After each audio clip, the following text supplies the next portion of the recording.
Get some of the reactions on the story. ഇതാണ് വിഷയം വേറൊന്നുമില്ല. അവർ തമ്മിൽ കൂട്ടുകാർ തമ്മിൽ അടിയായി ആ ഒരു വിഷയമാണ്. അത് പിന്നെ ഈ ഇതിലേക്ക് മാറിയതാണ്. പിന്നെ അവന് ശരിക്കും റാഗിംഗ് ആണ് സംഭവിച്ചിട്ടുള്ളത്. ഉപദ്രവിക്കുകയുണ്ടായി, നല്ല രീതിയിൽ ഉപദ്രവിച്ചു. അങ്ങനെ ഹോസ്പിറ്റലിലൊക്കെ അഡ്മിറ്റ് ആയിരുന്നു. ഇനിയും ട്രീറ്റ്മെന്റ് ഉണ്ട്. And the government in Kerala is, taking, stock of the ragging incidents that are coming to light. And, the Kerala government has responded because they, made this announcement before this incident even came to light. It was the education minister who said that she went on to say that these anti-ragging cells will be implemented. There will be measures in place in order to, protect the students. Let's listen in. Planning to form a state-level anti-ragging cell for prevention of ragging activities in campuses. Now we have only a 3-tier system. We have anti-ragging cells at the college level, at the university level, and at the UGC level. Now certain incidents are being reported from campuses, so we have decided to form a state-level cell for ensuring anti-ragging. I have sought reports from Director of Collegiate Education, and the anti-ragging cell at the college level has also started procedures related to this. Uma is joining us on the story. Uma, shocking incident of ragging there being reported from Kerala. Of course, action has been taken now. The state government also swimming into action, saying a state-level anti-ragging mechanism will be constituted. So this has now turned quite a political issue, huge political issue in fact, because there have been multiple incidents of ragging that have come to light. One which started off in the recent spate of incidents with the incident that happened at the Qatar Nursing College, where we saw brutal kind of behavior on the part of 5 students who were subsequently suspended by the authorities. And at that time, the Health Minister Veena George had got a report from the DME and said the most stringent possible punishment would be meted out to them. And of course, there were cases that were booked. There was another incident in Kannur as well, where we saw a 11th class student saying that his hand was fractured by a senior student. There was another incident of bullying that happened in Kochi, and of course the latest incident where the government college in Thiruvananthapuram first year biotechnology student has come forward and spoken about assault, harassment, and being threatened by a group of 7 senior students just on the 11th of February on the campus itself. The good part is that while this has turned into a political issue, and the leader of the opposition, V.D. Satishan, in fact, alleged that because of SFI activities and creating what he called as alleged terror on the campus, that's why he said the accused were going scot-free in many cases, and he referred to the incident that had happened, a year ago at Wayanad, in which Siddharthan, a student, had been found dead on campus, and subsequently there were blunt injuries found on his body. And V.D. Satishan had referred to that incident and said that it's because of activities of the SFI, which is the student wing of the left-wing parties. And SFI, of course, denied that. But while politics and allegations and counter-allegations are happening between the left-wing parties, the ruling party, and the opposition, the Congress-led opposition as well.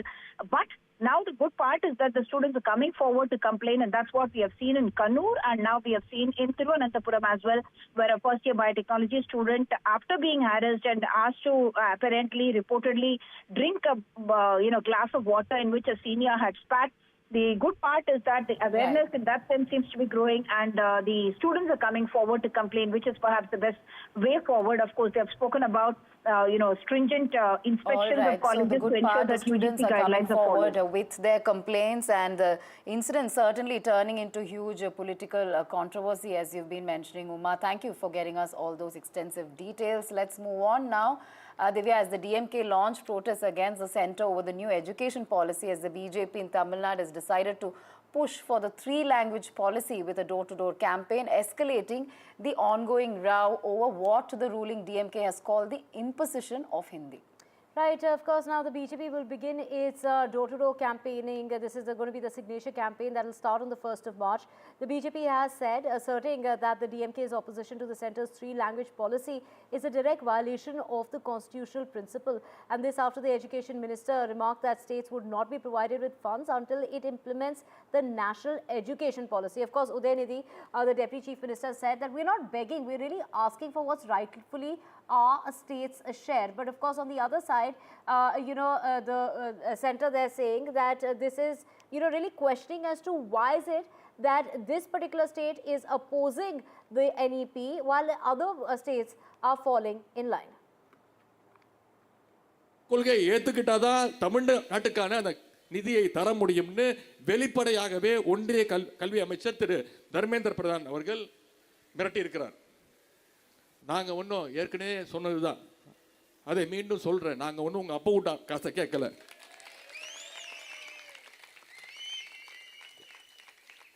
கேட்குற மாதிரி கேட்டதான் அவன் காதுல விழும். நாங்க ஒன்றும் உங்ககிட்ட பிச்சையோ கடனோ கேட்கல. Let's go straight across to Sam. Sam, of course, huge controversy over national education policy. It is centre versus state as far as NEP is concerned, particularly over the three-language policy. Take us through the details and how this controversy is erupting as far as state government there is concerned.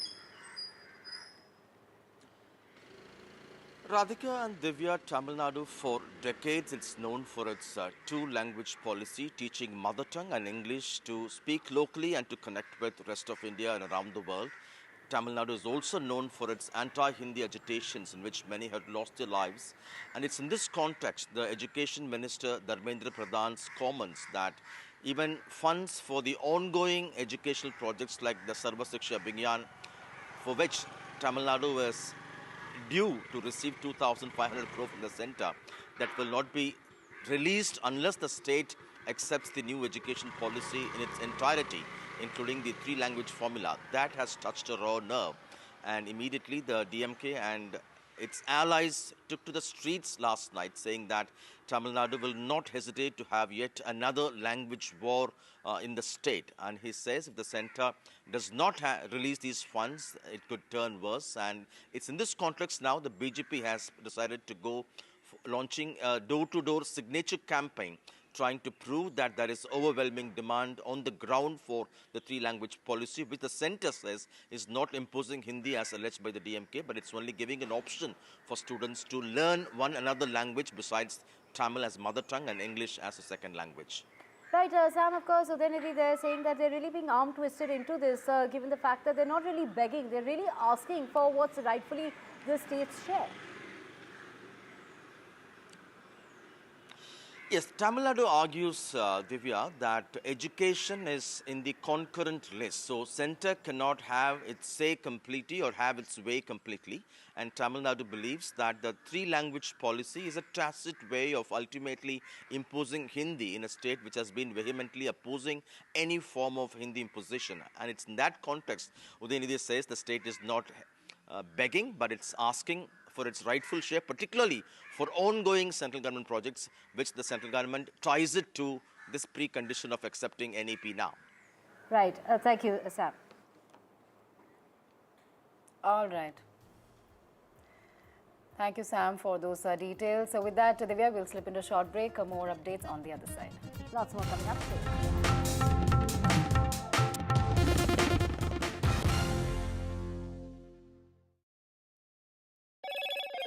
Hello, Moto.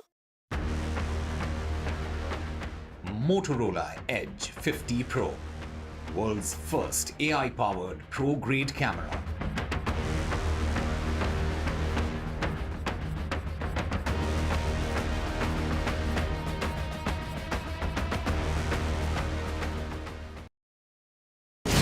NDTV एक मिसाल है जिसने देश के इतिहास को लिखने और रचने में अहम किरदार निभाया है। देश के हर कोने से हर जरूरी खबर आप तक लाने की जिम्मेदारी है। इतिहास के पन्नों में जिम्मेदारी की एक ऐसी मराठा मिसाल है छावा। शेर छत्रपति शिवाजी महाराज का वो छावा जिसने मराठा साम्राज्य का सर हमेशा ऊंचा रखा। वीरता और शौर्य की ये कहानी छावा देखिए 14 फरवरी से थिएटर्स में। all the news and exclusives, please download NDTV app. I've been reporting on all issues, big and small, from Andhra Pradesh, Telangana, rest of South India, bringing you all the action, all that you need to know, all that you want to know. The energy of Maximum City is infectious. I bring in that energy in our news coverage from financial capital Mumbai. Covering from the southernmost part of India over the last 23 years, I bring in-depth and 360-degree coverage from the Dravidian heartland. The land of Mishti is also known for its bitter politics. I have seen much water flow under the Howrah Bridge, covering Bengal in all its vivid colors.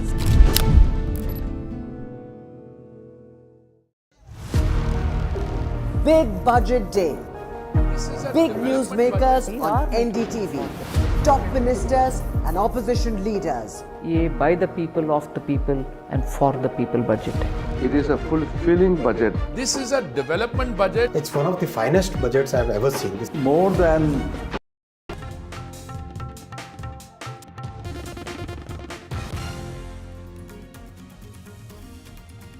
Welcome back. In a significant ruling, a Bengaluru Consumer Court has directed PVR Inox to pay over rupee 1 lakh in fines and compensation for misleading consumers by playing excessive ads before movie screenings. Divya, in fact, we've all been a victim to it.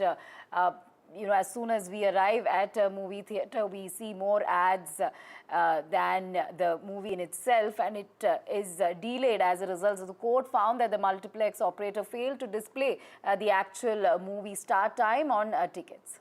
That's right. Of course, the timing on the ticket doesn't mean that's the time that the movie will start, because of course, there will be ads that will play out, there'll be movie trailers and promos that will play out, and that is something this 30-year-old from Bengaluru pointed out, saying that he had reached there for a show, but it started much later because he was made to sit and watch the ads and the trailer. So he, moved court and said, dude, I need to be compensated for this. And this is what has really happened, that PVR and Inox needed to pay a compensation amount of 1 lakh into the Consumer Welfare Fund, compensating the complainant with 20,000 for mental distress and inconvenience and a cover of 8,000 in litigation costs. Of course, the complainant has gone on to say that he was meant to go back to work. He had, come out of work, in the middle of work, he had gone to watch this movie, and he was, supposed to get back to work. But he was delayed, and which is what really costed him a lot more than just money and time. So that is what really this person went on to highlight. But, this is a problem that we all face. When we go in for a movie, the movie doesn't start on time. One can't really plan ahead, especially when it comes to late night shows. It becomes even later in the night, and which can pose to be quite a problem, especially for people who are taking public transportation to go back home. So this is going to be something that really needs this is something that needs to be highlighted, and that's exactly what this Bengaluru person, the 30-year-old who highlighted the issue, Radhika, and has finally got some sort of justice in the case. That's right. In fact, the Consumer Court noted that in this new era, time is considered as money. Each one's time is very precious. No one has the right to gain a benefit out of others' time and money. So strong observations there as far as this entire matter is concerned. Consumer Court not really taking the complaints of this complainant lightly. 25 to 30 minutes is not less to sit idle in the theatre and watch whatever the theatre telecasts. It's very hard for busy people with tight schedule watching unnecessary advertisements. So very strong wording there as far as the Consumer Court is concerned. However, they make their own arrangements to get some relaxation within family. This does not mean that people have no other work to do. Right. To know more on this, we have Komal Nahata, film critic, joining us. Komal, Consumer Court has asserted that time is money, and thus directing PVR and Inox to compensate the man. But this truly is an issue that needs to be addressed. Would you say that this is one of the reasons why moviegoers have perhaps stopped going to the halls and would rather watch something on OTT? I don't agree completely with the Consumer Court's judgment. I think advertising in films is not new. I agree with the judgment in as far as the court has said that you must specify what is the running time of the ads and what time will the main film begin. But beyond that, I think it is not any court's domain to teach anybody how to do business. This is their form of doing business. Finally, with the declining footfalls, PVR, or for that matter, any cinema, would want to make maximum money out of ad revenue, because there are two kinds of revenues. One is the box office collections and the other is ads. So if the box office collections are going so low, any cinema chain or any single screen cinema would try to maximize its revenues by taking in more ads. Yes, you ought to tell the audience that this is roughly the time the film will begin. So if it's a 12 o'clock show, by 12:15 it will begin. That is okay. But to say that you can't show so many ads because a customer's, a consumer's or a patron's time is of importance, well, whoever comes to the cinemas knows that he will have to see ads. So I don't think it will stand Right, if they appeal further. got your point. You're saying that financial health of cinemas could be affected as a result of it. But do you believe that reducing ad time could lead to increased footfall in theatres? And, also you spoke about how it will affect the, financial health. So how might this ruling affect the relationship between filmmakers, advertisers, and cinema operators? And eventually, do you think it will impact footfall in theatres if ads are reduced? See, the impact of advertising or advertisements which are carried in the films, the impact of that on footfalls must be minuscule, maybe 1% or 0.5% actually. Why the footfalls are declining is because the content is bad. So the producers, writers and directors, actors need to take the blame. How it will impact the producers, I don't think.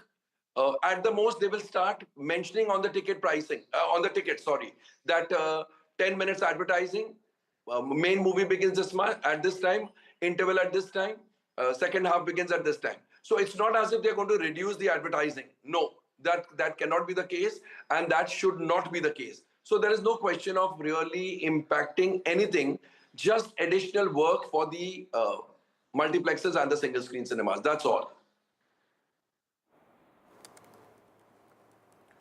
All right. Thank you, sir, for getting us your perspective on this. You haven't really agreed with the court's directive. Also, you're saying that this may not really impact the footfall and it will only affect the financial health as far as cinemas are concerned. Thank you for that. Let's move on now amid US deportation row. Divya, lens on travel agents. In fact, High Court, they're giving Punjab government 30-day deadline. That's right. This is of those, people who have been deported from the United States. So remember, there were 3 flights that have come in of, various flights between 104, then followed by 112, and then 119 deportees who came from the United States. Now, the High Court has directed the government that they really need to provide for these people, and there has to be an action plan that has to be implemented within that 30-day time frame that the High Court has given. So act against illegal travel agents. The travel agents cheat people, and they are in fact that illegal immigrants that were deported. So really flagging the issue of illegal migrants there, of course. So let's just listen into all the details that our colleague Gurpreet gets for us. We have seen Indian people have already been deported from US, and after that a lot of questions were being raised over the deportation of these people. One of the lawyers from Punjab and Haryana High Court, he has already filed an appeal saying that there should be amendment, the government should keep a check on this thing. We will talk to him to understand what was the content of the PAL and what are the orders of the Honorable High Court. So sir, welcome to NDTV. So we have seen you have filed a PAL, public interest litigation, before the Honorable Court. So what is the main content? The main content is I have prayed for the especially for the immigration check post. That should be established in all the districts of the state of Punjab, because it is a dire need of the hour. Because we have seen that the main grievance of the people is this, they have just been cheated by this fake travel agents, so-called fake travel agents, because they don't know whether they are possessing a certificate or not, whether they are possessing any license under the Punjab Human Smuggling Act or not. So to curb this menace, to curb on the illegal immigrations, so it is a need of the hour. Central government should establish this immigration check post in almost all the districts of the state of Punjab. So, if we can talk about illegal travel agents, so we have seen a lot of illegal travel agents are mushrooming, not only in Punjab, in other states also. We interacted with a lot of victims in this case. They were saying most of the travel agents from Haryana or other states. So, what is the main law point in it so that one can keep a check on all the illegal travel agents? You see, as per the Section 3 of the Act, Immigration Act 1983, there is a provision of establishment of a state-level authority that is known as a protector of immigrant. It means that who will protect the immigrants, the person who is going out of India or the person who is coming inside the India. So it is the main duty. He is having control of the 6 states like Punjab, Haryana, Himachal, Chandigarh and J&K. So one authority can't do it. The one person is a rustic villager and sitting at the corner of some village in the Punjab. How can he will be able to know about protection of immigrants being seated here at Chandigarh? So what is the take of Honorable Court on your PIL? And the takeoff is that the court has directed me to submit comprehensive representation to them, covering all the matters, in the details. That is establishment of the check post in all the district of the state of Punjab. So once I'll file it along with the petition and as well as the order of the Honorable High Court, then they have been directed to decide it within a time-bound manner, 30 days in speaking order. Let's go straight across to Gurpreet on this. Gurpreet, an important directive by the court there, Punjab and Haryana High Court, asking Punjab government to decide on seeking action against several of these illegal travel agents who apparently dupe people by illegally sending them abroad.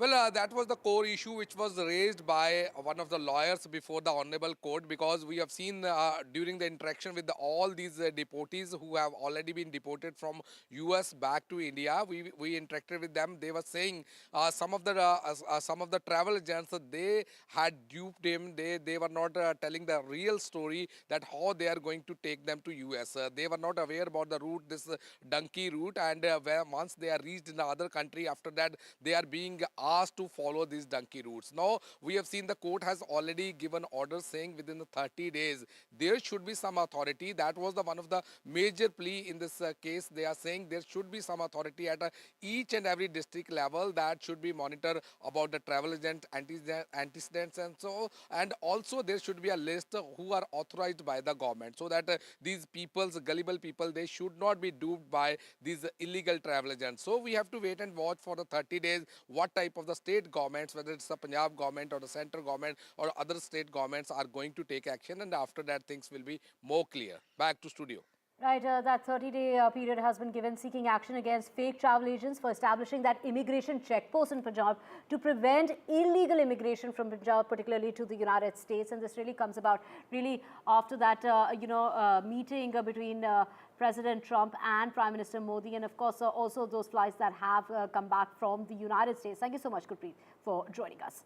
And staying with news from the United States, US President Donald Trump has defended the Department of Government Efficiency's decision to cancel that $21 million funding designated for voter turnout in India. Of course, Trump there slamming India while respecting the country and saying that it's really been growing as far as the economy is concerned, and they really don't need this kind of funding, Radhika.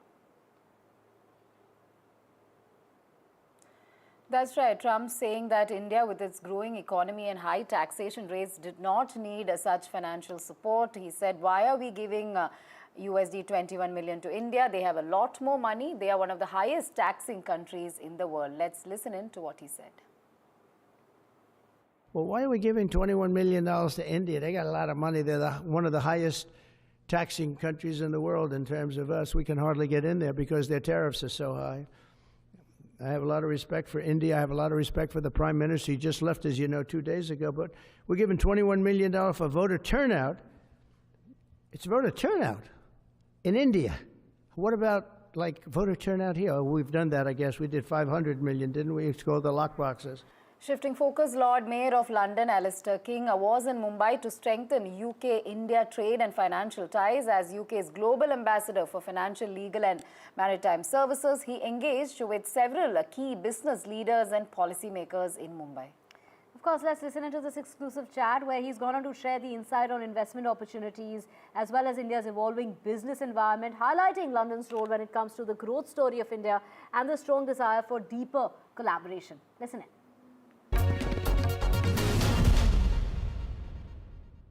Hello everyone, welcome to the special interview session. I have a special guest with me, Lord Mayor of London, Alistair King.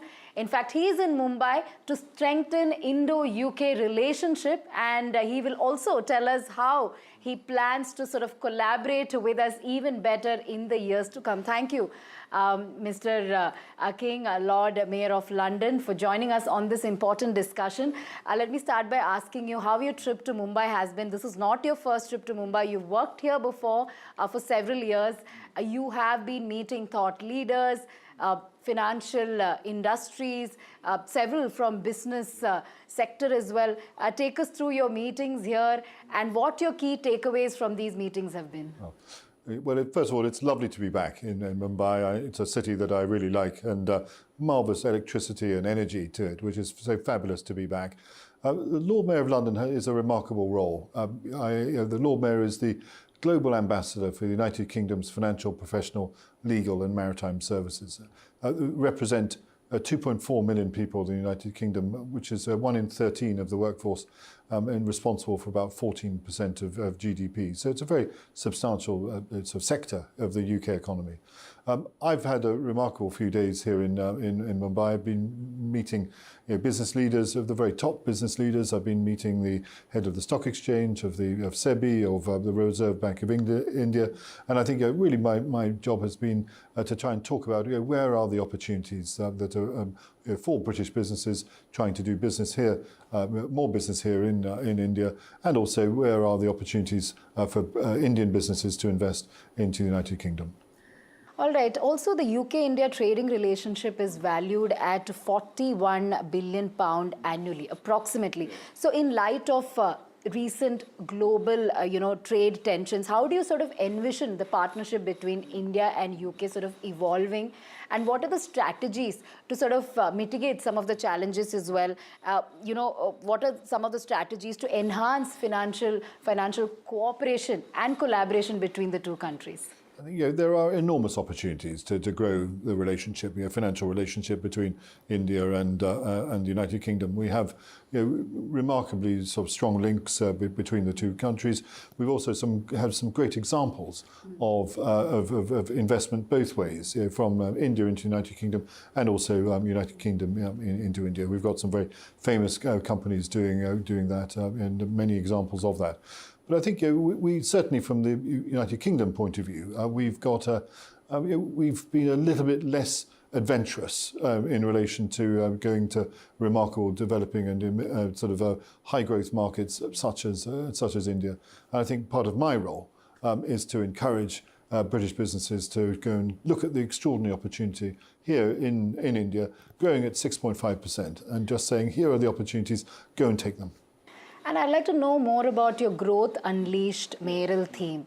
What does it entail? I mean, it's obviously about mutual investment. So what initiatives are being introduced for perhaps UK businesses to invest in India? How are you planning to encourage more UK businesses to invest in India, and vice versa, for Indian businesses to sort of see UK as a market? So take us through this entire initiative, which is Growth Unleashed.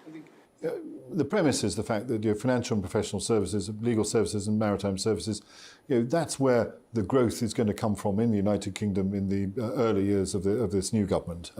Because the building's already built, the people are already trained, the regulatory system is not perfect, but it's world class. The missing ingredient is confidence, and so I'm trying to instill confidence into British businesses to go off to remarkable dynamic markets such as India. So what measures can I do to install more confidence? It's by leading by example, to go and see some of the remarkable business people here in India and try and work out new ways of doing business together. And I think also seeing those businesses talking about the foreign direct investment opportunities into the United Kingdom. So it's a two-way process. All right, with that, we'll slip in a short break. More updates on the other side. That's right, Radhika. We will get you the Champions Trophy, which is going to start today in Pakistan. They're up against New Zealand. That and a whole lot more. Stay with us.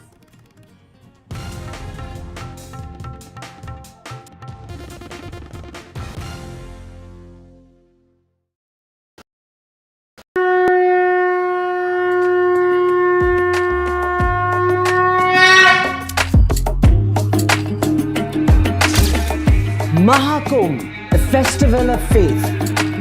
The world's biggest spiritual festival. The divine dip at the spiritual Sangam. A sacred confluence of faith, culture and heritage. NDTV's mega coverage of the Mega Fest. NDTV at Maha Kumbh 2025.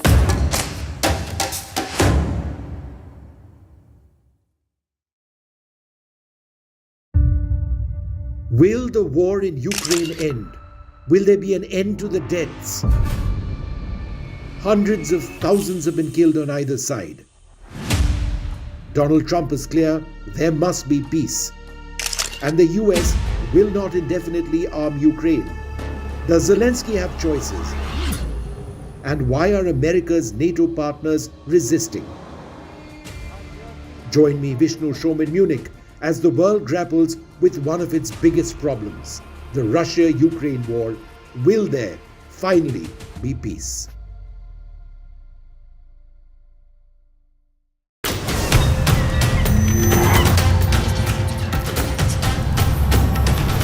Kumbh is the flow of the rivers, the direction of the stars, and a memory of the urn full of nectar.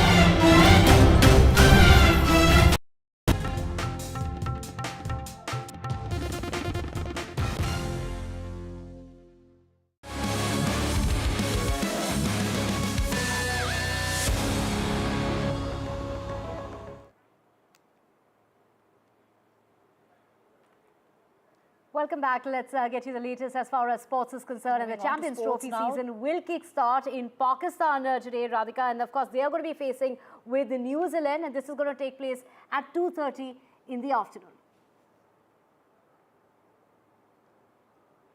Meanwhile, Team India preparations are in full swing to face Bangladesh tomorrow. Here's a report from NDTV's Sejal Gupta.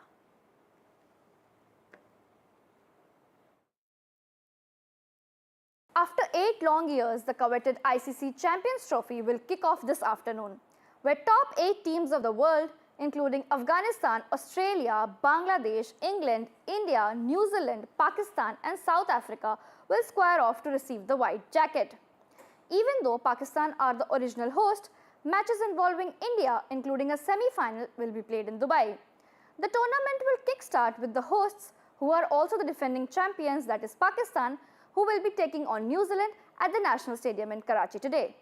And in a major blow to the Kiwis, they have lost their most experienced fast bowler to injury, with Lockie Ferguson ruled out of the Champions Trophy.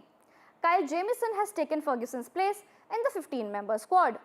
As for the Kiwis, Matt Henry is the only senior seamer left standing in the squad. Talking about Pakistan, all eyes will be on Babar Azam and Mohammad Rizwan to lead the side, with hopes that the 50-over format will help them find their rhythm after a rough patch in recent form. Meanwhile, India will face Bangladesh tomorrow in Dubai. Preparations are in full swing at the Team India camp. Fans will hope that Captain Sharma and Virat Kohli have a great outing at this edition of the Champions Trophy and silence their critics. Remember, Team India enters the competition as a top contender, boasting a well-balanced squad featuring stalwarts like Virat Kohli, Shubman Gill and Shreyas Iyer, along with a formidable all-round unit. A key strength of this Indian side is its depth, with Hardik Pandya, Ravindra Jadeja, Akshar Patel and Washington Sundar providing stability in both batting and bowling. The inclusion of Harshit Rana and Varun Chakravarti adds to their bowling attack. However, Jasprit Bumrah's absence is likely to hurt India. Despite challenges, India will be eager to clinch their third Champions Trophy title, and the most important and awaited match of the tournament, India versus Pakistan, will be held on February 23rd in Dubai. Shifting focus, President Draupadi Murmu hosted a banquet in honor of H.H. Sheikh Tamim bin Hamad Al Thani, Amir of the state of Qatar. That's right. This is, this dinner was held at the Rashtrapati Bhavan, like you mentioned, hailing the two ties as far as the two countries are concerned. And Qatar, of course, has committed to investing $10 billion in India across sectors, including infrastructure, technology, manufacturing, food security, logistics, hospitality, amongst others. And now let's move on to a wonderful beginning on NDTV with Ek Step Foundation, the Bachpan Manao Initiative. A celebration of childhood, the first 3,000 days up to about the age of 8, offering the best opportunity when it comes to a child's growth and development. Now, the best way to support this development is let your child play and learn joyfully through play. Play is the ultimate cheat code when it comes to creating an optimum childhood. Radhika. That's right. Bachpan Manao will focus on encouraging parents, teachers and other caregivers to recognize the abundance of learning opportunities in the first 8 years of every child's life through play. Do tune in to the launch of this very special initiative on 23rd February at 10 a.m.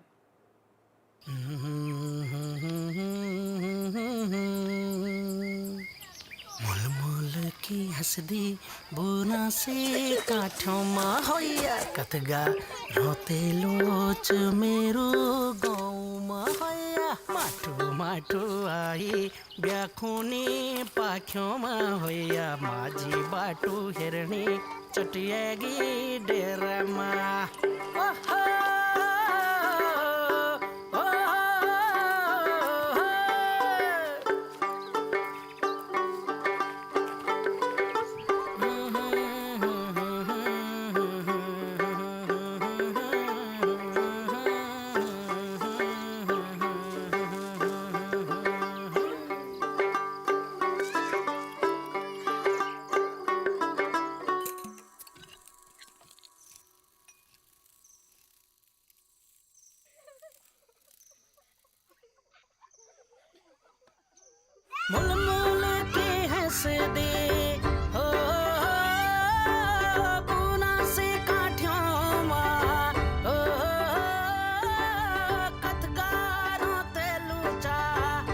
हंसते खेलते सीखने दो, बच्चे हैं, बचपन मनाने दो।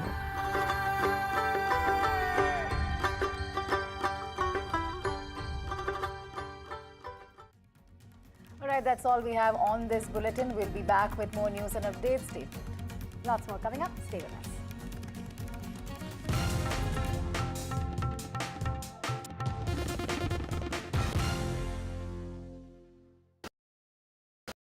I've been reporting on all issues, big and small, from Andhra Pradesh, Telangana, rest of South India, bringing you all the action, all that you need to know, all that you want to know. The energy of Maximum City is infectious. I bring in that energy in our news coverage from financial capital Mumbai. Covering from the southernmost part of India over the last 23 years, I bring in-depth and 360-degree coverage from the Dravidian heartland. The land of Mishti is also known for its bitter politics. I have seen much water flow under the Howrah Bridge, covering Bengal in all its vivid colors.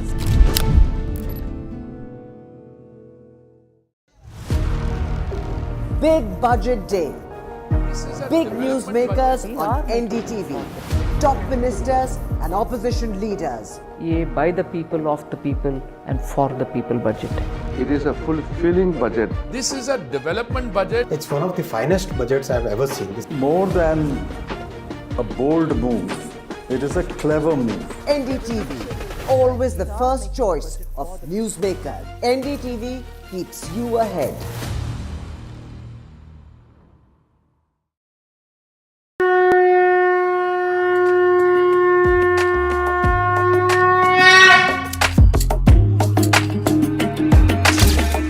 Maha Kumbh, a festival of faith, the world's biggest spiritual festival, the divine dip at the spiritual Sangam. a sacred confluence of faith, culture, and heritage. NDTV's mega coverage of the Mega Fest. NDTV at Maha Kumbh.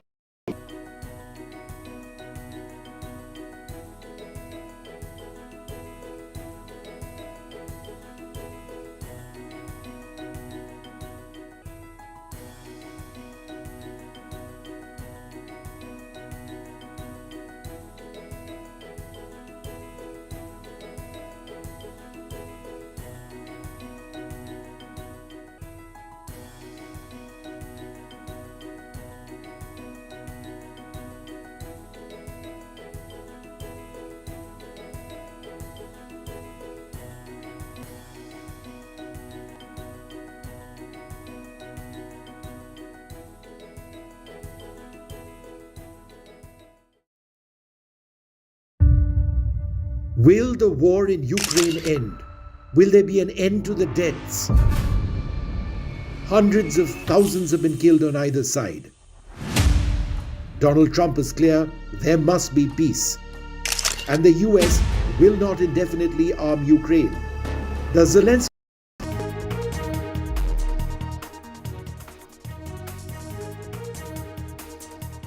Members of SFI, the student wing of Kerala's ruling CPIM, have been suspended from a government college in Thiruvananthapuram for allegedly assaulting a first-year student of the college. A police case has also been registered against the seven. In Tamil Nadu, a face-off over Hindi imposition. The Deputy Chief Minister says the centre is denying funds and they won't beg. But BJP's signature campaign is not about Hindi imposition, is what they claim.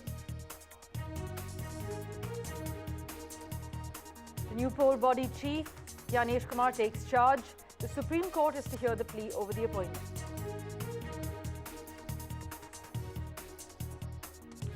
The suspense over the new Chief Minister of Delhi is likely to end today as the BJP is scheduled to hold a legislative meeting with its top leadership.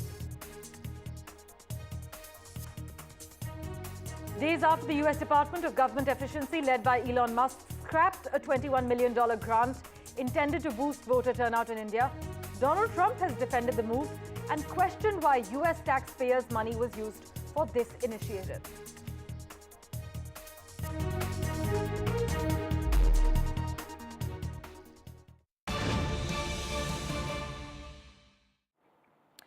Well, we have breaking news coming in. Nearly 2 weeks after the BJP secured victory in the Delhi Assembly elections, as you know, the Chief Minister's name is yet to be announced. But I can inform you that BJP observers are to be decided at noon today. The BJP Parliamentary Board meeting is at noon, and the Chief Minister's swearing-in ceremony is at 10 a.m. tomorrow. That's the 20th of February. Nearly 2 weeks after the BJP secured victory in the Delhi Assembly elections, the Chief Minister's name is yet to be announced. The newly elected BJP MLAs in Delhi are meeting today at noon to elect the Legislative Party leader, who will take oath as the Chief Minister on the 20th of February, which is tomorrow. My colleague Aishwarya has been tracking all the latest developments for us. He joins us currently from the headquarters of the BJP. So Aishwarya, the BJP Parliamentary Board meeting is at noon. We understand that the swearing-in is at 10 a.m. tomorrow. Do stay on with us. I'm told I need to go across to our colleague Maria Shakil before we get an update in from you. Maria, so the BJP observers are to be decided at noon today? Yes, that's right. So around 12 is when the highest decision-making body of the BJP, which is the Parliamentary Board, meet. Prime Minister Narendra Modi will be present in that crucial Parliamentary Board meeting. So, you know, the next Chief Minister's announcement will certainly have his endorsement because the Chief Minister has to work very closely with the Prime Minister to fulfill the vision and the promises that Prime Minister Modi has made for the people of Delhi, to the people of Delhi. Having said that, so what should we be expecting in the next few hours? First, the Parliamentary Board meeting happens at 12 noon. Before that, there's a cabinet meeting, which is like the weekly cabinet meeting, which happens on Wednesday. And around 12 noon is when the names of observers will be announced. We will get clarity as to who will be overseeing the entire legislature party meeting of Delhi, which is scheduled to take place at 6:30 p.m. And at 6:30 p.m. is when the legislatures of Delhi will meet, and then we'll get to know formally of the name of the new Chief Minister of Delhi from the BJP. Look, Parma, this is a very, very big decision for the party. The party realizes that they have come to power in Delhi after 27 long years. For 27 long years, power has been running away from the party despite them, winning center, which is winning the capital repeatedly, not once, but 3 times under Prime Minister Modi's leadership. That is the reason why they have taken time. It's been almost 10 days, but they realize that they have to get all their calculations right. The person who represents Delhi as the Chief Minister has to be, forthcoming, has to be futuristic, and at the same time, the party has to get the caste calculations right. Aishwarya is at the BJP headquarters to get us all the details, so perhaps he can take this conversation ahead. Maria, thanks so much for taking us through what we should expect in the next few hours. But also, Maria, reports so far suggest that the BJP is actually looking to pick the next Chief Minister from a bunch of newly elected MLAs and is also considering a woman MLA to take up the role. Can you take us through what we know so far?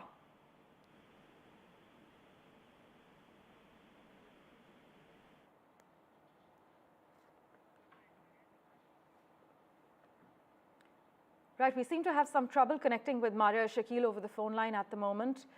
I'll take that same question to my colleague Aishwarya, who joins us live from the BJP headquarters at the moment. Aishwarya, thanks so much for being patient and sticking on. So as I mentioned, reports so far indicate that the BJP is looking to pick the next Chief Minister from a bunch of newly elected MLAs. They're also said to be considering a woman MLA to take up the role. But take our viewers through what exactly we know so far. Maria's already addressed what's expected in the next few hours.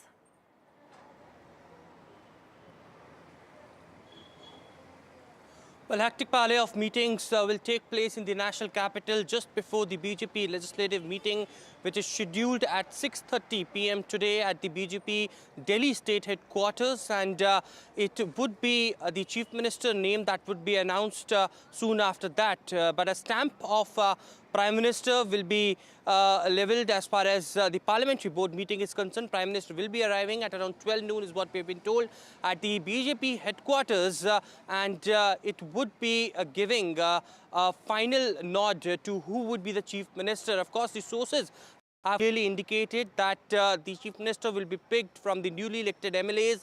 There are sources which had indicated to us that there has been 5 to 6 names which had been shortlisted amongst these newly elected MLAs.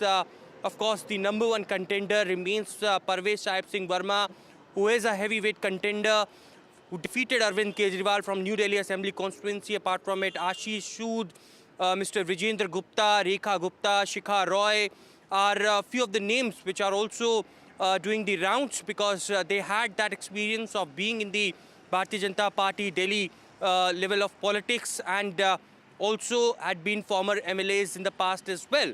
But it is the BJP state headquarters who will be holding the important legislative party meeting. Let me show you these quick visuals from the state headquarters, which is now decked up for the legislative party meeting at 6:30 p.m. That's the big poster that has been placed just outside the state headquarters. BJP विधायक दल की बैठक में सभी नवनिर्वाचित विधायकों का हार्दिक अभिनंदन. And they'll be arriving at the BJP state headquarters. Let me show you the other visuals around the BJP state headquarters as well. These flags of the Bharatiya Janata Party posters, Prime Minister Narendra Modi and BJP President JP Nadda's poster has also been put on the main gate of the BJP state headquarters, where all the newly elected MLAs will arrive from the evening. And inside the headquarters as well, it has been all decked up.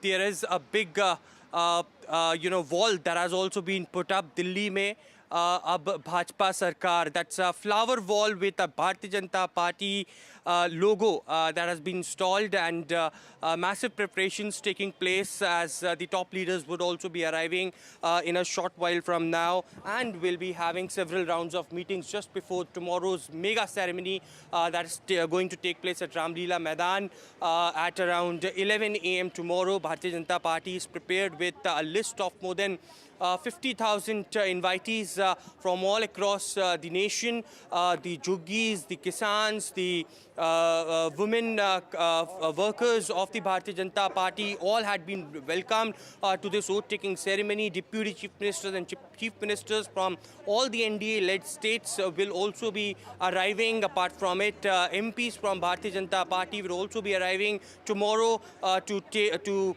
have their seat at the oath-taking ceremony. But it's very important because after 27 years, Bharatiya Janata Party had come to the power in BJP, and the next missions are, of course, West Bengal, the fort that Bharatiya Janata Party want to win. And the work and the kind of promises that Bharatiya Janata Party had promised to the people of Delhi, that needs to be fulfilled as well. So before that, of course, today parliamentary board meeting at BJP national headquarters. Prime Minister would be arriving with a top body deciding and finally giving a consent on the name of the Chief Minister, who will be the 6 ministers apart from the Chief Minister will also be decided, and a message will be sent to the legislative party meeting, which will be taking place in the evening at the state headquarters. Of course, it is a cabinet meeting, which is a weekly affair for the government that will be taking place at around 10:30, and soon after that we will see Amit Shah and other top leaders of the Bharatiya Janata Party arriving at the national headquarters for an all-important BJP parliamentary board meeting. Indeed, Aishwarya, thanks so much for showing us what's happening currently at the headquarters. Is it fair to say that as the BJP's highest body is meeting, the Delhi Chief Minister declaration will be on the cards and we'll have clarity by about 6 p.m. this evening?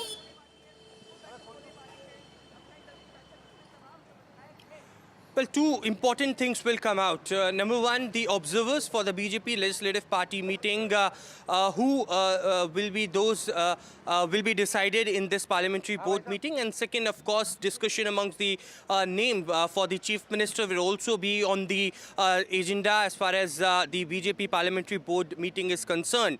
Now, remember, Bharatiya Janata Party has always been giving shockwaves when it comes to the Chief Minister's name, be it Madhya Pradesh, be it Chhattisgarh, be it Rajasthan, or be it Odisha, Haryana for that matter. We have seen somebody who has no popularity, somebody whose name had not been thought before, and that name appears to be as the Chief Minister. Whether this will happen and the same suit will be followed in the national capital as well is something that would be very interesting to see. But 5 to 6 names have been shortlisted at what the sources have indicated. As I mentioned, Parvesh Verma, it is Ashish Sood, Vijinder Gupta, Rekha Gupta, Shikha Roy are some of the top probables for the Chief Minister's post because they had an experience and had a good rapport with the top leadership of the Bharatiya Janata Party, the central leadership, and had a background of the RSS as well. So that would be certainly the combination. But remember, because the Bharatiya Janata Party have got votes from all sections of the society, be it the Jat voters, be it the Brahmin voters, be it the Punjabi voters, and therefore the High Command cannot neglect those voters who have voted this time and getting, of course, 10 Jat seats for the Bharatiya Janata Party for the first time in Delhi as well. So for all the caste combination, the BJP central leadership and the parliamentary board will think upon and take a final decision later.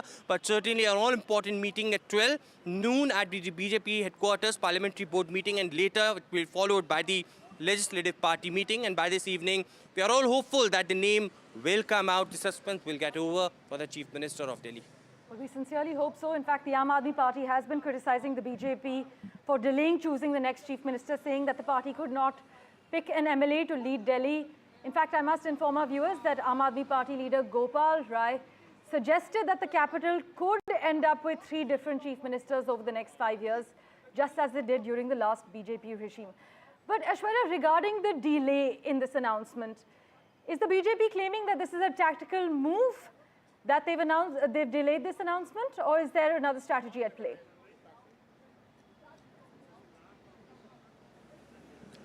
Well, that's a move that Bharatiya Janata Party always play forward to, because in the past as well we have seen in Madhya Pradesh, in Rajasthan, in Chhattisgarh, there was a suspense till the oath ceremony doesn't take place. BJP doesn't reveal its chief minister's name because they had, of course, put out the entire campaigning on the name of Prime Minister Narendra Modi, and the voters have voted for Prime Minister Narendra Modi, his leadership, and the double-engine Sarkar now will be in the national capital. This has been a precedence in the past as well, and therefore the reason perhaps there are suspense games, there are huge expectations that has now been taking place. Of course, the sources have clearly indicated that 5 to 6 names have been shortlisted, but as BJP has been always giving shockwaves as far as the names are concerned, new names always arrive. So whether there would be another shocking name that can come out is something that remains to be seen. But BJP has been very constantly saying, the top leaders have been saying that it is the central leadership who should decide first, and the message should be passed to the legislative leaders, the newly elected MLAs who will be taking the meeting in the evening. So it is a combination of both, but certainly there is no tussle or no friction between the leaders, as the newly elected MLAs have suggested that please wait for a while. It is the legislative party meeting that will decide in the evening. Just before that, a parliamentary board meeting which will give a final consent to the name. Aishwarya, as always, thanks so much for joining us with the latest from Ground Zero. Meanwhile, Punjab Chief Minister Bhagwant Mann has criticised the opposition parties for spreading rumours regarding claims that the Aam Aadmi Party leader Arvind Kejriwal intended to become the Chief Minister of Punjab after the party's loss in the Delhi Assembly elections. Mr. Mann has accused the opposition of merely spreading false information, taking aim at rival party leaders. Just listen in to what the Punjab Chief Minister had to say. जो भी मुंह चाहता कहते ये तो उदू पहला भी कहते सी उदू पहला भी कहते सी केजरीवाल साडे नेशनल कन्वीनर ने और राष्ट्रीय पार्टी के नेता ने ठीक है पूरा देश उन्होंने पार्टी के नाल चलाउणा ठीक है ना उन्हों दा कदे गुजरात च कदे उन्हों दा बनदा प्रोग्राम कदे छत्तीसगढ़ कदे मध्य प्रदेश सो इदां दी किहड़ी कोई सारा जिहड़ा चलदे ने रूमर है ना 3-4 दिन अज मैंने फोन आया कहते थोड़ा बर्थडे अज लै मैं कितने कहते जी नैट से देखा मैं क्या यार घट्टो घट्ट साल च एक अद्धी बारी एक तो चलो चले जाता 4-5 तो बर्थडे ना करे करो है ना एक बर्थडे तो होंगे ही है साल च सो इत्थे अफवाहां फैलाउंदे रहिंदे ने कोई इदां दी Gurpreet Singh Chinna has been tracking the finer details for us. He joins us live at the moment. Gurpreet, we've just heard Bhagwant Mann slamming the opposition for spreading rumours that Arvind Kejriwal wants his job.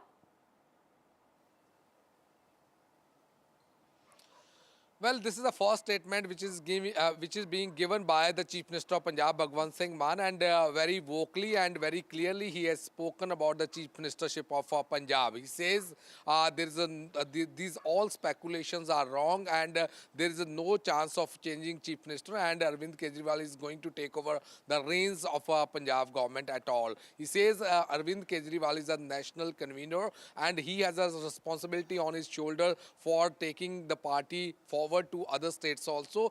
At this point of time, the opposition, they are creating such type of rumors which they are trying to spread among the people of Punjab, but no such a decision is going to be taken and he will remain the Chief Minister of Punjab. So the first statement has been given by the Punjab Chief Minister saying that these rumors, he ignored these rumors, saying that all rumors are wrong. There is no change of the top man in the state.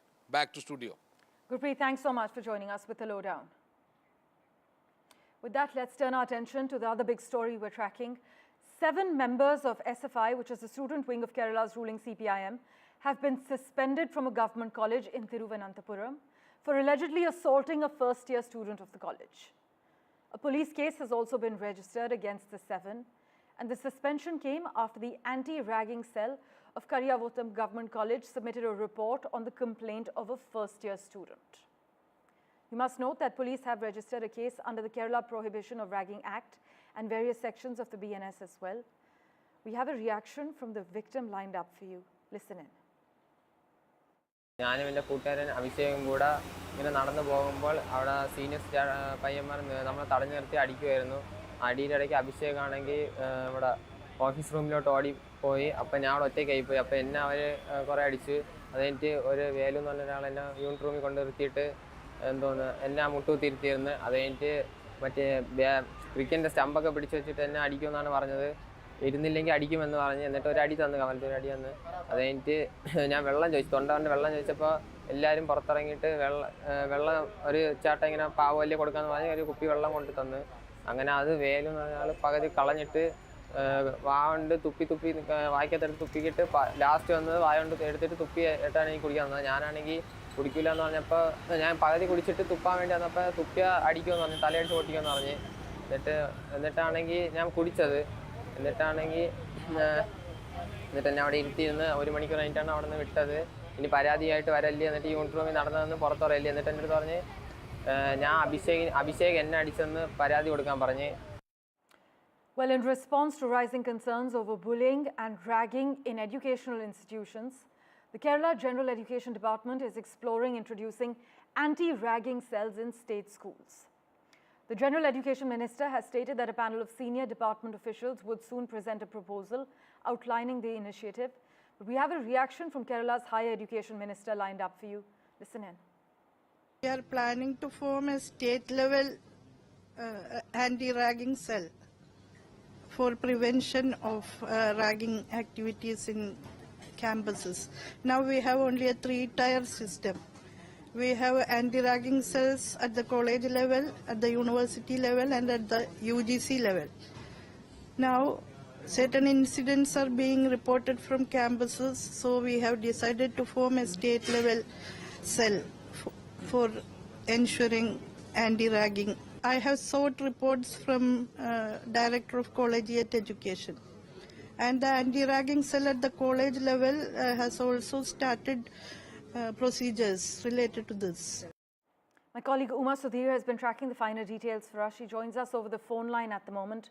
Uma, with this case, it seems evident that despite disciplinary committees and protection groups in schools, ragging still remains a persistent issue. Yes, indeed. Multiple incidents being reported in not just the recent past, but for quite a while now. And that's the reason why the government has now decided to up their measures in terms of how they are going to curb ragging. While the Higher Education Minister has spoken about a state-level committee legal cell that will look at anti-ragging and curbing the ragging activities across educational institutions, we also saw the Health Minister, Veena George, talking about increasing the inspections in the colleges and ensuring that they follow all the UGC guidelines, because as you know, when any student joins the college itself, he or she is supposed to sign an undertaking saying that they will not indulge in any ragging activity, and the college is also supposed to send periodic reports to the authorities about any complaint that comes up. So now with the entire incident also turning political, you would recall that after the Kottayam Nursing College incident, the leader of the opposition, V.D. Satishan, had pointed fingers at SFI, the Students' Federation of India, which is a left-wing backed students group, and they had, he had accused the SFI of spreading what he called as terror on campuses and blaming them for the kind of ragging incidents that are happening, saying that the accused are not being brought to book. SFI, of course, rebutted that, saying that it's because there are apolitical organizations that are getting into the students' union, and that's the reason why these incidents are increasing. But the silver lining in all this has been, Parmeshwar, that now students have started reporting these incidents of ragging. If in the nursing college we saw it took more than 3 months for the students to come out and speak about it. In Kannur, 11th class student came out and spoke about how his hand was broken by 12th class students. And now, of course, again, the biotechnology college in Thiruvananthapuram yesterday, the student has come forward to say that he was harassed, humiliated, assaulted, and almost forced to drink water into which the senior had spat. And therefore, I would think that is the positive outcome, that more debate about it and more awareness and people coming out and reporting these kind of incidents. Uma, as always, thank you so much for taking us through the latest developments. Well, let's switch tracks now. As the DMK launched protests against the centre over the new education policy in Tamil Nadu, the BJP has actually decided to push for the 3-language policy with a door-to-door campaign, escalating the ongoing row over what the ruling DMK has called the imposition of Hindi. Now, this campaign will begin from the 1st of March, the BJP has confirmed. asserting that the DMK's opposition to the centre's three-language policy is a direct violation of the constitutional principles. I must inform you that this latest row actually erupted after Dharmendra Pradhan, who was speaking in Varanasi earlier this week, asserted that Tamil Nadu must actually come to terms with the Indian constitution and accept the three-language formula, calling it the rule of law. We have a reaction from Udayanidhi Stalin, the Deputy Chief Minister, lined up for you. Listen in. மும்மொழி கொள்கையை ஏத்துக்கிட்டாதான் தமிழ்நாட்டுக்கான அந்த நிதியை தர முடியும்னு வெளிப்படையாகவே ஒன்றிய கல்வி அமைச்சர் திரு தர்மேந்திர பிரதான் அவர்கள் மிரட்டி இருக்கிறார். நாங்க ஒன்றும் ஏற்கனவே சொன்னதுதான், அதை மீண்டும் சொல்றேன். நாங்க ஒன்றும் உங்க அப்பா விட்டா காசை கேட்கல.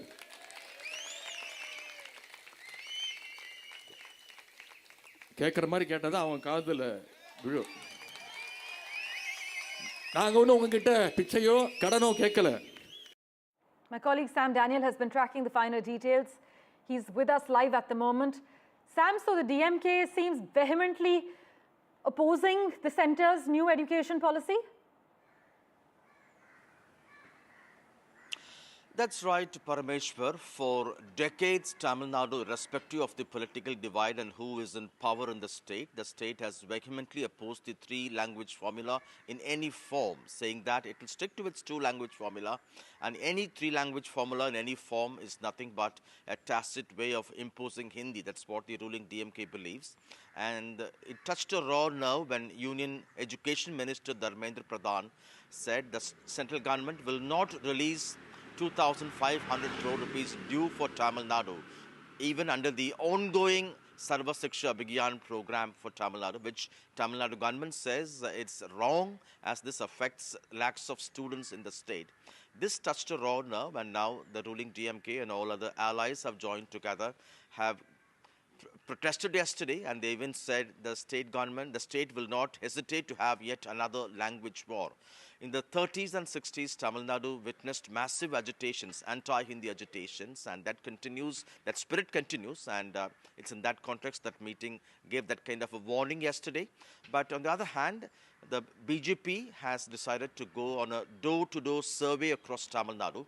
It believes people on the ground are in favor of the three-language policy, and that it aims to get signatures from people, present that, turn that into a report and give it to the president to give an impression that the ruling DMK actually in that sense defeats the purpose of the three education policy, although there is overwhelming response on the ground for it. Lastly, elections are just 1 year away, and the anti-Hindi stand for the DMK has worked well in the past, and it hopes that this kind of a narrative will help it to get a second term in the state. The BJP, which has a very negligible presence, again thinks that taking up this issue will help the party to expand its footprint in a state where it has very little presence at the moment. Parameshwar. As always, Sam, thank you so much for taking us through all aspects. Well, in other news, Gyanesh Kumar officially assumed charge as India's new Chief Election Commissioner, succeeding Rajiv Kumar. Now, his 4-year tenure will oversee crucial elections, including multiple state polls and the upcoming presidential election as well. So he will be at the helm of the Election Commission as it faces a range of challenges too. And for clarity on the challenges, Sunil Prabhu joins us live at the moment. Sunil, so among other things, Gyanesh Kumar will have to help the poll body actually lay the groundwork for potential simultaneous polls and delimitation? Well, that is something that will definitely be on the cards. And that is, of course, dependent on first Parliament passing the law and building that much required, it's a constitutional amendment, so you need to get bipartisan support. But I think that apart, because that's subject to a decision of the Parliament and whatever process will be followed after that. I think today, Mr. Gyanesh Kumar taking over, setting the tone straight in his opening remarks as he signed the presidential order of taking over charge in the Election Commission. He said the voter who has, people who have turned at the age of 18 is somebody who will be uppermost in their minds to ensure that they have a right to vote and to be enrolled and to participate in a democratic process. And as he said very clearly, the Election Commission will always be in the better interest of the voters and protect its interests. So it's in that backdrop that he has taken charge. Of course, there is a cloud with the Supreme Court hearing the constitutional decision, of the appointment of the presidential order, because there have been public interest litigations which have questioned the appointment of the CEC through a select committee, which does not include the Chief Justice of India or somebody equivalent in terms of neutrality. It has been replaced by a cabinet minister, which gives the executive an added advantage in the appointment of the election commissioners and the CEC, which is important in conducting a free and fair election. As always, Sunil, thank you so much for joining us with the latest details and contextualizing this for us. As Sunil Prabhu was just reporting, the Supreme Court has agreed to consider an expedited hearing of a clutch of petitions challenging the validity of the new law providing for the appointment of Chief Election Commissioner and election commissioners, a day after Gyanesh Kumar was appointed as the next CEC amid resistance from the opposition, the main opposition Congress. The manner of appointment of the Chief Election Commissioner and election commissioners has been controversial, with the government going ahead with the process laid down in its December 2023 law, which is under challenge before the Supreme Court. Congress MP Rahul Gandhi slammed the centre's midnight decision to appoint Gyanesh Kumar as the next Chief Election Commissioner, calling his nomination a violation of the Supreme Court order by removing the Chief Justice of India from the selection committee, as Sunil just detailed as well. Well, let's turn our attention now to what's happening with the BJP and their Chief Minister announcement as far as Delhi is concerned. Well, BJP's highest body is meeting and the Chief Minister declaration is on the cards. We hope to have clarity by 6 p.m. this evening. But for further details, let's go across to my colleague Ishika. I'm told she joins us from the BJP office in about 30 seconds from now.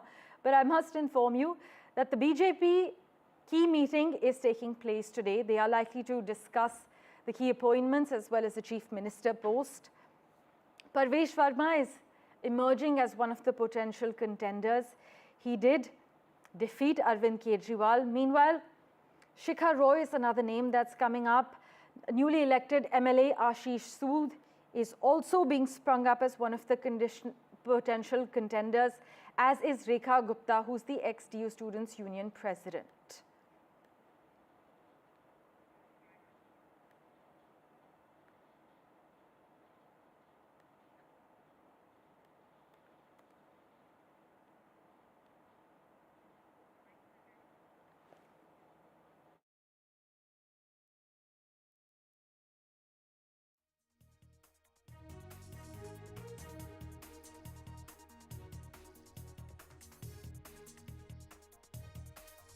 Place at noon today, we will have further clarity on the BJP's appointments, including the Chief Minister that they pick by this evening. Parvesh Verma, Shikha Roy, newly elected MLAs are among the potential contenders. We will have clarity from our reporters on the ground at the BJP office. I'm told Ishika is now with us. Ishika, the BJP's highest body is meeting. Is it fair to say that this Chief Minister declaration will be on the cards by this evening?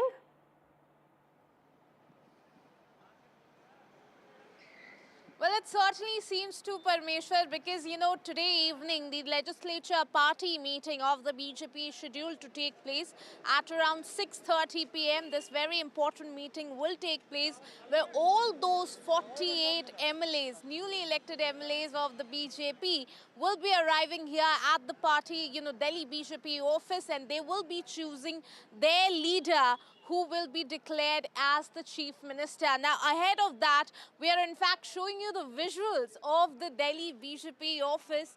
Now, certainly, we told you already that the preparations are going on at the Ramleela Maidan, but here at Delhi BJP office, the stage is already set. You can in fact see as to how, in fact, they have also very, placed the posters also of Delhi's Delhi mein Bhajpa Sarkar. Ishika, I sincerely apologize, I'm cutting you through.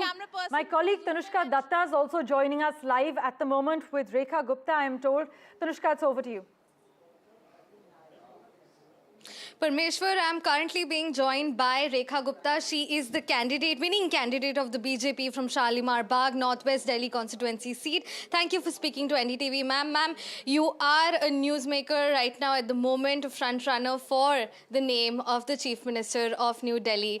What are we, expecting? How are you expecting things to unravel in the meeting this evening? Actually, BJP का कोई भी विधायक या कोई भी कार्यकर्ता अपनी organisation के साथ में इतना अटैच है कि जो भी वहाँ डिसीजन रहता है वो उसको फॉलो करता है और I am also in that line कि आज दिल्ली में जो कुछ भी एक नया चैप्टर शुरू हुआ है वो मोदी जी के नेतृत्व में दिल्ली डेवलप करे और हम सबके उस मिशन में आज हम सब इकट्ठे हैं, एक साथ हैं और मिल कर के दिल्ली के लिए काम करेंगे। यही हमारा टारगेट है, यही हमारी एक लाइन ऑफ एक्शन है और हम दिल्ली को एक नया डेवलपमेंट का एक नया इतिहास दें, एक नया चैप्टर खोलें, यही हमारी सोच है। रेखा मैम, आप दिल्ली बीजेपी स्टेट यूनिट की जनरल सेक्रेटरी रही हैं। You worked closely at the state level. तो if you are elected in or chosen as the chief minister, how do you see things panning out in Delhi? What are the thoughts right now? I think इस question के लिए हम बहुत जल्दी कर रहे हैं। मुझे लगता नहीं कि मुझे इसके बारे में मैंने कुछ सोचा है, तो वक्त आएगा तो जो भी चीफ मिनिस्टर कैंडिडेट होगा वो उसका जवाब देगा।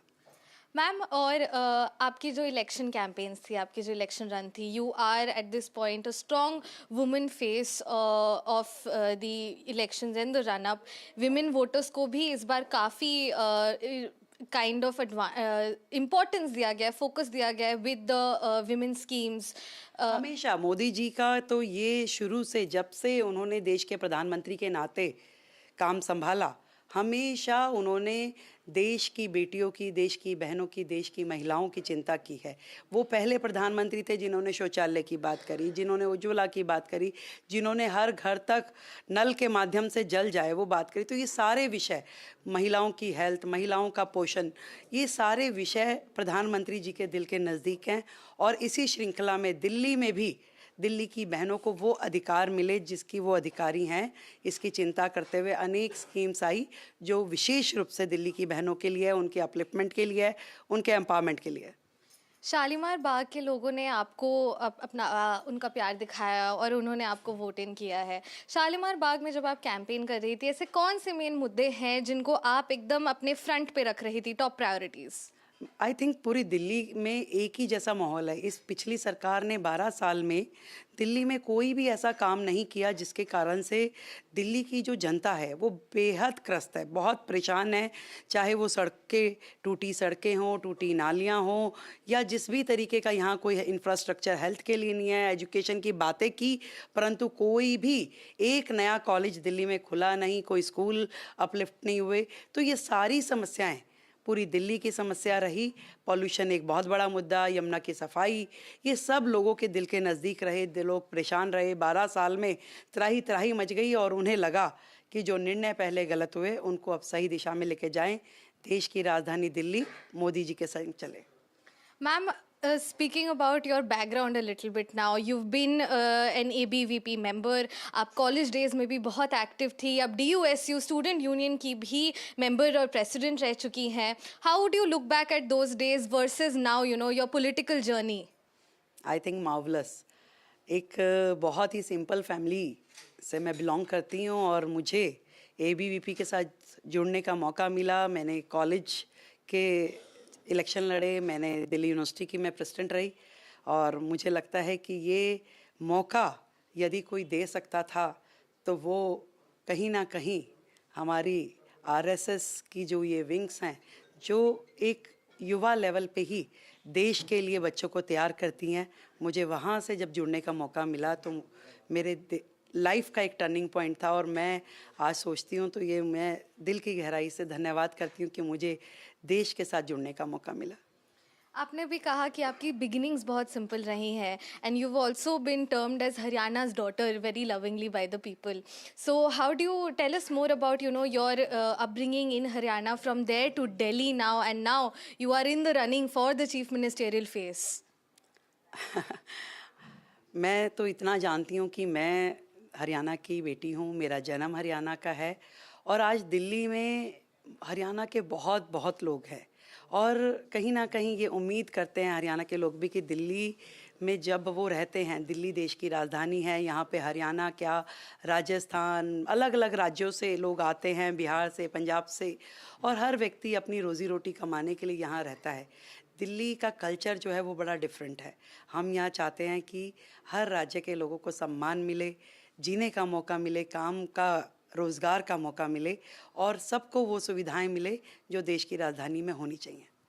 रेखा ma'am, tell us more about your in the sense कि आज जो ये लेजिस्लेटिव मीटिंग भी होने वाली है, पार्टी मीटिंग, आप will you be going there, what are you expecting to happen out there, give us some sort of an insight. बिल्कुल ज़रूर जाऊंगी, एज ए पार्टी MLA मैं वहाँ रहूंगी और वो दृश्य जो दिल्ली का स्वर्णिम अध्याय लिखने वाला है वो मैं अपनी आंखों से देखूंगी कि कैसे 27 साल बाद भारतीय जनता पार्टी की सरकार बनने जा रही है और उस सरकार में एक एक विज़न जो मोदी जी ने दिल्ली के लिए सोचा है वो इम्प्लीमेंट होगा, पूरा एजेंडा तय होगा और हर काम को team Modi, team BJP Delhi के लिए करने वाली है। आप टीम मोदी और टीम बीजेपी की जो आप बातें कर रही हैं, you have also very closely worked eight Delhi university. Education भी एक बहुत स्ट्रॉन्ग मुद्दा रहा है in the past 11 years of the आम आदमी पार्टी। उनके मॉडल स्कूल्स की जो ये रही है, मतलब their whole main crux of this model schools, how do you see that panning out now? Like ये जो गवर्नमेंट स्कूल्स है, since you have been very closely in education, that's why I am asking you. Actually मुझे लगता है कि जो पिछली सरकारें गई हैं उन्होंने बातें तो बहुत की परंतु बेसिकली करा कुछ नहीं है। आज भी जो हमारे गवर्नमेंट स्कूल्स हैं वो बहुत ही ऐसी स्थिति में है जहाँ पे बच्चों को पढ़ने की बहुत सुविधाएं नहीं है। आज भी बच्चे वहाँ फेल हो रहे हैं। अगर फेल बच्चों को आप स्कूल से निकाल दें तो ये कोई एजुकेशन मॉडल नहीं है। आपको अपने बच्चों को इतना ट्रेन करना पड़ेगा कि वो बच्चे वहाँ से पास होके निकलें और आगे आने वाली ज़िंदगी में अपना एक अच्छा नाम कमा सके, जो लाइन वो ज्वाइन करना चाहते हैं उस पर चल सके। तो एजुकेशन लाइन में यहाँ काम नहीं हो पाए। दिल्ली में बहुत काम करने की ज़रूरत है एजुकेशन में। क्यों एक बच्चा जो है वो प्राइवेट स्कूल की तरफ दौड़ता है? अगर हम अपने सरकारी स्कूलों को इतना बेहतर कर दें तो वो वहीं पढ़ें, ना EWS उसे चाहिए हो, ना किसी के हाथ जोड़ने पड़े, अच्छे से सरकारी स्कूल में उसे पढ़ाई मिले, एजुकेशन मिले और वो ज़िंदगी के उस रास्ते पे चल पाए जहाँ वो चलना चाहता है। Thank you so much for your time, ma'am. So that was Rekha Gupta, the winning candidate of the Bharatiya Janata Party from Shalimar Bagh, and also the front runner at this point for the Chief Ministerial phase, speaking to us exclusively and telling us that, of course, she's looking forward to be a part of the Legislative Party meeting this evening that will decide finally who will be the Chief Minister of Delhi. Back to thanks studio. so much for joining us with those details. We also have with us Ishika at the moment. Well, speculations are rife about the next Chief Minister of Delhi, with various BJP leaders' names being discussed. This includes Parvesh Verma, Satish Upadhyay, Shikha Roy, Rekha Gupta, who my colleague Tanushka Datta just spoke to. But Ishika, we know that the key BJP huddle is to take place shortly. Meanwhile, we're hearing that the venue of the Parliamentary Board meeting has actually been shifted from the BJP headquarters to the Prime Minister's residence.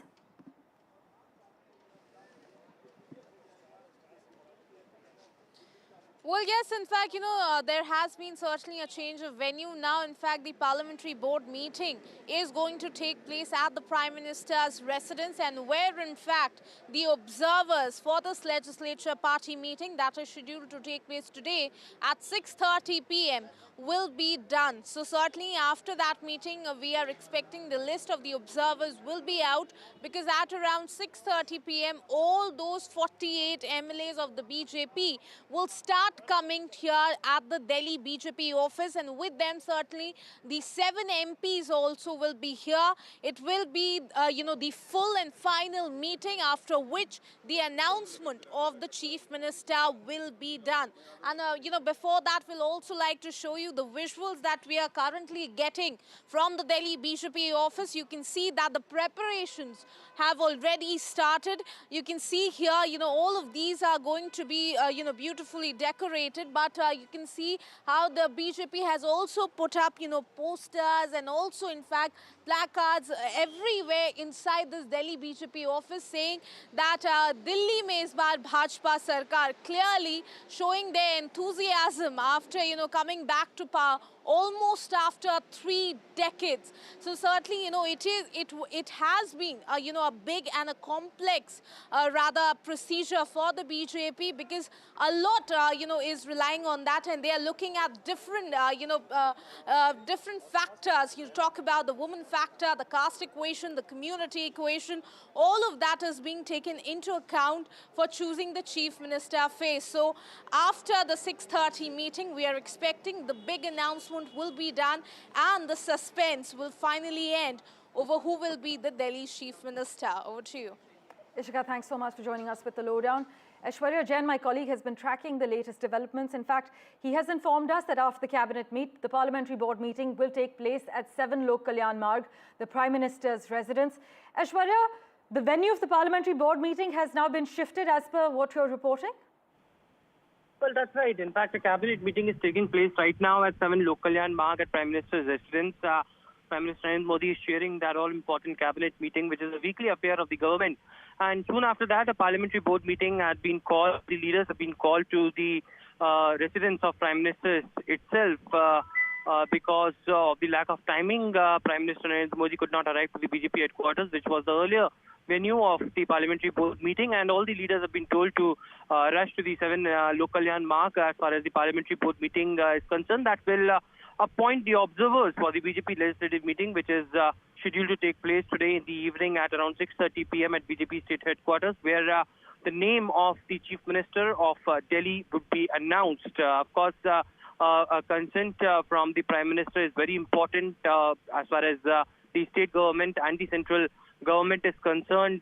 Both the leaders will work very closely, and looking for that, the all-important meeting now had been shifted from the BJP headquarters to the 7 Lok Kalyan Marg, which is Prime Minister's residence. That will start soon after the cabinet meeting that will end.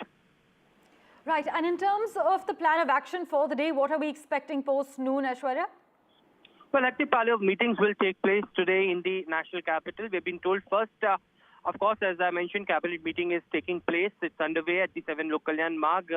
But as far as the election for the chief minister in Delhi is concerned, it would be first the BJP parliamentary board meeting, which will select the observers at 12 noon. There would be a separate meeting of the state leaders of the Delhi BJP at the state headquarters that will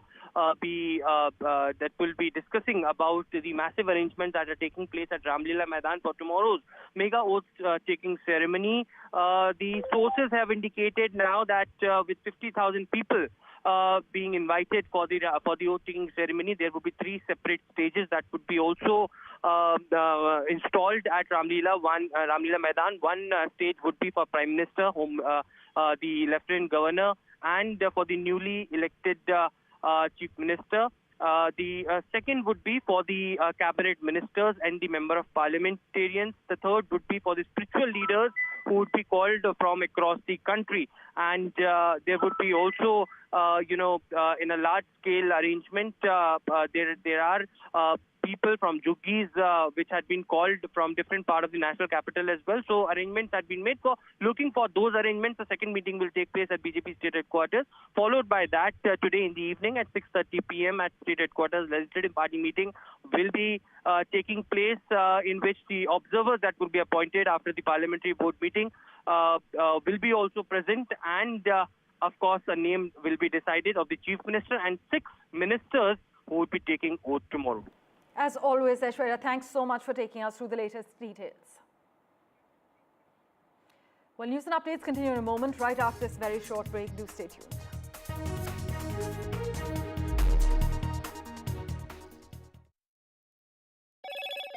Hello, Moto. Motorola Edge 50 Pro, world's first AI-powered pro-grade camera.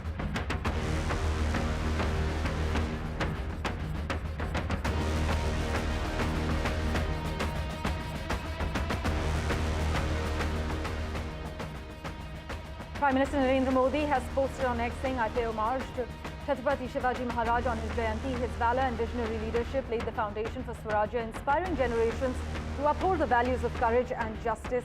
He inspires us in building a strong, self-reliant and prosperous India.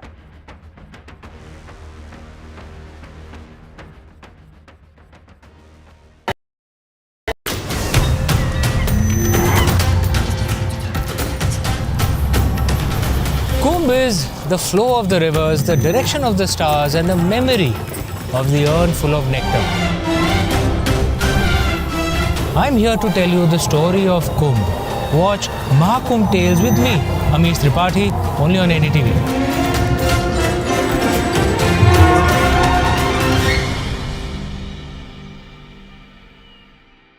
I've been reporting on all issues, big and small, from Andhra Pradesh, Telangana, rest of South India, bringing you all the action, all that you need to know, all that you want to know. The energy of Maximum City is infectious. I bring in that energy in our news coverage from financial capital Mumbai. Covering from the southernmost part of India over the last 23 years, I bring in-depth and 360-degree coverage from the Dravidian heartland. The land of Mishti is also known for its bitter politics. I have seen much water flow under the Howrah Bridge, covering Bengal in all its vivid colors.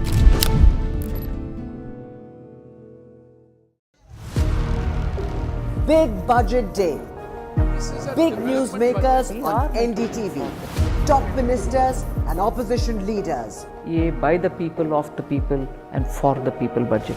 It is a fulfilling budget. This is a development budget. It's one of the finest budgets I've ever seen. More than a bold move, it is a clever move. NDTV, always the first choice of newsmaker. NDTV keeps you ahead.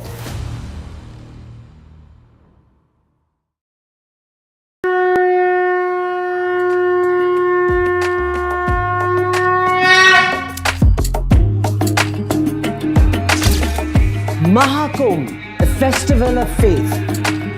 The world's biggest spiritual festival. The divine dip at the spiritual Sangam. A sacred confluence of faith, culture and heritage. NDTV's mega coverage of the Mega Fest. NDTV at Maha Kumbh 2025.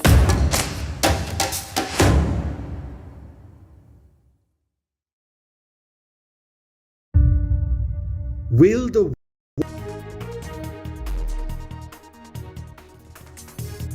Welcome back. You are watching NDTV 24/7. The other big story we're tracking is Gyanesh Kumar, who's officially assumed charge as India's new Chief Election Commissioner, succeeding Rajiv Kumar. Now, his 4-year tenure will oversee crucial elections, including multiple state polls and the upcoming presidential election as well.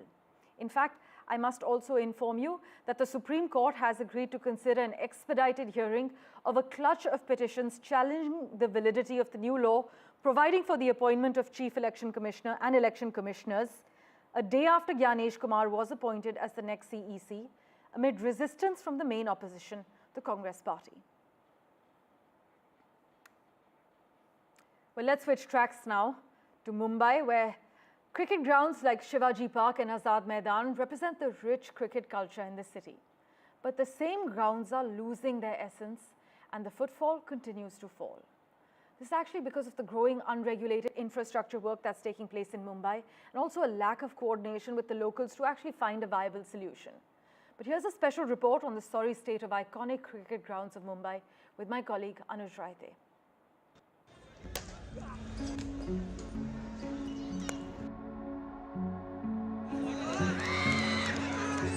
These iconic Mumbai Maidans that nurtured generations of cricketers are shrinking under the burden of pollution and fast-paced development.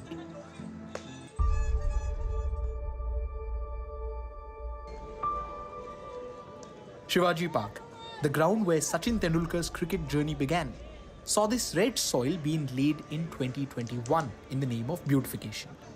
4 years on, it has not been removed despite multiple protests by residents who say it's adding to the pollution in the area, posing a problem for budding cricketers and residents alike. In 2021, the red soil was dumped here, almost on record, which is like 400 trucks, which was dumped over here and under the name of beautification.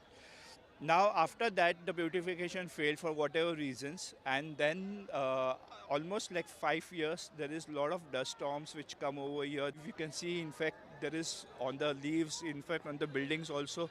So the main issue is that the dust enters our lungs, and it's like PM 2.5 and PM 10 particulate, which is very harmful to our lungs. While the Maharashtra Pollution Control Board has assured that a grass cover will be laid at Shivaji Park, locals are not convinced and say the red soil should be removed on priority. It is affecting each and every player, and not to mention the residents who are continuously finding this red soil coming into their homes. But if that coaching is on to all the small kids from right from 7-8 years up to teens, everybody is suffering because of this problem. They are breathing this red soil, and it is surely affecting their health in terms of congestion, sore throat, maybe cold, cough, I don't know what else.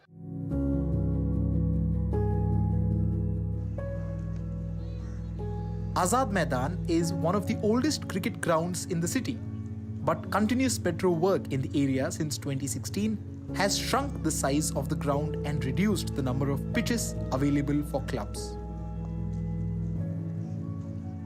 The metro work started in the year of 2016 with the assurance it will be over by 23 or 24. The metro is required to the city, that's okay, we are also agreed. But in the South Mumbai or in Mumbai, there are very few grounds, very limited grounds available for the sports fraternity, especially cricket. And with this, all the wickets are spoiled and all the clubs are worried how to nurse, how to guide their children in the future time. The MMRCL, a government body which manages metro in Mumbai, has assured that the original condition of the ground will be restored before the end of this year.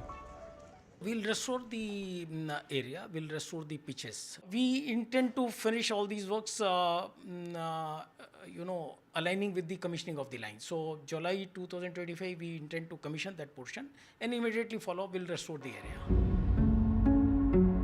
Pollution at Shivaji Park and the ongoing construction work at Azad Maidan have become major concerns for players and residents at these two iconic grounds. While on one hand, the city and the state government authorities are pushing for larger infrastructural projects, on the other hand, the local residents are complaining about lack of coordination with the local residents while doing the same. With camera person Sunil Kankriyal and Arvind More, this is Anuj Rai reporting for NDTV from Mumbai. Well, news and updates continue on the other side of this very short break. Do stay tuned.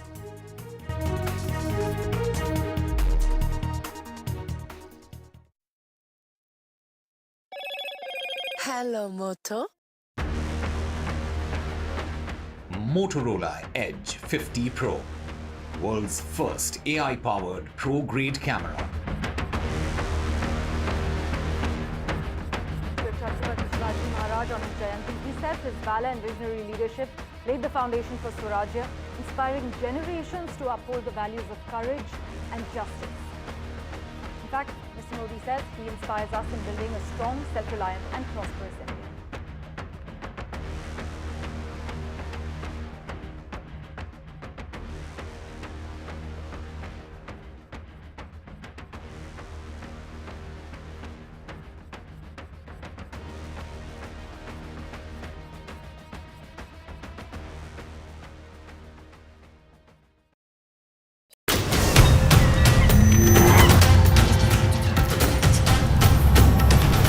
Kumbh is the flow of the rivers, the direction of the stars, and the memory of the urn full of nectar.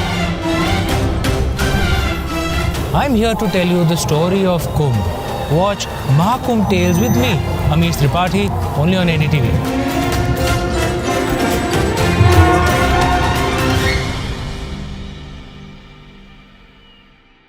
I've been reporting on all issues issues big and small from Andhra Pradesh, Telangana, rest of South India, bringing you all the action, all that you need to know, all that you want to know. The energy of Maximum City is infectious. I bring in that energy in our news coverage from financial capital Mumbai. Covering from the southernmost part of India over the last 23 years, I bring in-depth and 360-degree coverage from the Dravidian heartland. The land of Mishti is also known for its bitter politics. I have seen much water flow under the Howrah Bridge, covering Bengal in all its vivid colors.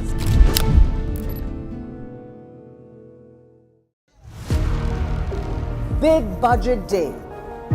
Big newsmakers on NDTV. Top ministers and opposition leaders. ये by the people, of the people and for the people budget.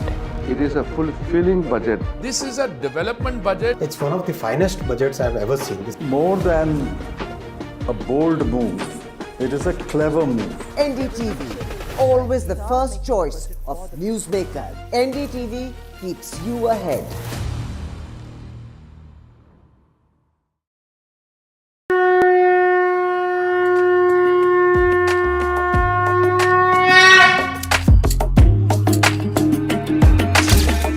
Maha Kumbh, the festival of faith, the world's biggest spiritual festival, the divine dip at the spiritual Sangam,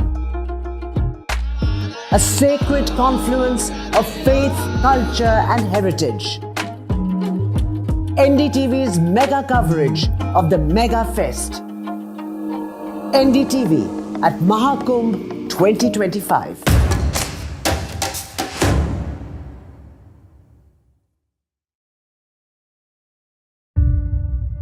Will the war in Ukraine end? Will there be an end to the deaths? Hundreds of thousands have been killed on either side. Donald Trump is clear there must be peace. And the US will not indefinitely arm Ukraine. Does Zelensky have choices?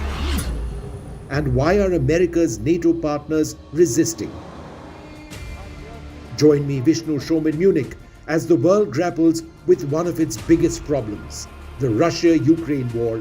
Will there finally be peace?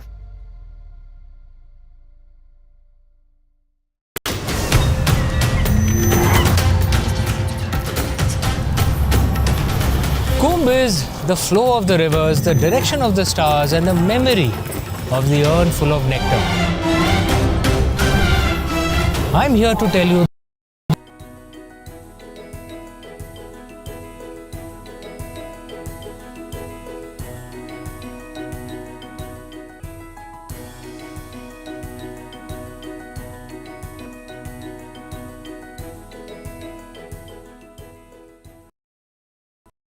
I've been reporting on all issues big and small from Andhra Pradesh, Telangana, rest of South India, bringing you all the action, all that you need to know, all that you want to know. The energy of Maximum City is infectious. I bring in that energy in our news coverage from financial capital Mumbai. Covering from the southernmost part of India.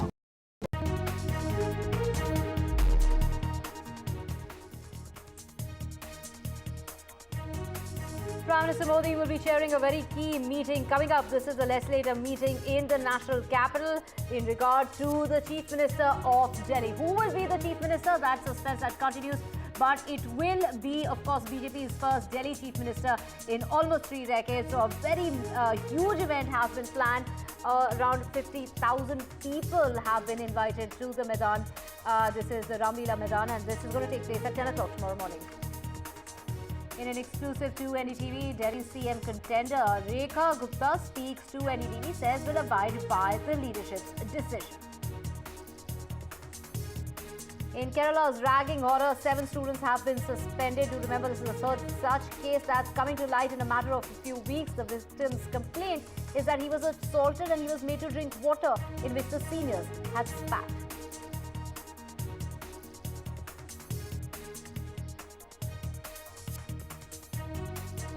In Tamil Nadu, a face-off as far as Hindi imposition is concerned. The Deputy Chief Minister Udayinidhi Stalin says that they're not begging, they're asking for what's rightfully a share of their state. While the BJP's signature campaign to start on the 1st of March saying there's no imposition as far as the language is concerned, and they're saying that it's only Tamil Nadu opposing the NEP.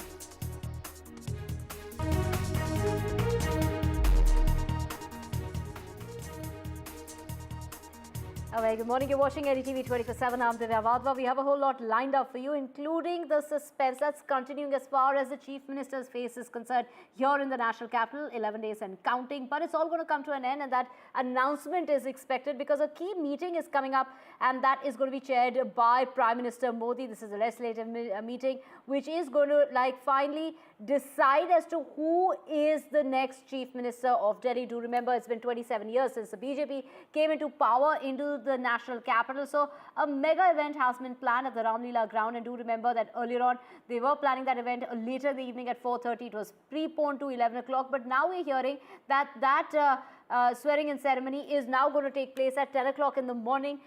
Many arrangements are being made. There was a meeting in regard to the preparations that are underway. We're talking about 20 chief ministers and deputy chief ministers of the BJP-led states who are going to be part of this mega event. 50 film stars as well as industrialists. We're talking about farmers as well as beneficiaries of schemes. A lot of performances are expected, including Kailash Kher.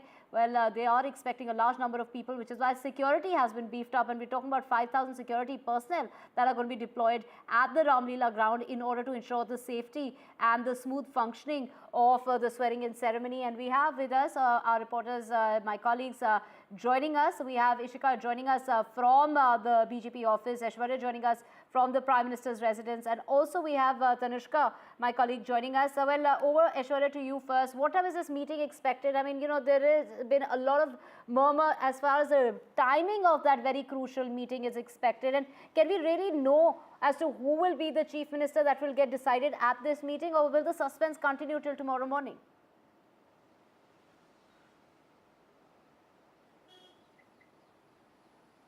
Well, BJP is known for throwing suspenses, and it is the Bharatiya Janata Party who would finally decide after the legislative party meeting which has been called this evening at the BJP state headquarters, and the parliamentary board meeting had been called at the Prime Minister's residence, which is at 7 LKM, and the observers will be appointed for the legislative party meeting as well. Of course, there would be discussions on the name of the Chief Minister in this particular meeting, which is going to take place at around 12 noon at Prime Minister's residence. And we've been also told that the BJP parliamentary board meeting has also been called for having a discussion on the organizational change which is going to take place sometime from now in the next 1 month. There you can see in the visuals Prime Minister's residence, the convoys of several of the top leaders who are attending this cabinet meeting had been placed just outside the Prime Minister's residence, and currently the cabinet meeting, which is a weekly affair for the government, is underway, and at 3 p.m. there would be a cabinet briefing that will also take place. But as far as the legislative party meeting is concerned, that would take place at around 6:30 to 7 p.m. in the evening, and that will decide the next Chief Minister and who will be those 6 ministers who will be taking oath tomorrow at Ramlila Maidan at around 11 a.m. Of course, there had been preparations, massive scale of preparations which are going on at the Ramlila Maidan, where the historic oath-taking ceremony will take place. Bharatiya Janata Party will have its Chief Minister after 27 years, and therefore the BJP is not letting any stone unturned as far as the preparations are concerned, the invitees are concerned.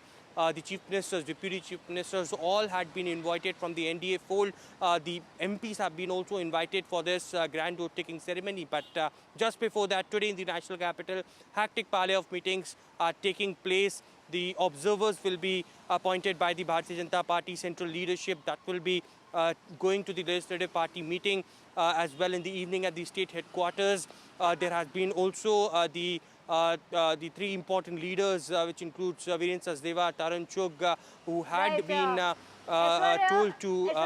we have the invitation on our screens at the moment, so that timing has changed all over again. Now, according to this invitation, the swearing-in ceremony is going to take place at 12 noon tomorrow at the Ram Leela Maidan. Take us through, this change that we are seeing as far as the timing is concerned. It was supposed to be 4:30, became 11 o'clock. By the morning, we knew it was about 10 o'clock, and now we're hearing that it's going to take place at 12 o'clock in the afternoon.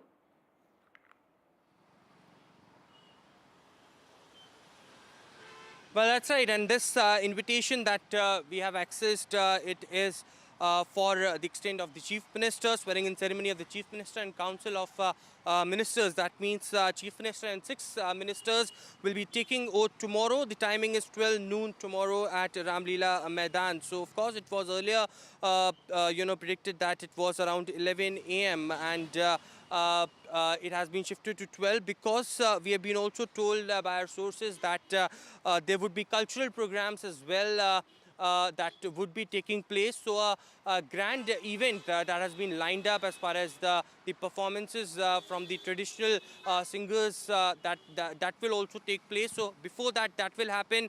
Speech from the Prime Minister is also expected. A 20-minute brief program for the oath-taking ceremony is expected at Ram Leela Maidan tomorrow.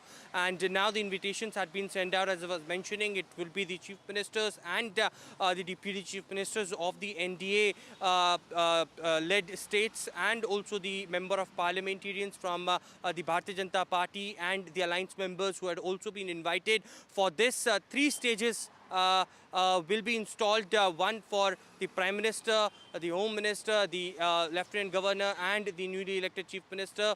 The second stage would be for the MPs and union ministers. The third stage would be for the spiritual leaders who would be called from all across the country. The Bharatiya Janata Party want to clearly showcase their strength as far as the oath-taking ceremony is concerned, that it's a historic mandate that the BJP has got, the Dambal Injan Sarkar that will work for the fulfillment of those promises that they have done for the people of Delhi, and it would also aim for the next big elections in West Bengal, the fourth that Bharatiya Janata Party want to win for years and years now, and this will clearly send out a message that how BJP is prepared for the upcoming elections in different states as well.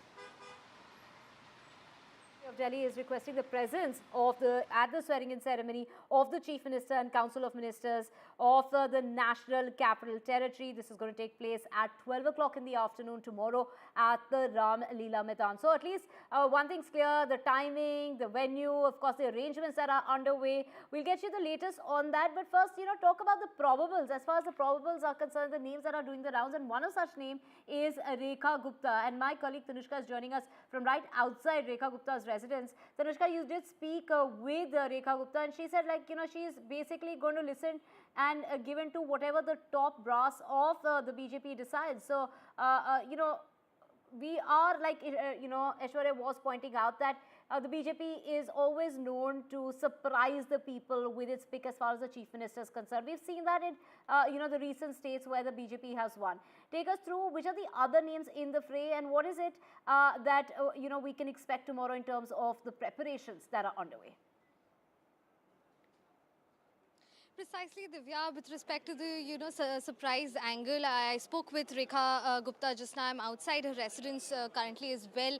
And what she did say that it's too soon to be speculating at this point whether or not she would be in the fray for the chief ministerial face or not. But of course, that major question is coming to an answer very soon by the end of this day.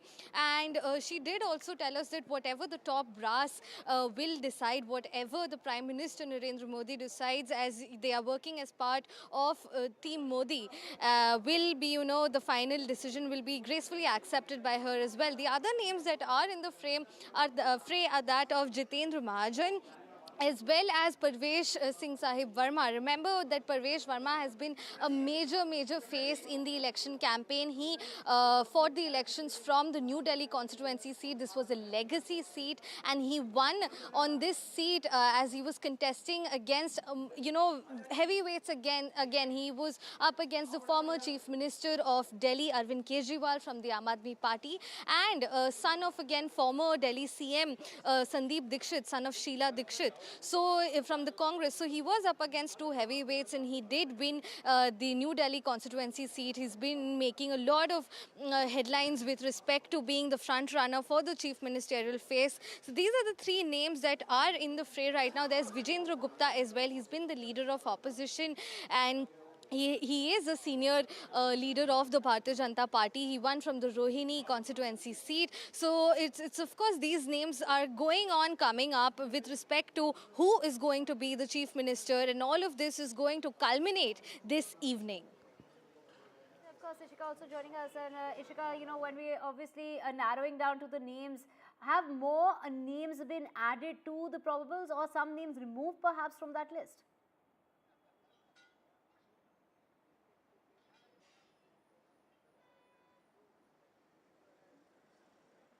Ishika, of course, you know, we've been talking about the names doing the rounds. Have some of the names, you know, been removed from that list that has been doing the rounds for quite a while now? It's been 11 days and counting since the election results were out. And, you know, we are expecting that announcement. There seems to be no buzz as to, you know, the preferred name as far as that list is concerned. Well, Divya, this certainly should not be a surprise when it comes to the BJP because, you know, in other states also we have seen the same process that, you know, it is only till the last moment that we actually know the name of the chief minister. So here also if we talk about, you know, as to who is in the race, well, the BJP is, you know, continuously tight-lipped about it, but certainly there are various factors that the BJP sources say that is being, you know, considered for the chief minister face. One certainly being the woman factor, and that is where the name of Rekha Gupta, Shikha Rai is doing the rounds. Apart from that, the caste equation is certainly one thing that the BJP is also considering. So a Dalit chief minister, if, you know, if becomes, so that will also not be a surprise there. Jitendra Mahajan's name is also in the fray. Now, apart from that, there are, you know, some very prominent names, you know, in this election whose name are doing the rounds. You talk about Satish Upadhyay, you talk about Parvesh Verma, you talk about, in fact, Ashish Sood, who are in fact in this chief minister's race. But as to who will be the chief minister, that will only be decided after the legislature party meeting happens at after 6:30 p.m. because all those 48 MLAs of the BJP are going to be here at the party office and they will be choosing their leader. Now for that, as my colleague Ashwarya was also mentioning, that the observers are going to be appointed, you know, for that particular meeting, and the chief minister, rather the leader of these MLAs are going to be decided, who will be declared as the chief minister, and after that they will be going to the lieutenant governor's office and they will be staking claim for their, you know, for their government. Now let me show you the visuals. You can see the enthusiasm of the BJP just ahead of that. This particular gate that we are showing you, you know, outside the Delhi BJP, this has been only put up yesterday evening. And you can see what's written there, Delhi mein Bhajpa Sarkar.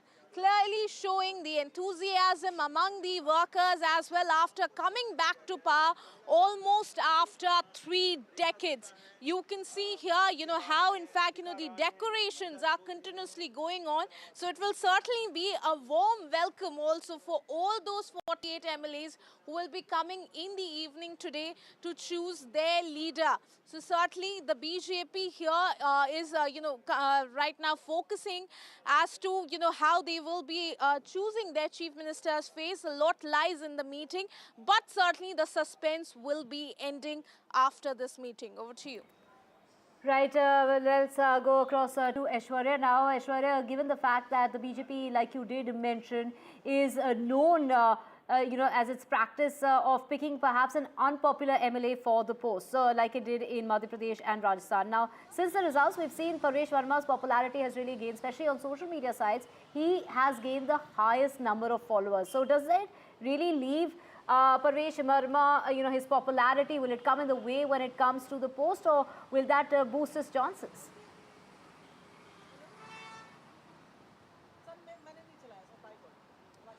Well, BJP is known for throwing surprises, as I mentioned, and nothing can be said until the top leadership of the Bharatiya Janata Party decides for the name of Chief Minister and who will be those 6 other ministers who will be taking oath tomorrow at Ramlila Maidan. But certainly there are 4 to 5 names which had been shortlisted. The sources have clearly indicated Parvesh Singh Verma, of course, remains the top contender for the chief ministerial position. He has defeated the giant leader of Aam Aadmi Party, Arvind Kejriwal, and he has that capability of engaging with masses in Delhi as well, being a former MP. These all things goes in favor of Parvesh Singh Verma. He has a good rapport with the top leadership of the Bharatiya Janata Party as well.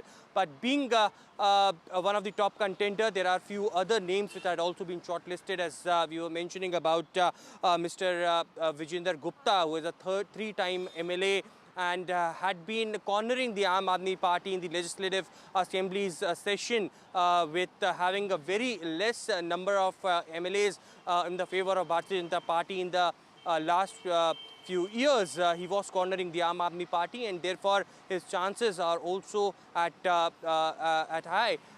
It is Ashish Sood, it is Rekha Gupta, it is Shikha Roy, who is also having a RSS background and had been a councillor for the Bharatiya Janata Party in the past as well. But a fresh name has also emerged with having said that Jitendra Mahajan, who is a MLA from Rohtas, a 3-term MLA from Bharatiya Janata Party, another candidate who had been with the, who have a very good reputation and had a good terms with the top leadership of the Bharatiya Janata Party as well. So these are few names which are doing the rounds, but it would be the top leadership of the Bharatiya Janata Party who would be deciding it, passing a message to the Legislative Party meeting. The observers will be taking that all-important name and will be passed. Of course, the newly elected MLAs have already stated that whatever decision the central leadership will decide, they will obey that.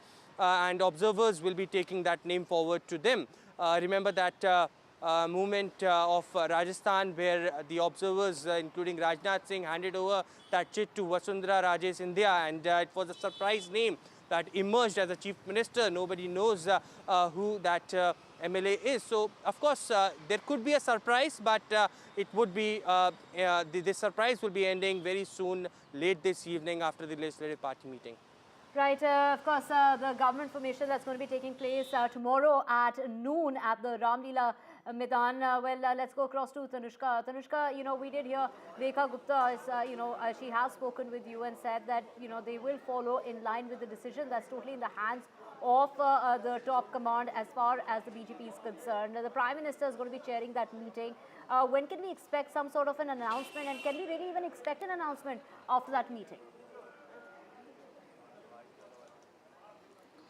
Right, yeah, Divya, and this sort of, of course, speculation about who's going to be the CM has been on for the past 11 days. And you were also speaking about buzz on social media. In the last 7 days, Rekha Gupta was the most talked about among the chief minister probables on social media platform X. This is as per analytics tool by the name of Talkwalker. And she was mentioned in more than 2,300 posts, while Parvesh Verma was found mentioned in 1,600 posts. So, this buzz on social media about Rekha Gupta being one of the probables for the chief ministerial face has been doing the rounds on social media as well, and probably creating more buzz than Parvesh Verma. Parvesh Verma has definitely emerged as one of the major faces in these Delhi Assembly elections, even in the campaign runs, of course, because he did defeat Aam Aadmi Party heavyweight Arvind Kejriwal.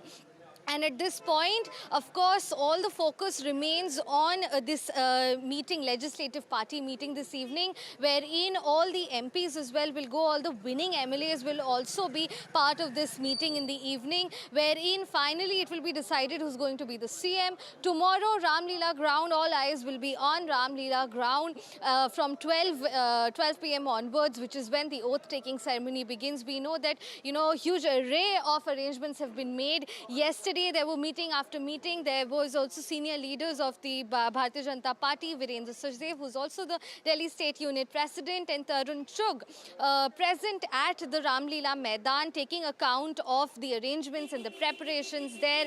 We are hearing that diplomats will be present. They've been invited. Film industry personalities have also been invited. Spiritual leaders, religious leaders, even people from the simple walks of life, such as Delhi farmers. Remember, farmers' issues have been a very strong core controversy in the capital as well. So farmers have also been invited.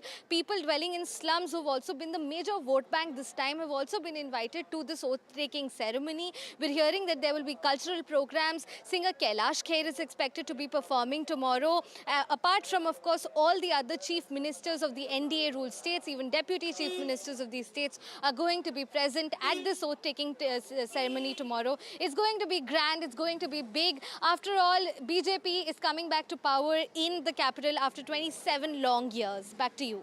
Right, Tanishka, of course, the stage is set, and of course, that venue has been decided, the timing has been decided, but the name, hasn't been decided yet, because there is a meeting that's going to be taking place today, and it's going to be chaired by the Prime Minister, and it's only after that will that announcement perhaps be made, perhaps not be made. Maybe we just have to wait it out till tomorrow morning, and of course, only then will we know who is going to be the Chief Minister of Delhi. Now, of course, the names that have been doing the rounds, of course, that does include Rekha Gupta, who has gone on to say that the previous government did nothing to, nothing in terms of the kind of development that Delhi should have seen. They spoke more, did less. And how are things going to be different when it comes to the new government that is set to be formed tomorrow? Let's listen in.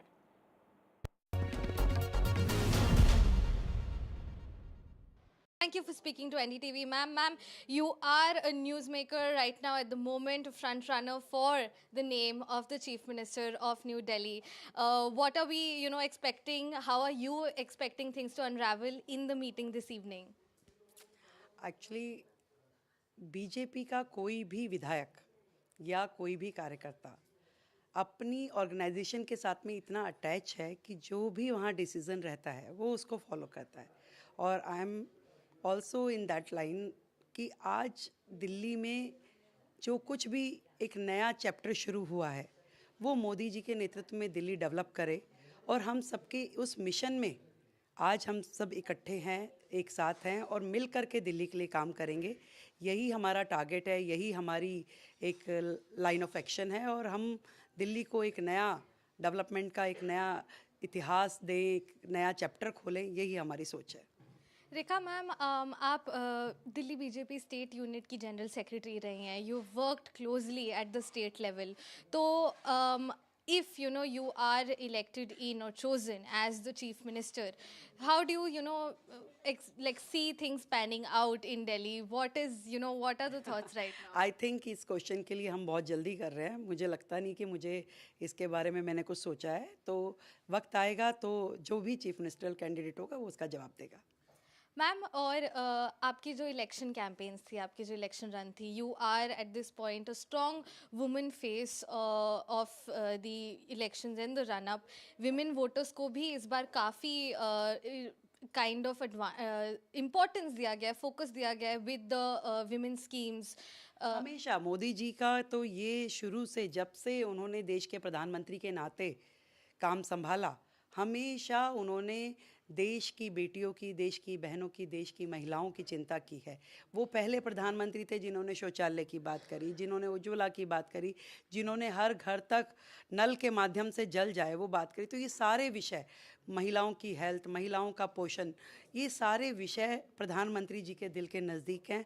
और इसी श्रृंखला में दिल्ली में भी दिल्ली की बहनों को वो अधिकार मिले जिसकी वो अधिकारी हैं, इसकी चिंता करते हुए अनेक स्कीम्स आई जो विशेष रूप से दिल्ली की बहनों के लिए, उनके अपलिफ्टमेंट के लिए, उनके एम्पावरमेंट के लिए.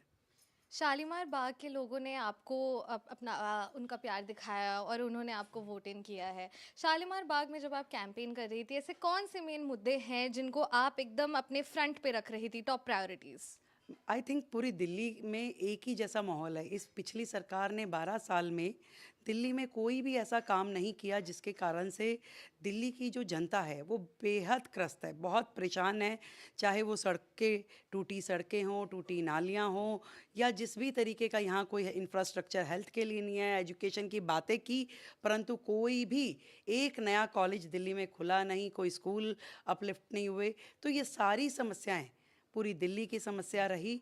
पॉल्यूशन एक बहुत बड़ा मुद्दा, यमुना की सफाई, ये सब लोगों के दिल के नज़दीक रहे। लोग परेशान रहे। 12 साल में त्राही त्राही मच गई और उन्हें लगा कि जो निर्णय पहले गलत हुए उनको अब सही दिशा में लेके जाएं। देश की राजधानी दिल्ली मोदी जी के संग चले। And you've also been termed as Haryana's daughter very lovingly by the people. So how do you tell us more about, your upbringing in Haryana from there to Delhi now, and now you are in the running for the chief ministerial face? मैं तो इतना जानती हूँ कि मैं हरियाणा की बेटी हूँ, मेरा जन्म हरियाणा का है और आज दिल्ली में हरियाणा के बहुत बहुत लोग हैं और कहीं ना कहीं ये उम्मीद करते हैं हरियाणा के लोग भी कि दिल्ली में जब वो रहते हैं, दिल्ली देश की राजधानी है, यहाँ पे हरियाणा क्या राजस्थान, अलग अलग राज्यों से लोग आते हैं, बिहार से, पंजाब से, और हर व्यक्ति अपनी रोज़ी रोटी कमाने के लिए यहाँ रहता है। दिल्ली का कल्चर जो है वो बड़ा डिफरेंट है। हम यहाँ चाहते हैं कि हर राज्य के लोगों को सम्मान मिले, जीने का मौका मिले, काम का, रोज़गार का मौका मिले और सबको वो सुविधाएं मिले जो देश की राजधानी में होनी चाहिए। Rekha ma'am, tell us more about your in the sense कि आज जो ये legislative meeting भी होने वाली है, party meeting, will you be going there? What are you expecting to happen out there? Give us some sort of an insight. बिल्कुल ज़रूर जाऊंगी। एज ए पार्टी MLA मैं वहाँ रहूंगी और वो दृश्य जो दिल्ली का स्वर्णिम अध्याय लिखने वाला है वो मैं अपनी आंखों से देखूंगी कि कैसे 27 साल बाद भारतीय जनता पार्टी की सरकार बनने जा रही है और उस सरकार में एक एक विज़न जो मोदी जी ने दिल्ली के लिए सोचा है वो इम्प्लीमेंट होगा, पूरा एजेंडा तय होगा और हर काम को team Modi, team BJP Delhi के लिए करने वाली है।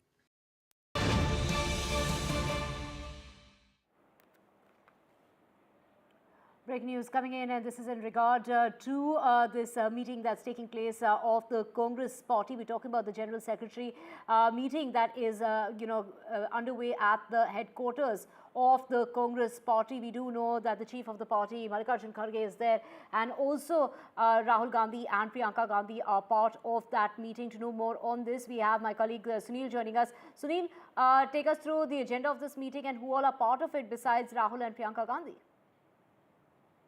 Well, the Congress president, Mr. Kharge, is also. This is the first meeting of the newly appointed general secretaries and in charges.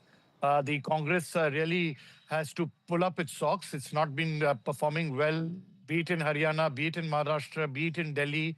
And now they have assembly elections in Bihar. And the most important, which are low-hanging fruits, like, for example, Kerala, Tamil Nadu, for that matter, Assam, as well as West Bengal, other states which will be going to the polls early in 2020 next year. So it's in that backdrop that the Congress party will have to look at the future, how they want to go forward, what are the steps they need to take, how to revitalize the organization, how to understand to take party forward and build up the cadre, because one of the biggest findings that they have had, apart from blaming the Election Commission and the tools which are part of the entire electoral process, is that they haven't got their own house in order. And that's the reason for why the Congress done well. So I think the focus now will be, apart from Bihar, is states like Kerala as well as Assam, where the Congress really needs to be able to be in fighting chance in the coming days if it has to be able to make an impact in those important assembly elections which are due in the early next year.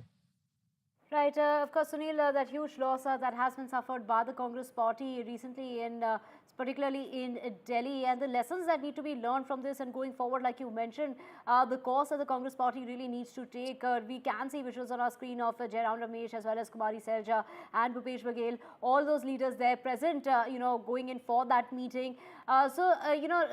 This really comes on the heels of that huge loss, like you pointed out, Sunil. What are the lessons that the Congress party really needs to learn from the kind of mistakes that they perhaps made in the past? Somewhere down the line, they have lost the connect with the workers. The fact that you haven't been able to have booth management, you haven't been able to build, a PCC level, a block level, a district level appointees. Many of the states, be it Delhi, which you were referring to, or for that matter, even election-going states, Bihar, and then that list carries on, be it in Kerala, be it in Assam, be it in West Bengal, be it in Tamil Nadu. These are important states.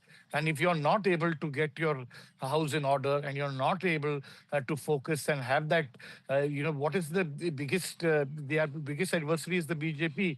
And they have been working, right through after the 2024, when they were hoping to do much better and the BJP reduced to 240, they have been able to pull up their socks and deliver the states of Haryana as well as Maharashtra, and now for the first time in Delhi, after 27 years, retrieve that space. So I think that's the biggest focus for the Congress party. Its biggest challenge is to get its own house in order, to be able to connect with the workers, to be able to build a booth level, a district level, and have PCC levels. They today have a number of general secretaries, but really the focus is missing, and that's the reason why they haven't been able to win state after state. And I think this time round, it's a do-or-die situation for the Congress party if it has to really resurrect itself from the continuous electoral debacles that it has faced after the 2024 stupendous performance, where they really did well and increased to nearly 100 seats, 100 members of parliament in the Lok Sabha. So that's something that the Congress will now have to once again get down to the drawing board, work with like-minded parties, build up alliances, be it in Tamil Nadu or in West Bengal, but in other states like Kerala, where it has a UDF government, as well as in Assam, it will need to really get everybody in order to take on the BJP as well as the NDA in those respective states. Right. Thank you so much, Sunil, for getting us those details. And of course, we will keep coming back to you for more on that meeting, which is underway.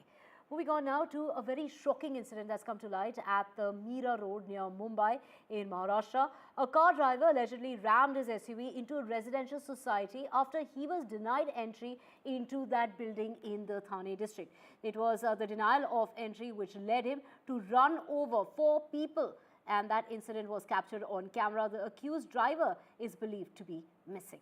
To know more on this, we have my colleague Anuj joining us. Anuj, what really led to this man to drive his SUV into the society, running over 4 people, and get us a health update?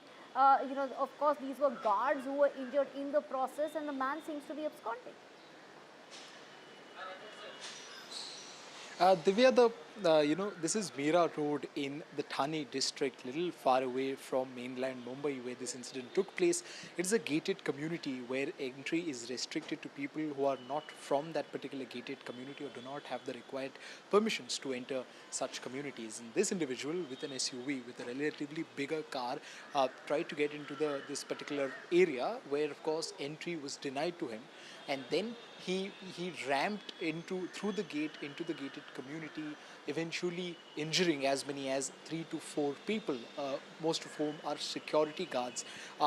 And that is what led to this accident. But what is more important is that right after this accident took place, the people there who were bystanders, they tried to gherao him, they tried to get hold of this man, but he somehow managed to escape, and he's still absconding. An FIR or a complaint regarding the same has been filed in the local police station.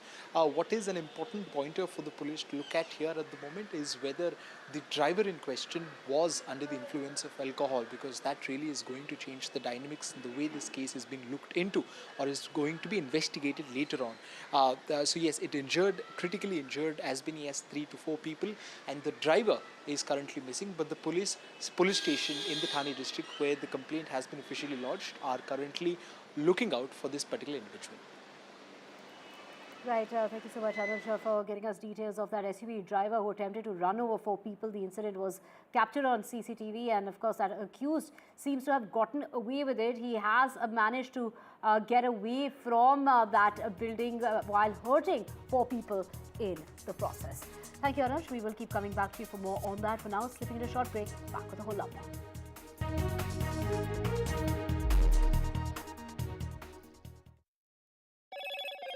Hello, Moto.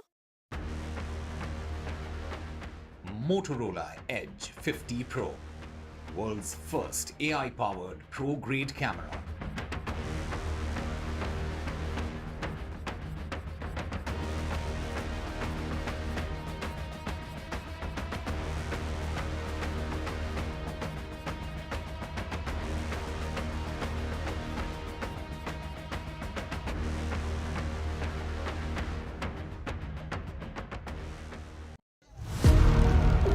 Big budget day. Big newsmakers on NDTV. Top ministers and opposition leaders. ये by the people, of the people and for the people budget. It is a fulfilling budget. This is a development budget. It's one of the finest budgets I've ever seen. More than a bold move, it is a clever move. NDTV, always the first choice of newsmaker. NDTV keeps you ahead.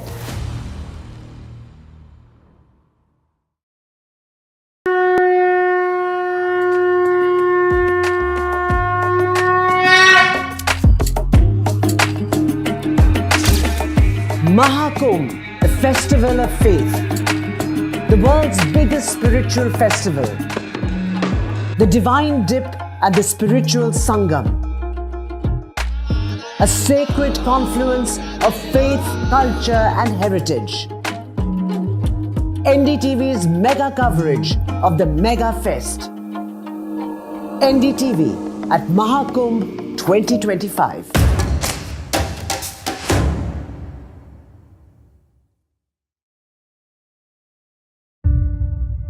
Will the war in Ukraine end? Will there be an end to the deaths? Hundreds of thousands have been killed on either side. Donald Trump is clear there must be peace. And the US will not indefinitely arm Ukraine. Does Zelensky have choices? And why are America's NATO partners resisting? Join me, Vishnu Shom, in Munich as the world grapples with one of its biggest problems, the Russia-Ukraine war. Will there finally be peace?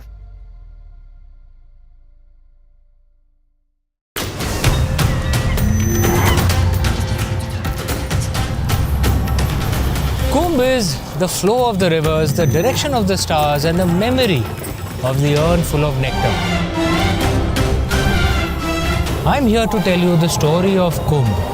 Watch Maha Kumbh Tales with me, Amish Tripathi, only on NDTV.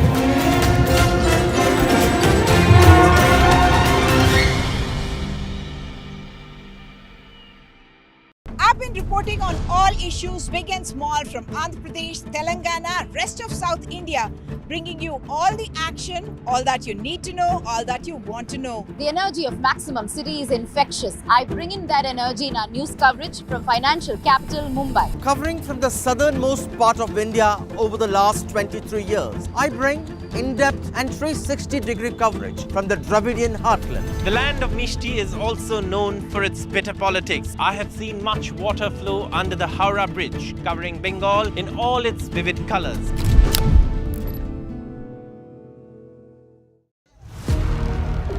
Big budget day.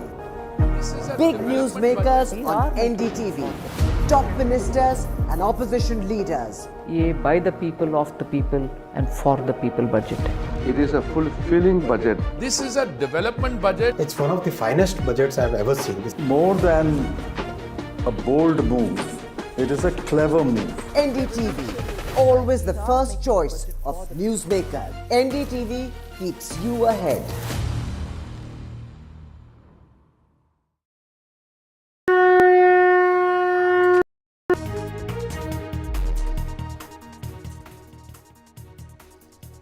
Welcome back. Let's get you the latest and the suspense that continues as far as the Chief Minister of who really will be picked by the Bharatiya Janata Party, which is coming into power in the national capital after a break of 27 years. So this is going to be a very huge event for the BJP. Of course, we will have the Prime Minister there, the Home Minister, all the leaders of the BJP, including 20 Chief Ministers of the states ruled by the BJP, including the Deputy Chief Ministers. We are expecting industrialists as well as film stars, a lot of performances. 5,000 security personnel will be deployed as far as the security arrangements are concerned. And this is going to be taking place at the Ramlila ground tomorrow at 12 o'clock in the afternoon. But before that, a very crucial meeting is coming up, and that is being chaired by the Prime Minister in order to make that final decision. And to know more on this, we have Aishwarya, who's joining us from outside the Prime Minister's residence. Aishwarya, at what time is this meeting going to start, and can we really expect an announcement post this meeting or not?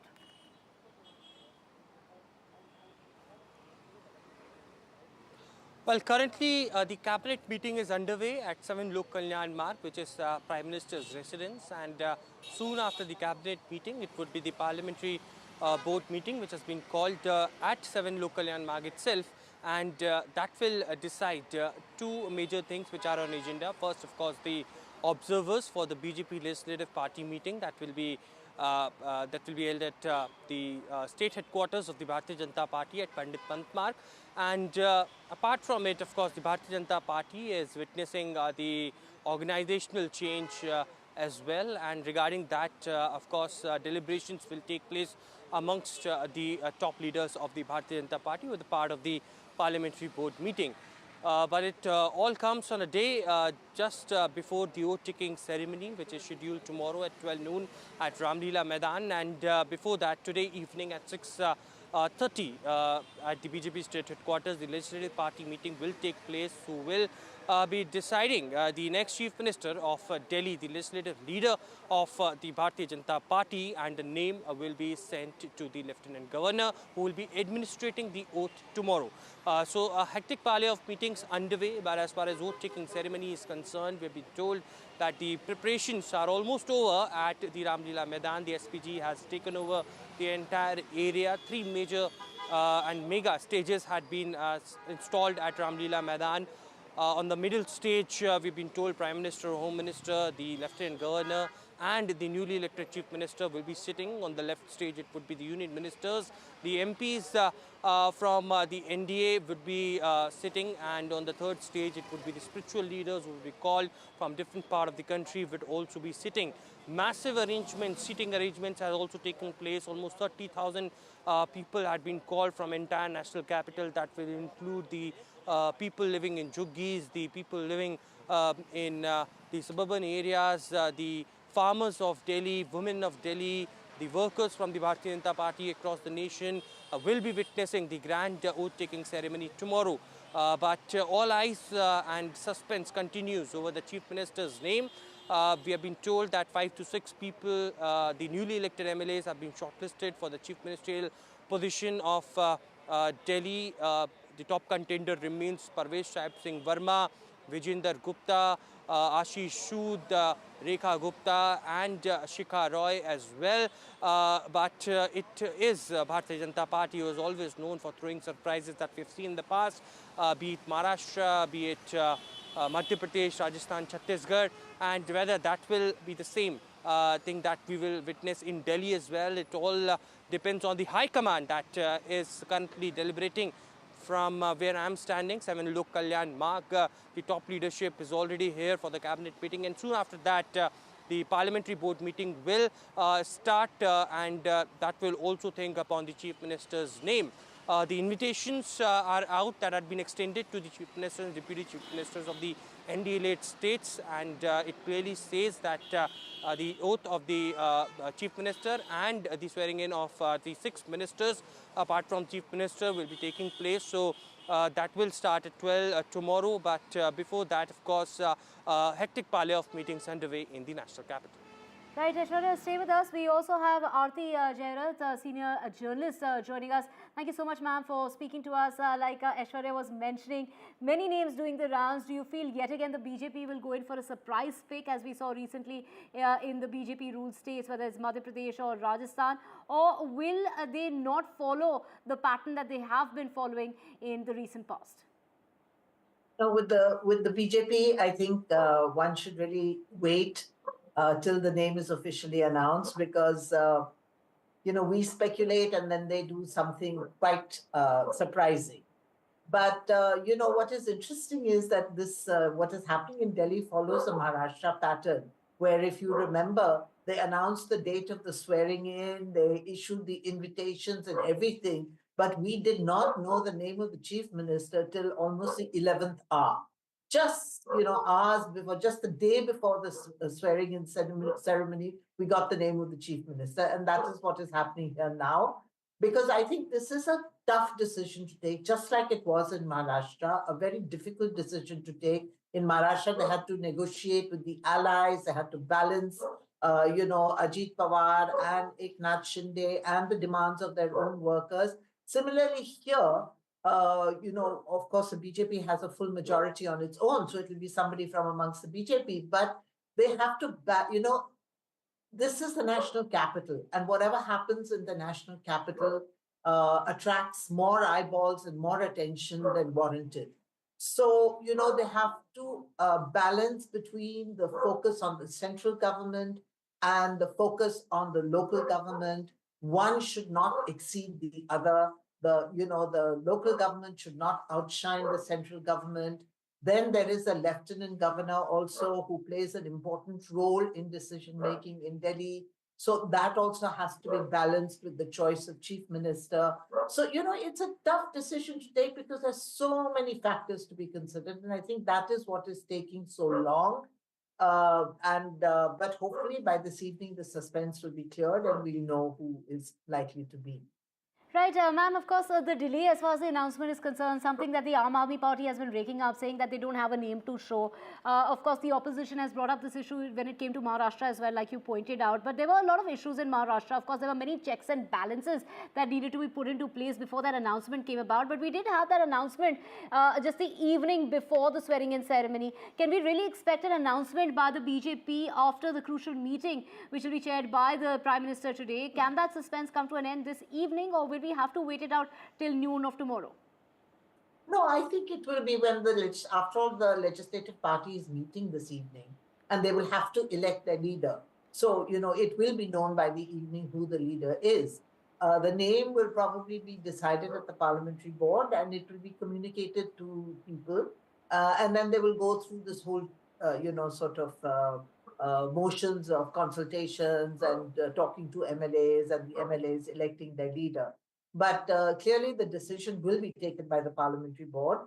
If I am correct, the RSS chief is also in town for an RSS function. I'm sure he has also been involved in the consultations because, as you know, the RSS has played a key role in recent BJP victories, whether in Haryana or in Maharashtra and even in Delhi. So I think the RSS will have a say.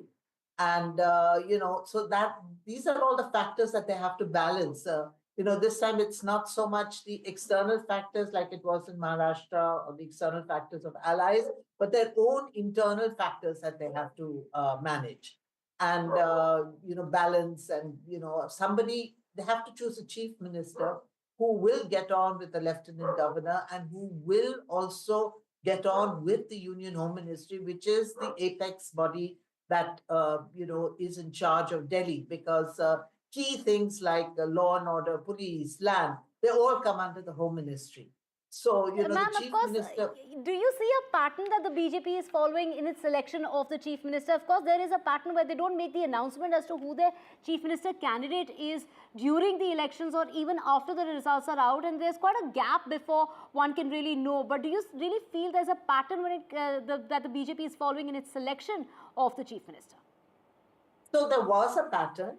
Earlier, if you remember, in Chhattisgarh, in Rajasthan, in Madhya Pradesh, when they won those elections, they were really surprise picks. Mohan Yadav, Bhajanlal Sharma. These were people who were completely unknown and chosen from deep down in the ranks, and they were total unknowns.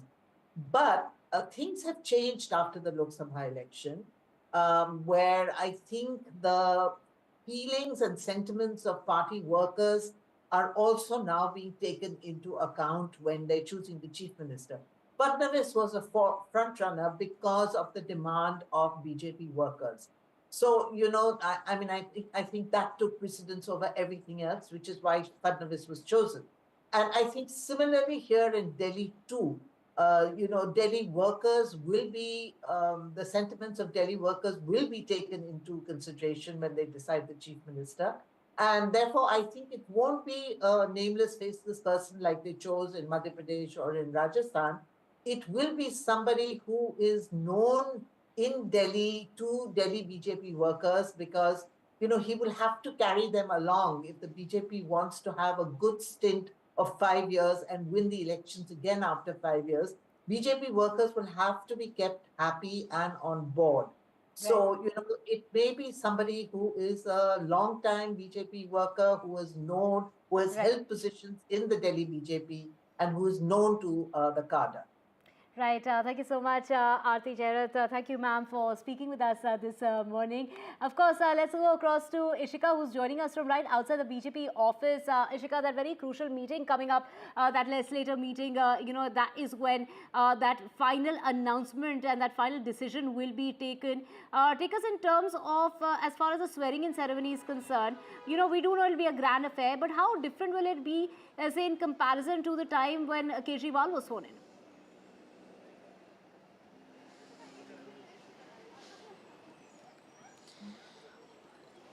Well, the BJP certainly this time is making it a grand event because, it is almost after 3 decades that the BJP is coming back to power. And that is why we are seeing so much of focus on making, this oath ceremony a memorable one. And that is why the in-charges were already appointed by the BJP even before, the observers for the legislature meeting were appointed. So certainly yesterday we saw a lot of round of inspections were done at the Ram Leela Maidan by the Delhi police officials and also by the in-charges of the BJP, that is Vinod Tavre, Tarun Chugh, and also the Delhi BJP President Viren Sachdeva.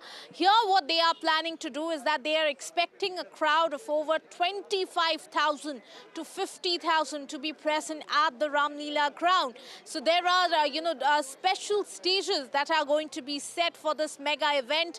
There will certainly be, a stage or rather a seating arrangement for the union ministers, also the chief ministers and the deputy chief ministers of all the NDA governed states.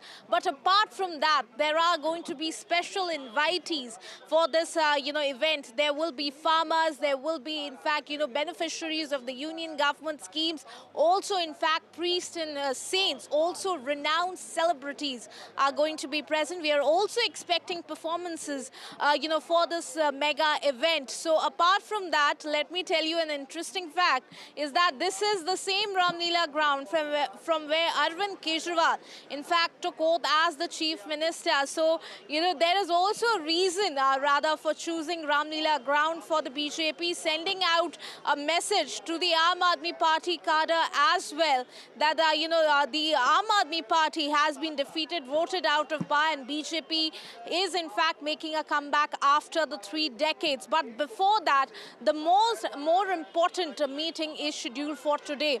As my colleague Ashwarya was just pointing it out, the observers are shortly going to be appointed, after which a legislature party meeting, as per the procedure, is going to take place here at the Delhi State Office at around 6:30 p.m., where all the 48, newly elected MLAs are going to be present. This decoration that you are seeing is for their warm welcome. So they will certainly be, in fact, seconding the name that the top leadership has chosen, and after that they will all be going to the Lieutenant Governor's office to stake claim for their government, after which the oath-taking ceremony will take place tomorrow from 11 a.m. to around 12 p.m. is what we are expecting. Over to you. Right, Ishika, that invitation card is out and it does state that the swearing-in ceremony will take place at 12 o'clock in the afternoon. Aishwarya joining us as well from outside the Prime Minister's residence. Aishwarya, we had Aarti Jehra tell us that just like we saw in Maharashtra, that the announcement as far as the name of the Chief Minister was announced a day before the swearing-in ceremony. So, we are quite hopeful that we'll perhaps know by today as to who will be taking charge of Delhi, and this is quite a big event, like Ishika was pointing out. There's a lot of security that's going to be deployed. We're talking about 5,000 security personnel. Take us through, what is it that you're picking up in terms of the kind of arrangements that are underway at the moment?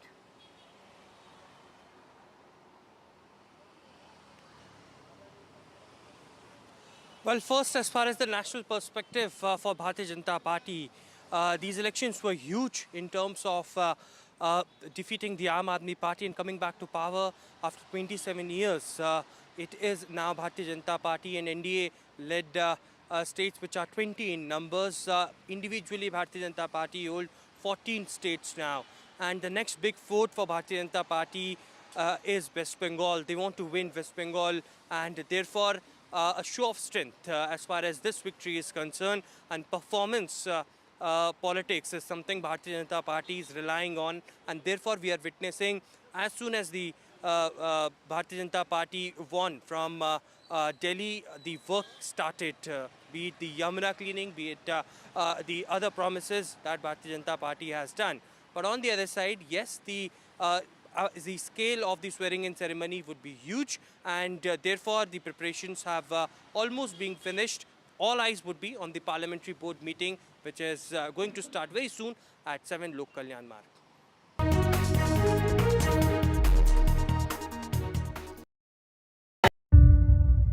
Will the war in Ukraine end? Will there be an end to the deaths? Hundreds of thousands have been killed on either side. Donald Trump is clear there must be peace, and the US will not indefinitely arm Ukraine. Does Zelensky have choices? And why are America's NATO partners resisting? Join me, Vishnu Shom, in Munich as the world grapples with one of its biggest problems, the Russia-Ukraine war. Will there finally be peace?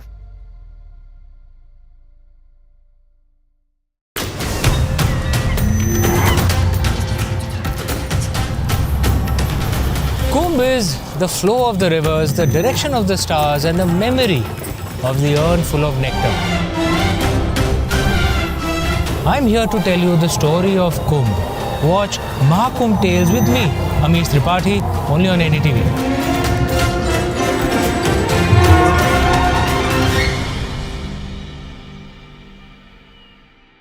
I've been reporting on all issues big and small from Andhra Pradesh, Telangana, rest of South India, bringing you all the action, all that you need to know, all that you want to know. The energy of Maximum City is infectious. I bring in that energy in our news coverage from financial capital Mumbai. Covering from the southernmost part of India over the last 23 years, I bring in-depth and 360-degree coverage from the Dravidian heartland. The land of Mishti is also known for its bitter politics. I have seen much water flow under the Howrah Bridge, covering Bengal in all its vivid colors.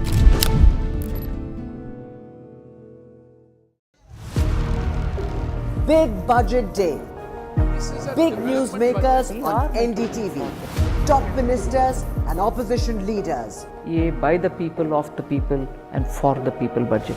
It is a fulfilling budget. This is a development budget. It's one of the finest budgets I've ever seen. More than a bold move, it is a clever move. NDTV, always the first choice of newsmakers. NDTV keeps you ahead.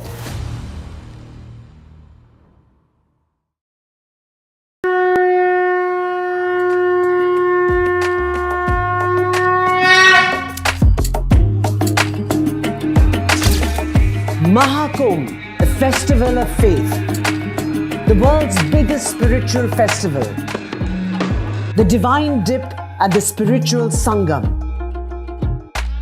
a sacred confluence of faith, culture and heritage. NDTV's mega coverage of the Mega Fest. NDTV at Maha Kumbh 2025.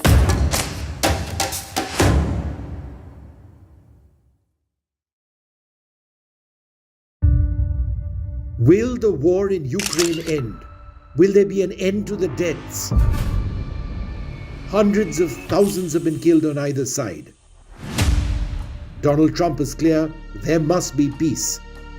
And the US will not indefinitely arm Ukraine. Does Zelensky have choices? And why are America's NATO partners resisting? Join me, Vishnu Shom, in Munich as the world grapples with one of its biggest problems, the Russia-Ukraine war. Will there finally be peace?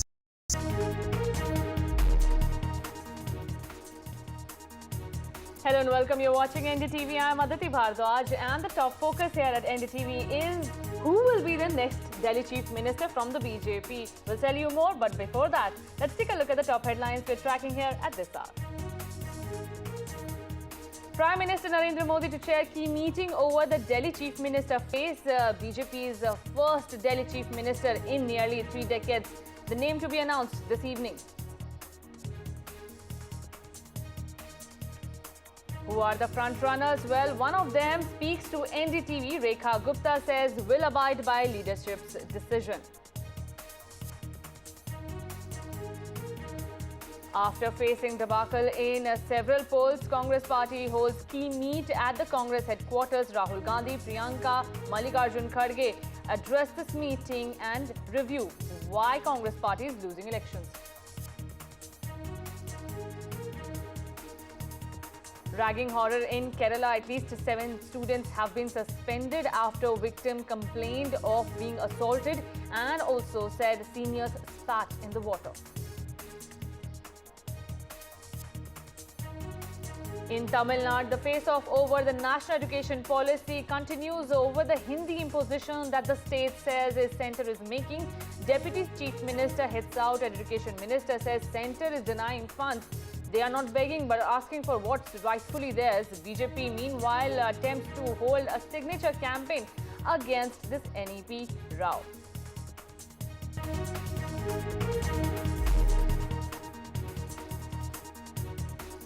Viewers, one question that is on everybody's mind: who will be the Delhi Chief Minister? BJP, well, big responsibility on the shoulders of the leadership to decide who will take the command of the Chief Minister post, as if this is coming after a 27-year gap.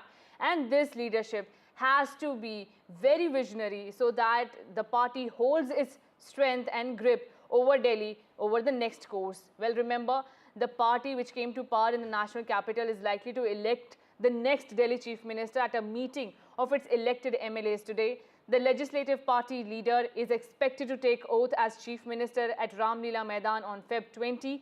11 days after the Delhi Assembly elections results, the party will now mull on and announce final decision on the Delhi Chief Minister face. Today, currently, a meeting will soon begin at Prime Minister Narendra Modi's house. This will be the BJP's Parliamentary Board meeting in which several issues will be discussed along with who will be the Delhi Chief Minister.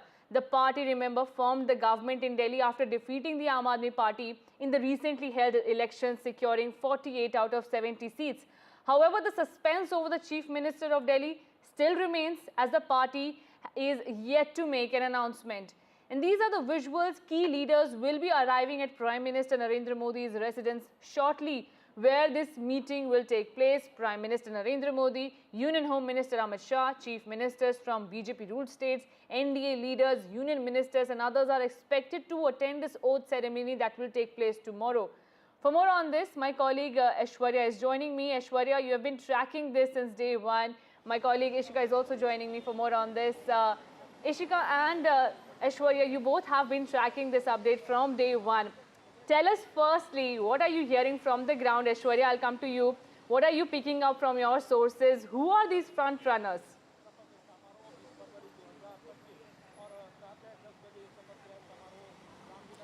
Well, let me tell you first, the meeting which is taking place at 7 LKM, which is Prime Minister's residence, is a cabinet meeting which is a weekly affair of the government. And important decisions are being taken. 3 p.m. is the cabinet briefing that will take place. But after that, it is the parliamentary board meeting that has been called itself at 7 Lok Kalyan Marg at Prime Minister's residence.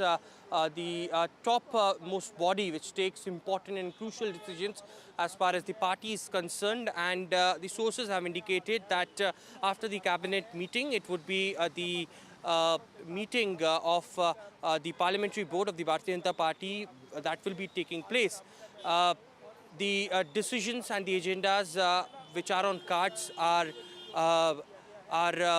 it is of course the organizational change that the Bharatiya Janata Party is looking forward to, and of course the appointment of the observers for the BJP Legislative Party meeting that is going to be held at the BJP state headquarters this evening at 6:30 p.m. where the newly elected MLAs will be appointing its legislative leader, the Chief Minister of Delhi. But this all needs and consent from the topmost body of the Bharatiya Janata Party. The Prime Minister's consent is required for that as well, and deliberation amongst the top leaders of the Bharatiya Janata Party will be also taking place at the parliamentary board meeting that will start very soon over here.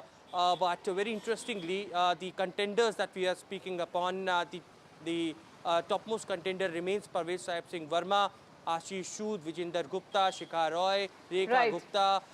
These are amongst the topmost contenders who had the past experience of working with the top leadership and also working with the Delhi legislative working as well. So clearly all eyes would be on that important meeting in the evening, and who would be the observers that will be appointed by the central leadership after the parliamentary board. Right. Ishika, you have been the person who has been tracking the ground pulse. Currently, what's there in the mood of the voters who elected BJP to power? What do you think? Who will make the final cut?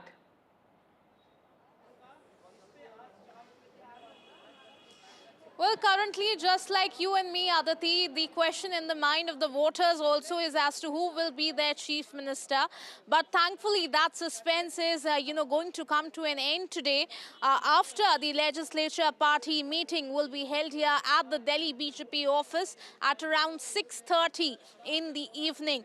Now, here, in fact, certainly, first of all, as my colleague Aishwarya was mentioning, the observers have to be appointed for that meeting who will be giving the central leadership perspective in that meeting, and after which all those 48 newly elected MLAs, they will be choosing their leader who will be declared as the chief minister.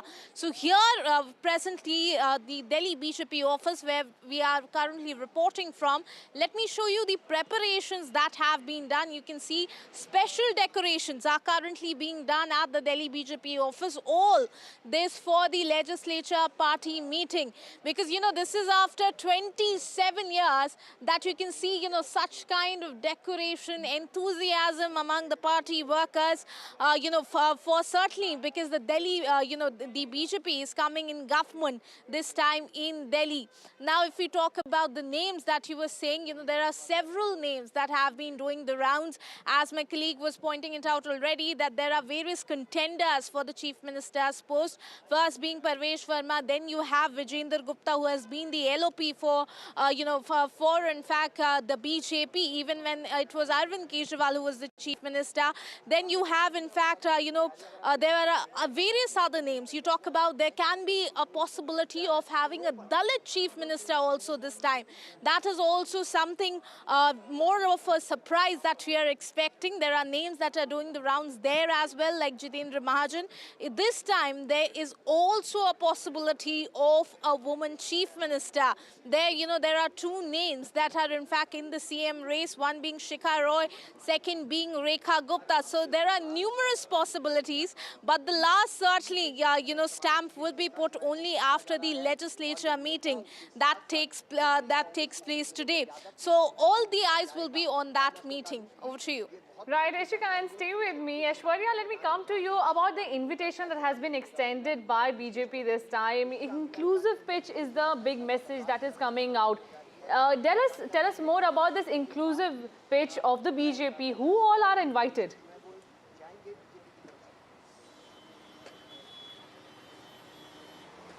Well, it's a massive preparations that are underway at the Ramlila ground, where the oath-taking ceremony will be taking place tomorrow at 12 noon. The SPG has already taken over because Prime Minister Narendra Modi would be also there in attendance. Three mega stages had been set up.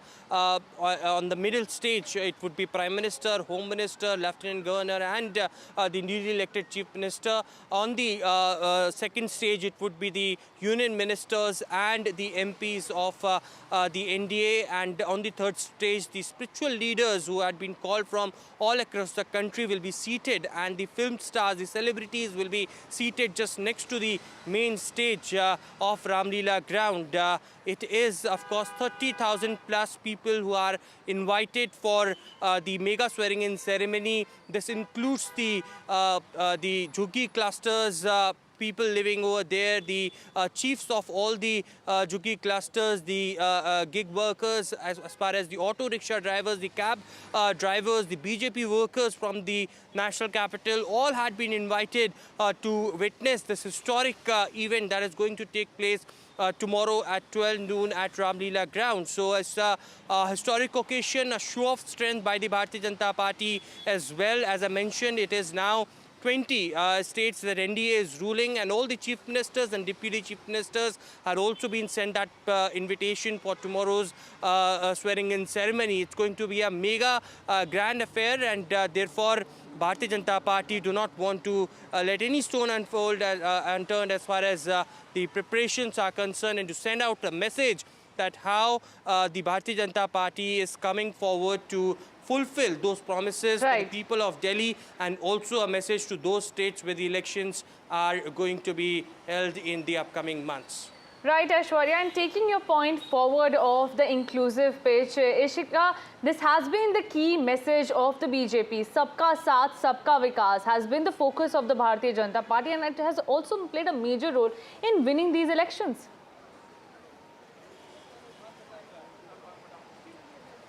Well, yes, Aditi, as you rightly mentioned, what we are very clearly seeing in this, invitation rather that has been extended to, different, sections also of the society, showing how, BJP is bringing that slogan of Sabka Saath, Sabka Vikas, even on the stage of the oath-taking ceremony. Now, if you talk about the special invitees, there are gig workers who have been invited, there are cab drivers, auto rickshaw walas who have been invited, and also, in fact, the Jhuggi Basti Pradhans. Now, remember that all of these, they played a very important part when we talk about the elections that took place this time.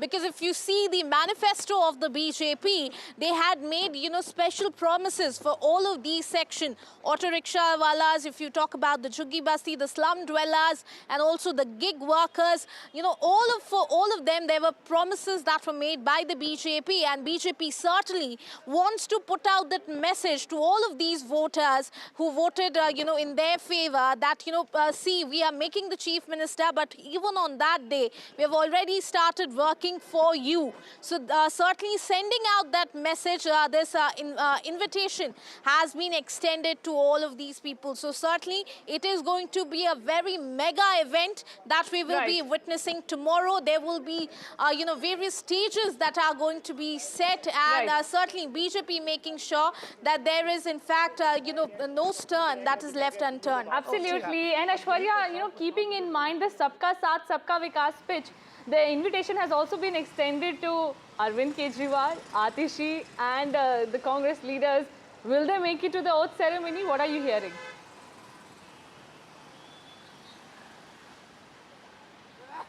Well, of course, that's a courtesy call by the Bharatiya Janata Party, extending the invitation to the opposition parties as well.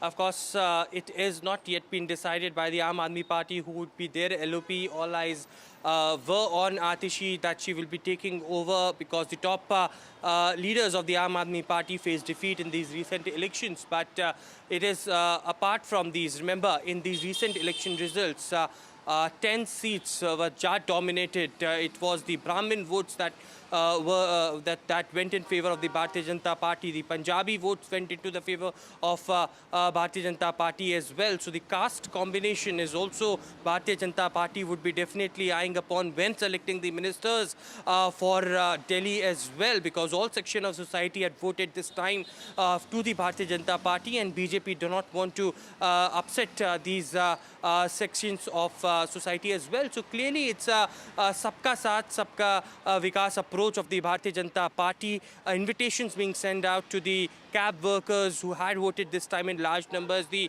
core voters of the Aam Aadmi Party, the auto rickshaw drivers also voted in favor of the Bharatiya Janata Party this time, and the Juggi clusters, the Pradhans has also been invited as well. So an all-round inclusive pitch by the Bharatiya Janata Party is something that we'll be witnessing tomorrow, with spiritual leaders also being called in as in special invitees. The celebrities will also be in attendance. Industrialists will also be in attendance tomorrow, and it's a mega fair that we will see as per a swearing-in ceremony of the Delhi Chief Minister. Right, and Ishika, before letting you go, let me take a quick word from you. What can be expected from, how soon can we expect this decision to come out? At 6:30 is the meeting, if I am not wrong.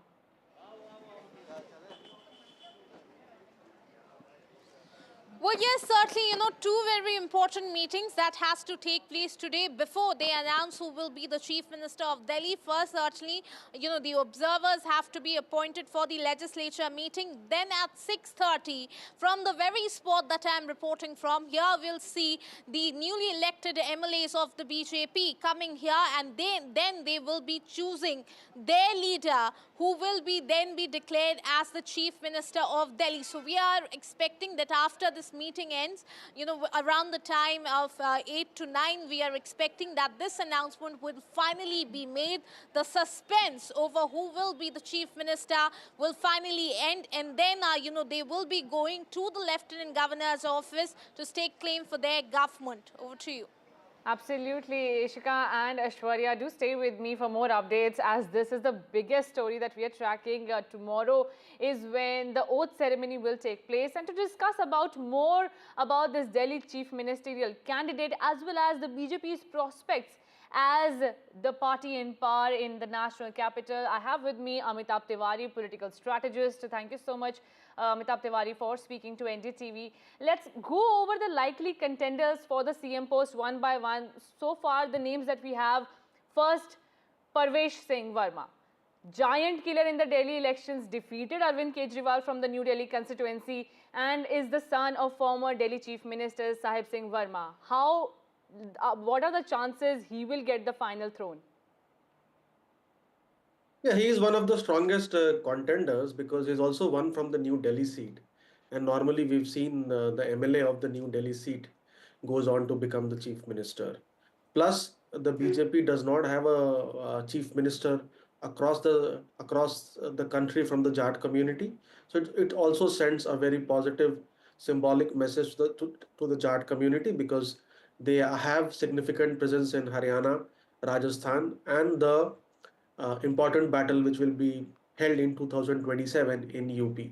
So these are some of the factors which go in favor of Parvesh Singh Verma. It's also a generational change. We've seen how the BJP in states like Chhattisgarh, Odisha, Madhya Pradesh, Rajasthan has opted for relatively younger leaders and passing on the baton from senior leadership to young leaders. So that also, in that case, also he fits the bill. The only, I think, limited weakness is that if he is made the CM, then BJP's position on dynastic politics gets weakened, because they have always prided on the fact that CM का बेटा CM नहीं बन सकता, PM का बेटा PM नहीं बन सकता BJP में. So that is one niggling factor which may work against him. Amitabh Tiwari, if that diminishes his chances to get the CM throne, will the other name that is doing rounds, Vijender Gupta, seasoned BJP politician, alumnus of SRCC College, three-time councillor from Rohini, and he has also served as the president of the Delhi BJP, does that brings him to the table of that equalship that he is also likely contender? Yeah, he is also one of the strong contenders, because mind you, he has won elections when most of the BJP MLAs now have lost elections in 2015 and 20. So he has won his seat even in the peak of Aam Aadmi Party's wave. Plus, he belongs to also an influential Vaishya and Baniya community. Also has experience on his side being the LOP twice. So he is also one of the strong contenders. The Baniya and Vaishya community also are around 7%, almost similar to what the Jat community represents in terms of population. So he's also a strong contender in that. You're talking about the Baniya factor, and if we also bring in Baniya plus women factor to the conversation, then Rekha Gupta is the likely contender that, her name is also doing round. BJP MLA from Shalimar Bagh, defeated 3-time AAP MLA this time, and she's a woman face. Also has a connect with the students as she was former DU Students Union President.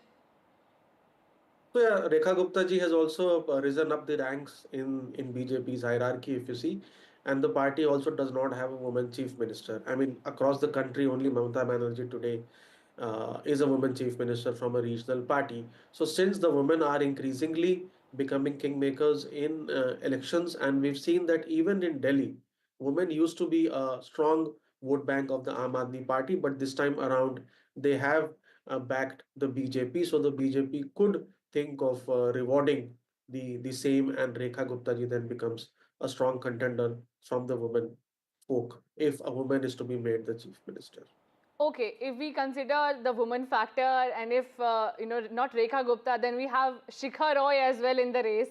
BJP's giant slayer defeated Saurabh Bhardwaj this time. It was a big, massive battle between Saurabh Bhardwaj and Shikha Roy. And she's also the woman face, Greater Kailash seat winner.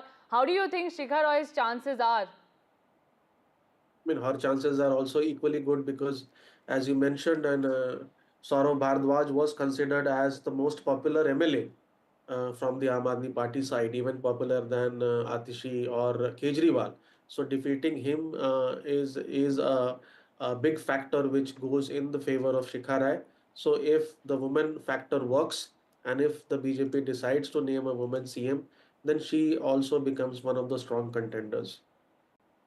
If we talk about, making the appeal to Punjab elections and BJP also focusing from Delhi to Punjab to dethrone Aam Aadmi Party in Punjab as well, then Ashish Sood is the BJP's Punjabi face that they have. He's also considered close to the senior BJP leadership as well, former General Secretary of the Delhi BJP. Do you think the BJP is eyeing to win Punjab next after Delhi elections? See, the BJP has not been able to make significant headway in Punjab. Even amongst the Hindu community there, they have not been able to secure significant vote share. So Ashish Sood belongs to the Punjabi Khatri community. This time around, of the 17 seats where the Punjabi Khatri community holds significant influence, the BJP won 14 and the Aam Aadmi Party 3. In 2020, the Aam Aadmi Party had won 16 of these seats. So the Punjabi Khatri community has backed BJP in significantly higher numbers in this election. And his appointment or anointment as the chief ministerial candidate of Delhi also sends a positive message to the Hindu Punjabi Khatri community in Punjab, where the BJP is trying to make inroads and the elections are due sometime in 2027 along with UP. But while these names are doing round, Amitabh Tiwari, there is always a space for surprise by the BJP. BJP is known to swing surprises. They, there are names that always do round, but at the end of the day, they choose somebody whom we keep on struggling to find the relevance. What's the caste? What's the equation? Why he has been chosen? So do you think the same thing can happen this time? Yeah, it can happen. I mean, it has happened in the past in MP, Chhattisgarh, Rajasthan. However, Devendra Fadnavis was one of the strongest contenders in Maharashtra, and he was named as the CM. So we have both the examples wherein a surprise name has been announced by the BJP, whereas even in some states like Assam or Maharashtra, the heavyweights like Devendra Fadnavis or Himanta Biswa Sarma were named as the CM candidate. So we'll have to wait and see because we've just discussed about the caste and the angle of sending a political message to states where the elections are due. But there are many other factors also, like socioeconomic class, the ability to implement the Sankalp Patra, because the BJP has promised a lot of welfare schemes as well as solving long-term pending issues like the air pollution or the cleaning of the Yamuna. So you also need a person, hands-on person, who will be able to implement this. I mean, most of the MLAs are of equal caliber, but the High Command would need some person who could establish better coordination with the LG, because Delhi has multiplicity of institutes and stakeholders where the incoming CM will have to juggle around and try his best to implement the manifesto promises. Right, Mr. Amitabh Tiwari, before letting you go, one final guess would you like to take on the Delhi Chief Minister? Very difficult to take any guesses, but I think the names we've discussed are amongst the strongest contenders. So we'll have to wait and see whether it is Pravesh Verma or Ashish Sood or Rekha Gupta or even a Vijendra Gupta. And even the state president, who is Birendra Sachdeva, also cannot be ruled out, in my opinion, because if you see, he has put in a lot of effort and he has aggressively taken on Arvind Kejriwal and has performed much better than what the earlier BJP state presidents have done.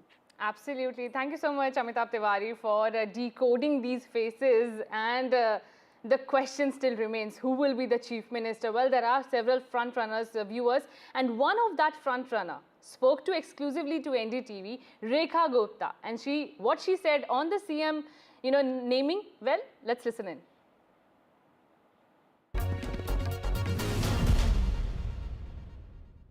Thank you for speaking to NDTV, ma'am. Ma'am, you are a newsmaker right now at the moment, front runner for the name of the Chief Minister of New Delhi. What are we, expecting? How are you expecting things to unravel in the meeting this evening? Actually, BJP का कोई भी विधायक या कोई भी कार्यकर्ता अपनी organisation के साथ में इतना अटैच है कि जो भी वहाँ डिसीजन रहता है वो उसको फॉलो करता है. और I am also in that line कि आज दिल्ली में जो कुछ भी एक नया चैप्टर शुरू हुआ है वो मोदी जी के नेतृत्व में दिल्ली डेवलप करे, और हम सबके उस मिशन में आज हम सब इकट्ठे हैं, एक साथ हैं और मिल कर के दिल्ली के लिए काम करेंगे. यही हमारा टारगेट है, यही हमारी एक लाइन ऑफ एक्शन है, और हम दिल्ली को एक नया डेवलपमेंट का एक नया इतिहास दें, एक नया चैप्टर खोलें, यही हमारी सोच है. रेखा मैम, आप दिल्ली बीजेपी स्टेट यूनिट की जनरल सेक्रेटरी रही हैं. You worked closely at the state level. तो if you are elected in or chosen as the chief minister, how do you see things panning out in Delhi? What are the thoughts right now? I think इस question के लिए हम बहुत जल्दी कर रहे हैं. मुझे लगता नहीं कि मुझे इसके बारे में मैंने कुछ सोचा है. तो वक्त आएगा तो जो भी चीफ मिनिस्टरल कैंडिडेट होगा वो उसका जवाब देगा. मैम, और आपकी जो इलेक्शन कैंपेन्स थी, आपकी जो इलेक्शन रन थी, you are at this point a strong woman face of the elections and the run up. Women voters को भी इस बार काफ़ी काइंड ऑफ इम्पोर्टेंस दिया गया, फोकस दिया गया with the women schemes.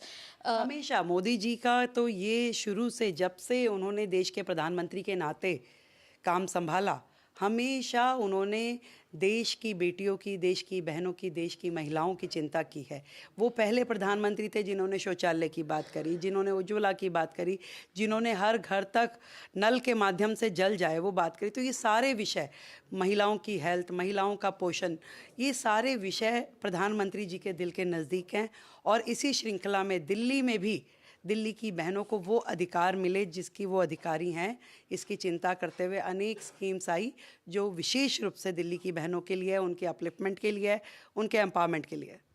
Shalimar बाग के लोगों ने आपको उनका प्यार दिखाया और उन्होंने आपको वोट इन किया है. शालीमार बाग में जब आप कैंपेन कर रही थी, ऐसे कौन से मेन मुद्दे हैं जिनको आप एकदम अपने फ्रंट पे रख रही थी, टॉप प्रायोरिटीज़? आई थिंक पूरी दिल्ली में एक ही जैसा माहौल है. इस पिछली सरकार ने 12 साल में दिल्ली में कोई भी ऐसा काम नहीं किया जिसके कारण से दिल्ली की जो जनता है वो बेहद त्रस्त है, बहुत परेशान है. चाहे वो सड़कें, टूटी सड़कें हों, टूटी नालियां हों, या जिस भी तरीके का यहाँ कोई इंफ्रास्ट्रक्चर हेल्थ के लिए नहीं है. एजुकेशन की बातें की, परंतु कोई भी एक नया कॉलेज दिल्ली में खुला नहीं, कोई स्कूल अपलिफ्ट नहीं हुए. तो ये सारी समस्याएँ पूरी दिल्ली की समस्या रही. पॉल्यूशन एक बहुत बड़ा मुद्दा, यमुना की सफाई, ये सब लोगों के दिल के नज़दीक रहे. लोग परेशान रहे. 12 साल में त्राही त्राही मच गई और उन्हें लगा कि जो निर्णय पहले गलत हुए उनको अब सही दिशा में लेके जाएं, देश की राजधानी दिल्ली मोदी जी के संग चले। And you've also been termed as Haryana's daughter very lovingly by the people. So how do you tell us more about, you know, your upbringing in Haryana from there to Delhi now, and now you are in the running for the chief ministerial face? मैं तो इतना जानती हूँ कि मैं हरियाणा की बेटी हूँ, मेरा जन्म हरियाणा का है और आज दिल्ली में हरियाणा के बहुत बहुत लोग हैं और कहीं ना कहीं ये उम्मीद करते हैं हरियाणा के लोग भी कि दिल्ली में जब वो रहते हैं, दिल्ली देश की राजधानी है, यहाँ पे हरियाणा क्या राजस्थान अलग अलग राज्यों से लोग आते हैं, बिहार से, पंजाब से, और हर व्यक्ति अपनी रोज़ी रोटी कमाने के लिए यहाँ रहता है। दिल्ली का कल्चर जो है वो बड़ा डिफरेंट है। हम यहाँ चाहते हैं कि हर राज्य के लोगों को सम्मान मिले, जीने का मौका मिले, काम का रोज़गार का मौका मिले और सबको वो सुविधाएं मिले जो देश की राजधानी में होनी चाहिए। Rekha ma'am, you know, tell us more about your in the sense कि आज जो ये legislative meeting भी होने वाली है, party meeting, आप will you be going there? What are you expecting to happen out there? Give us some sort of an insight. बिल्कुल ज़रूर जाऊंगी। एज ए पार्टी MLA मैं वहाँ रहूंगी और वो दृश्य जो दिल्ली का स्वर्णिम अध्याय लिखने वाला है वो मैं अपनी आंखों से देखूंगी कि कैसे 7 साल बाद भारतीय जनता पार्टी की सरकार बनने जा रही है और उस सरकार में एक एक विज़न जो मोदी जी ने दिल्ली के लिए सोचा है वो इम्प्लीमेंट होगा, पूरा एजेंडा तय होगा और हर काम को team Modi, team BJP Delhi के लिए करने वाली है। And the BJP Parliamentary Party meeting has just begun. My colleague Aishwarya is joining me from right outside Prime Minister Narendra Modi's residence. Aishwarya, take us through the latest details.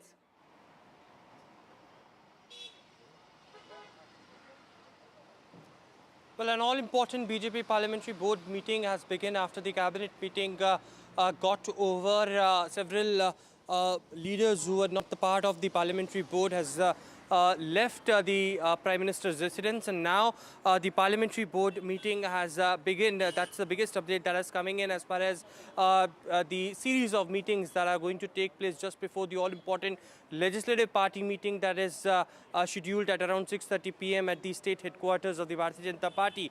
Two major agendas as far as the Parliamentary Board meeting is concerned. The sources have indicated to us. One is, of course, the Bharatiya Janata Party will see an organizational change in the system, and therefore the reason to elect its new president. The top leaders will deliberate upon it. Also on appointing the observers. Aishwarya, I'm sorry to interrupt you in between, but my colleague Ishika is with the Yogendra Chandoria. Let's also listen in. Well, yes, in fact, we are being joined with the BJP MP Yogendra Chandolia. Sir, आज suspense खत्म हो जाएगा, दिल्ली का जो मुख्यमंत्री होगा उसकी घोषणा आज कर देंगे। 100% शाम तक दिल्ली का मुख्यमंत्री हो जाएगा और दिल्ली की सारी सड़कें मुख्यमंत्री और मंत्रियों के नाम पे पाट दी जाएंगी। कल जो है रामलीला मैदान के अंदर एक भव्य कार्यक्रम होगा जिसकी तैयारियां बड़ी जोरों से चल रही हैं। दिल्ली की सरकार उन तैयारियों को करने में लगी है और हजारों हजार लोग, भारतीय जनता पार्टी ने 27 साल तक दिल्ली में संघर्ष किया है सरकार के लिए, दिल्ली की सेवा करने के लिए। दिल्ली की जनता ने मैंडेट दिया है, प्रधानमंत्री नरेंद्र मोदी जी ने कहा था कि मुझे दिल्ली की सरकार दीजिए, मैं दिल्ली पर विशेष ध्यान दूंगा, और उसमें यमुना नदी का मामला था, बहुत सारी चीज़ें थी, हमें मैंडेट मिला है। सर, ये जो आप लोग अभी तैयारियां कर रहे हैं उसकी कमेटी में भी आप हैं, कितना क्राउड एक्सपेक्ट करते हैं, और साथ ही साथ जो ऑटो रिक्शा वालों को भी आप लोगों ने इनविटेशन भेजा है, तो एक तरीके से वो जो स्लोगन है आपका सबका साथ सबका विकास, उसे ही आगे ले जा रहे हैं। 100% होगा। ऑटो रिक्शा भी होंगे, के लोग भी होंगे, गिग वर्कर्स भी होंगे और सभी एडवोकेट होंगे, प्रोफेशनल लोग होंगे, सभी लोग होंगे। भारतीय जनता पार्टी के कार्यकर्ता बहुत बड़ी तादाद में होंगे और भव्य कार्यक्रम हम करने वाले हैं। सर, मेरा आखिरी सवाल ये है, अरविंद, केजरीवाल, आतिशी, इन सबको आप लोगों ने इनविटेशन भेज दिया है या भेजने वाले? देखिए, ये काम दिल्ली के चीफ सेक्रेटरी का है, उनको निमंत्रण जाना चाहिए और ये वो तय करेंगे उनको आना है नहीं आना। लेकिन मैं ये कह सकता हूँ, जो मेरा अनुभव राजनीतिक, केजरीवाल साहब शायद नहीं आएंगे। So, this was certainly the BJP MP Yogendra Chindolia ji with us, one of those persons who have been in the committee for the preparations of the oath-taking ceremony. He says certainly that as per the procedure, they will be extending the invitation to, Arvind, Kejriwal and Atishi. Right. But he also says that as per his experience, he does think that they will not turn up. So certainly BJP making sure that this will be a mega event, and also now that, by today evening, the suspense will finally get over as to who will be the Chief Minister of Delhi. Over to you. Absolutely, Ishika. That was a great live reaction coming in. Thank you so much for getting us that reaction. Aishwarya, coming back to you, I'm sorry to interrupt you in between. You were giving us the details of what will happen inside the meeting that has just begun.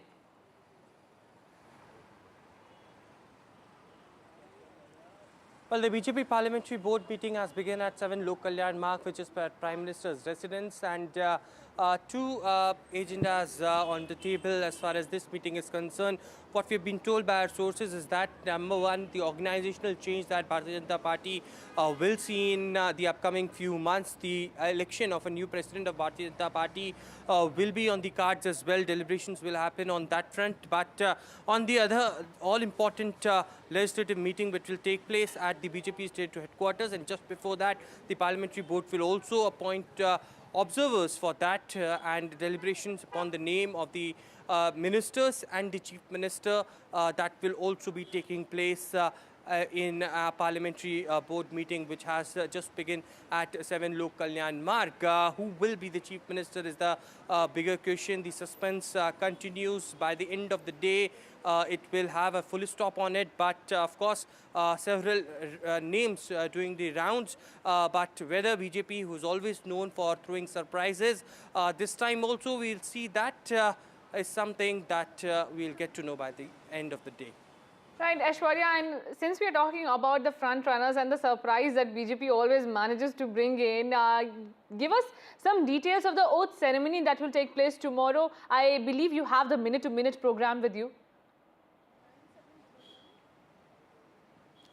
Well, that's right. NDTV has just accessed the minute-to-minute program of tomorrow's mega swearing-in ceremony. Of course, as we all know, that the gig workers, the Juggi clusters in charges, the pradhans, the cab drivers, auto rickshaw drivers, all have been invited, and it's an inclusive approach of the Bharatiya Janata Party to have a mega swearing-in ceremony tomorrow, apart from, of course, celebrities, the union ministers, MPs, Chief Minister, Deputy Chief Ministers that we will see. But an invitation also been extended to the former Chief Ministers of Delhi, Arvind, Kejriwal and Atishi. Whether they will be coming or not is a bigger question. But 11 to 12 is the time of guest arrival, and they will be taking their seats. 12:10 p.m. is what we've been told is the arrival of the Chief Minister's designate, the Minister designate, and they will be received by the Chief Secretary and additional Chief Secretary. Then at 12:15 tomorrow is the arrival of the Lieutenant Governor, and they will be received, of course, by the Chief Secretary and the additional Chief Secretary as well. After it, 12:20, it would be arrival of Union Home Minister. At 12:25, Prime Minister Narendra Modi will be arriving at Ramlila ground, and at 12:28, Union Home Minister and the Lieutenant Governor will proceed at the dais, followed by the receiving of Home Minister of the Prime Minister. 12:29, Prime Minister Narendra Modi would be arriving tomorrow at the dais at Ramlila Maidan, and the official oath-taking ceremony will begin at around 12:31 after the national anthem that will be played by police band, and therefore thereafter it would be the Lieutenant Governor who will administer the oath of the Chief Minister and the ministers for Delhi, and later at 1 p.m. It would be concluding, the entire swearing-in ceremony. So that's the minute-to-minute program that has just come out as far as the government of National Capital Territory of Delhi. Absolutely. Thank you so much, Aishwarya, for joining us. Ishika, thank you so much for joining us with those details and updates. Remember, viewers, this is your primetime destination. All updates on who will get the CM throne right here, only on NDTV. For now, we're slipping into a very short break.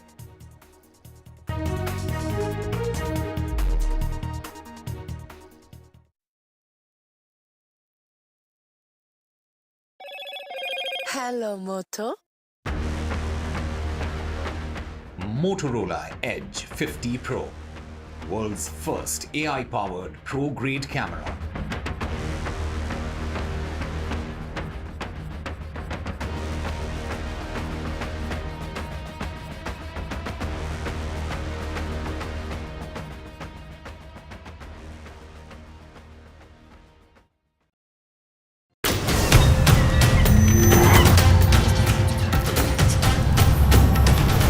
Kumbh is the flow of the rivers, the direction of the stars, and the memory of the urn full of nectar. I'm here to tell you the story of Kumbh. Watch Maha Kumbh Tales with me, Amish Tripathi, only on NDTV.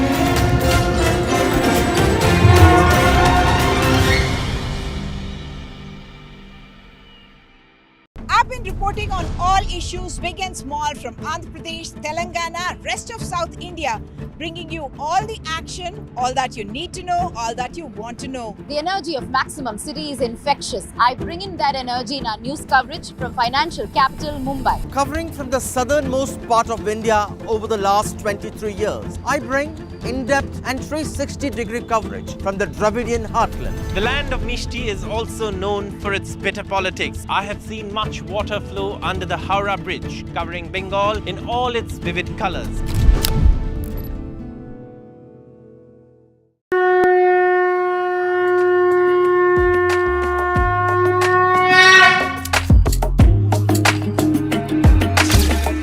Maha Kumbh, a festival of faith, the world's biggest spiritual festival, the divine dip at the spiritual Sangam, a sacred confluence of faith, culture and heritage.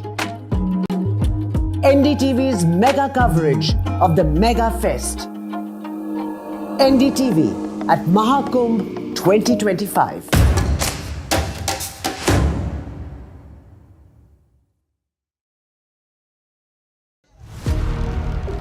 Big budget day. Big newsmakers on NDTV. Top ministers and opposition leaders. ये by the people, of the people and for the people budget. It is a fulfilling budget. This is a development budget. It's one of the finest budgets I've ever seen. More than a bold move, it is a clever move. NDTV, always the first choice of newsmakers. NDTV keeps you ahead.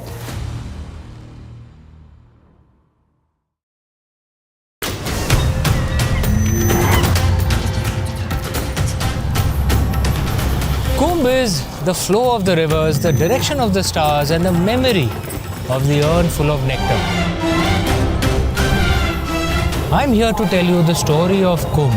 Watch Maha Kumbh Tales with me, Amish Tripathi, only on NDTV.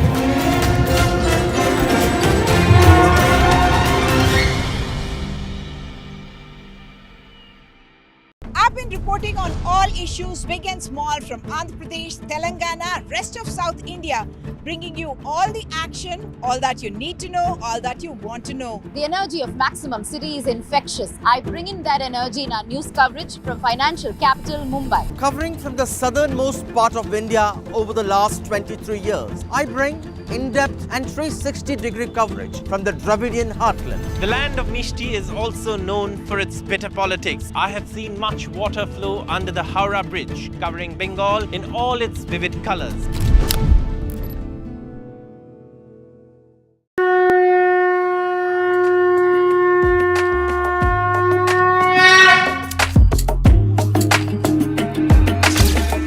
Maha Kumbh, a festival of faith, the world's biggest spiritual festival, the divine dip at the spiritual Sangam, a sacred confluence of faith, culture and heritage. NDTV's mega coverage of the Mega Fest. NDTV at Maha Kumbh 2025.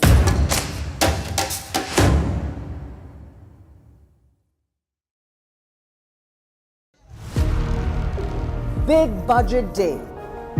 Big newsmakers on NDTV.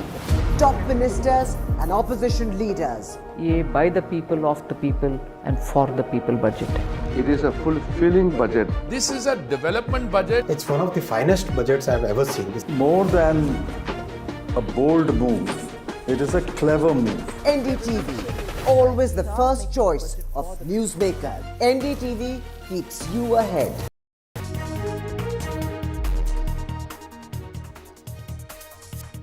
Now, viewers, after West Bengal Chief Minister Mamata Banerjee stoked a row saying Maha Kumbh is Mrityu Kumbh after several stampedes took place, Akhilesh Yadav from the Samajwadi Party chief is seen backing West Bengal Chief Minister's sentiments. He says BJP is playing with people's emotions. Highest number of deaths have been reported in this Maha Kumbh that took place, and now BJP is slamming Mamata Banerjee and the opposition, saying that BJP is saying that Bengal has turned it into Mrityu Kumbh, which is a deliberate insult to the Hindu sentiments. Let's also listen in to the reaction coming in from Akhilesh Yadav and also the BJP.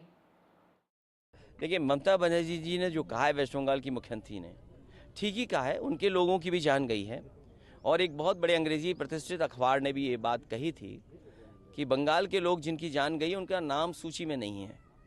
तो बड़ी संख्या में लोगों की जान गई है जो बंगाल या और प्रदेशों से आए थे। एफआईआर भी नहीं दर्ज हो रही है। ये महाकुंभ किस लिए कराया गया था? इंतजाम करने की जिम्मेदारी किसकी थी? जब मुख्यमंत्री जी ने ये कहा कि 100 करोड़ लोगों का हमें इंतजाम है, तो लोगों को भरोसा बढ़ गया। जब उन्होंने सेलिब्रिटीज़ को और बिग पर्सनालिटीज़ को लिफाफा दिया और उन्हें निमंत्रण दिया, तो लोगों का और भरोसा बढ़ा कि वहाँ पर इंतज़ाम बहुत अच्छे होंगे, लेकिन इंतज़ाम अच्छे नहीं थे। देखिए, ममता का हमेशा वो काम यह है हिंदू के खिलाफ बोलना चाहिए। हिंदू का आस्था, हिंदू का विश्वास वो ख़त्म करना उनका काम है। क्यों? वो पश्चिम बंगाल का तो बांग्लादेश बनाने के लिए मंशा है, बांग्लादेश का वो प्रधानमंत्री बनने के लिए ऐसा ही कर रहा है। हाँ, जितने जंगी बात पैदा होता है, इतने जो दंगा हुआ, हर रोज गड़बड़ी करके वो मर्डर कर रहा है। बंगाल में जितने मर्डर हुआ, सारी कुंभ में कभी इतने बड़ा इतना संख्या में मृत्यु नहीं हुआ। ममता का वो एक चुनाव के लिए उत्साहित करने के लिए वो देश खिलाफी जो है उनका उत्साह करने के लिए बोल दिया। And my colleague Vasudha Venugopal joins me for more on this. Vasudha, the opposition is certainly upping the ante against the UP government over the Prayagraj Mahakumbh arrangements. Absolutely. If you look at the recent statements by not just Nadu, the Government Falku, you've also seen what Mamata Banerjee said. She said that, Maha Kumbh has become a Mrityu Kumbh. In fact, the election, the BJP, with the alleged lack of preparation in UP, that has managed to convert this into a disaster. Then now Akhilesh Yadav also doubling down on this attack, saying that people from his state have also lost their lives. In fact, it's being done in UP, which is also, a state that he comes from. He's been the former chief minister. He said that when the chief minister said arrangements for people have been made, people became more confident. In fact, there were invites that were extended to delegates and VIPs, which is when people became all the more eager to attend this Mahakumbh.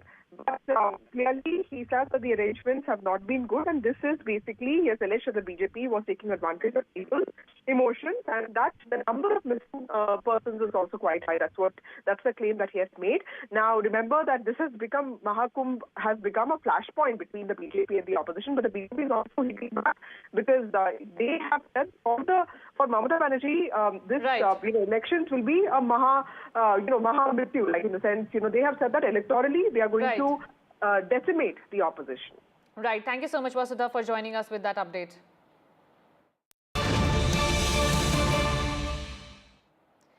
And viewers, breaking news that is coming in over the national education policy row that is underway between the centre versus the Tamil Nadu government. Now, the Tamil Nadu Chief Minister M.K. Stalin has broken his silence and has sent out a terse message to centre. He says that if you hold the right to impose Hindi on southern states, then we have the right to abolish it. A strong statement coming in from M.K. Stalin, the Chief Minister of Tamil Nadu, saying that we hold the right to abolish the Hindi imposition. My colleague Sam Daniel is joining me for more on this. Sam, take us through the latest remark that has come in from Tamil Nadu Chief Minister. Well, this comes amid a rising tussle between the ruling DMK in Tamil Nadu and the centre, particularly after Union Education Minister Dharmendra Pradhan made it clear that the centre will not even release funds for the ongoing central education projects, particularly with reference to the Sarva Shiksha Abhigyan project, for which the centre owes Tamil Nadu around 2,500 crores. Unless the state complies with or adopts the new education policy completely, following which yesterday the ruling DMK and all their allies staged a protest and had announced that the state will not hesitate even for another language war, saying that the state will not accept the new education policy, particularly the three-language formula, which they suspect is a ploy to impose Hindi. It's in that context Chief Minister M.K. Stalin today has quoted a poem by Bharatidasan, a very well-known old Tamil poet, saying that if imposing Tamil for children is your right, then it is our right to abolish Hindi imposition. He has quoted the full poem, which ends on this note. Again, this is being seen as a strong message to the centre that Tamil Nadu will not accept any kind of imposition of a third language in the state. Although the central government claims that the three-language formula is not imposing Hindi, it only requires students to learn an additional language besides their mother tongue and English. The ruling DMK and even the AIADMK, the other party which shares power every 5 years in Tamil Nadu, says it's not acceptable for Tamil Nadu, particularly the three-language policy. Tamil Nadu for decades has stuck to its two-language policy. Tamil as a mother tongue and English to connect with the rest of India and around the world, and any other mode or form of language imposition is not fine here. Right. Sam, do stay with me for more news that is coming in from Tamil Nadu. Now, a migrant woman worker from Odisha was allegedly sexually assaulted by a group of migrant workers in Tamil Nadu's Tirupur. 3 workers from Bihar have been arrested and the investigation is underway. For more on this, my colleague Sam Daniel joins me. Sam, shocking case of another sexual assault is coming from Tamil Nadu. This time a migrant woman was the victim. That's right. It's a disturbing trend for quite some time in Tamil Nadu, a rising sexual crime against women. And this incident happened in the Tirupur city in western part of Tamil Nadu on the 17th night. A family of the survivor, her husband and child were waiting at the Tirupur railway station, wanting to return back to Bihar. And at that time, to return back to Odisha. At that time, 3 Bihari young men met them at the station, got to know that they did not find the work interesting in adjoining Coimbatore, and that's why they are planning to get back. And they offered to get them job in their company or factory they work in. They took them to their room at night after serving them food, after they all went to bed. At night in that one room, their staying place, they had at knife point allegedly sexually assaulted the young woman there. And they also threatened her of dire consequences if the family disclosed this sexual assault to anyone. They approached the police the next day, and the police, after preliminary investigation, found their allegation to be true. They have arrested all the 3 Bihari men. Investigation is underway. And it began with the sexual assault of a woman student in the Anna University campus. Then there were a series of sexual assaults and abuse in government schools, some involving allegedly teachers. And more recently, yesterday, 7 college-going boys were arrested in Coimbatore for allegedly sexually abusing and assaulting a minor girl. The opposition is turning the heat on the ruling DMK, saying this is a clear sign of declining law and order, also declining women's safety. But the ruling DMK claims that under their rule, survivors are confident of reporting, but they deny it's a case of declining law and order. And they say in every such case, perpetrators have been booked and being brought to justice. Right. And Sam, while we are discussing about the rise in, sexual assault cases in Tamil Nadu, there are also some changes that have been brought by the Stalin government. Can you take us through that? That's right. To begin with, they've made police verification a must for appointment of teachers or any other staff member workers in government as well as private schools. and the school headmasters and headmistresses ought to immediately alert the police if they get wind of any kind of sexual assault. Secondly, any teachers, be it in a private school or in a government school, if they get convicted under POCSO, the government would take legal measures to make sure their academic degrees would be revoked so that they will not be able to get any other jobs in the future. Besides this, they're also putting in place a regular raising of awareness among children on in a regular periodic way, so that children will have a clear understanding of the possibilities of sexual offences and what they need to do in terms of raising complaints. Even there are they have to be raised awareness on the presence of complaint boxes where they can anonymously drop letters or they can dial the helpline numbers, so that they're also trying to reach out to students to raise awareness. Lastly, even during the college education for potential or aspiring teachers, they're incorporating a component on tackling sexual offences so that they would know the clear protocols in place, their responsibilities in terms of fighting it. Absolutely, Sam, and this is the need of the hour. The Stalin government is facing a lot of heat in the rise in number of assault cases that are being reported in Tamil Nadu. Thank you so much for joining us with that update. Viewers, we're shifting our focus and taking a quick break, but lots more lined up in the next hour.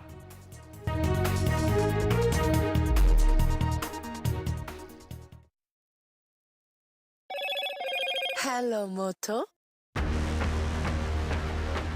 Motorola Edge 50 Pro, world's first AI-powered pro-grade camera.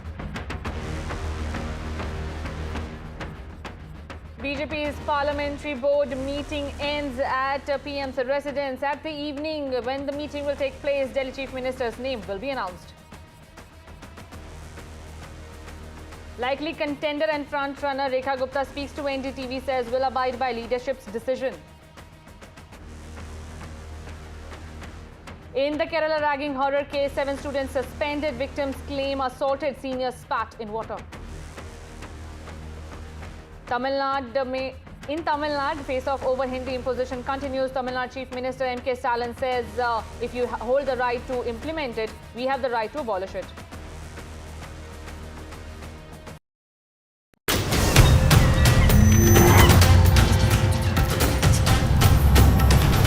Kumbh is the flow of the rivers, the direction of the stars, and the memory of the urn full of nectar.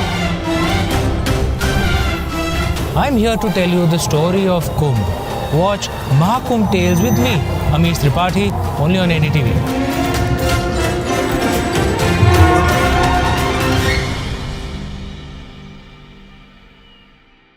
I've been reporting on all issues big and small from Andhra Pradesh, Telangana, rest of South India, bringing you all the action, all that you need to know, all that you want to know. The energy of Maximum City is infectious. I bring in that energy in our news coverage from financial capital Mumbai. Covering from the southernmost part of India over the last 23 years, I bring in-depth and 360-degree coverage from the Dravidian heartland. The land of Mishti is also known for its bitter politics. I have seen much water flow under the Howrah Bridge, covering Bengal in all its vivid colors.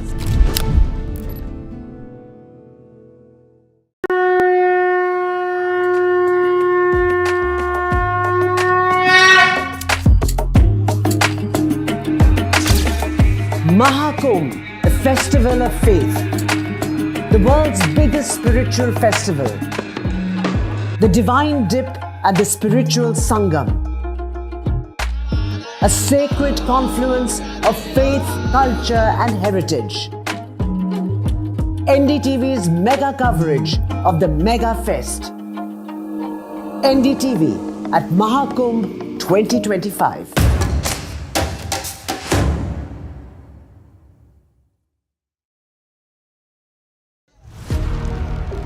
Big budget day.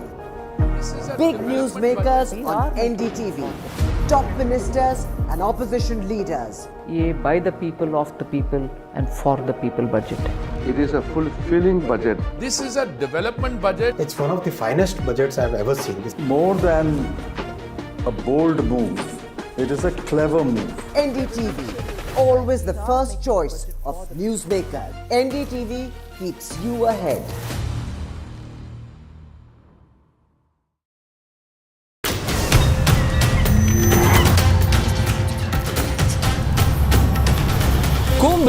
the flow of the rivers, the direction of the stars, and the memory of the urn full of nectar. I'm here to tell you the story of Kumbh. Watch Maha Kumbh Tales with me, Amish Tripathi, only on NDTV.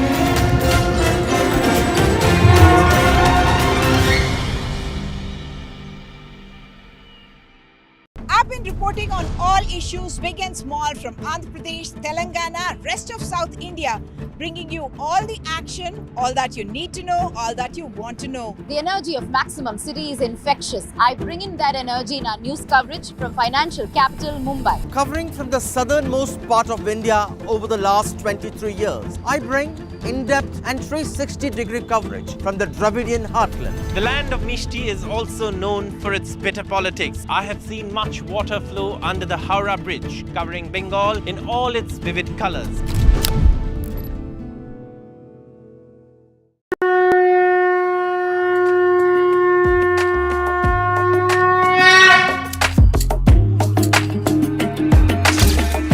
Maha Kumbh, a festival of faith, the world's biggest spiritual festival, the divine dip at the spiritual Sangam, a sacred confluence of faith.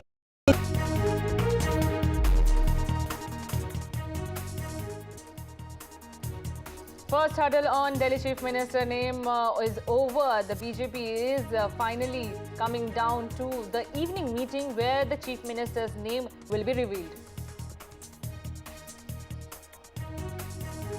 Delhi CM race reaches last lap. Parvesh Verma, Rekha Gupta in the front runners. Rekha Gupta speaks to NDTV, says top leadership will decide. They will only abide by the decision. The Delhi Chief Minister oath ceremony will take place tomorrow at the Ram Leela ground in the national capital. The preparations are in full swing.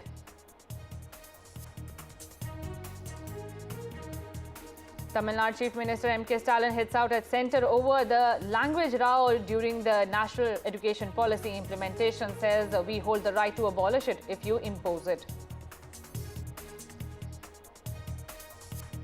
Amid the Maha Kumbh controversy over Mamata Banerjee's Mrityu Kumbh remark, SP Chief Akhilesh Yadav backs the statement. BJP says decisive politics at play.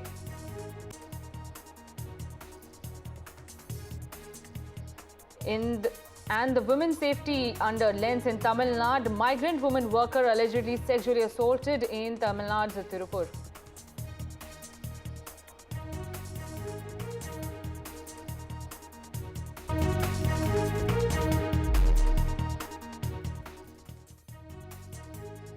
Viewers, all eyes on who will be the Delhi Chief Minister, this time from the BJP. Remember, after 27 years is when the BJP will be deciding its chief ministerial candidate for the national capital. But so far, many names are doing rounds. Who will make it to the cut remains a big question. Firstly, let's tell you what is happening at the BJP Parliamentary Board meeting that has just shortly wrapped up at the Prime Minister Narendra Modi's residence. My colleague Aishwarya Jain is joining me for more on this. Aishwarya, you have been covering this meeting in detail. You have been reporting since the meeting started. And so far, the several themes that have come out are that the BJP observers will be appointed in the meeting, as well as a little bit of discussion on the CM phase will also take place.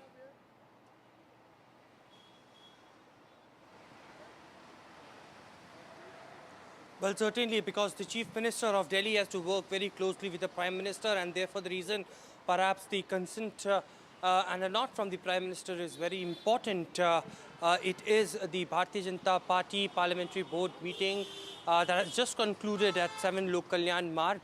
All the top leaders, including Rajnath Singh, Home Minister Amit Shah, has left from the 7 Lok Kalyan Marg. The agenda was, of course, appointment of the observers for the BJP Legislative Party meeting, which is scheduled this evening at the BJP state headquarters. And, of course, the organizational change that we will witnessing as far as the Bharatiya Janata Party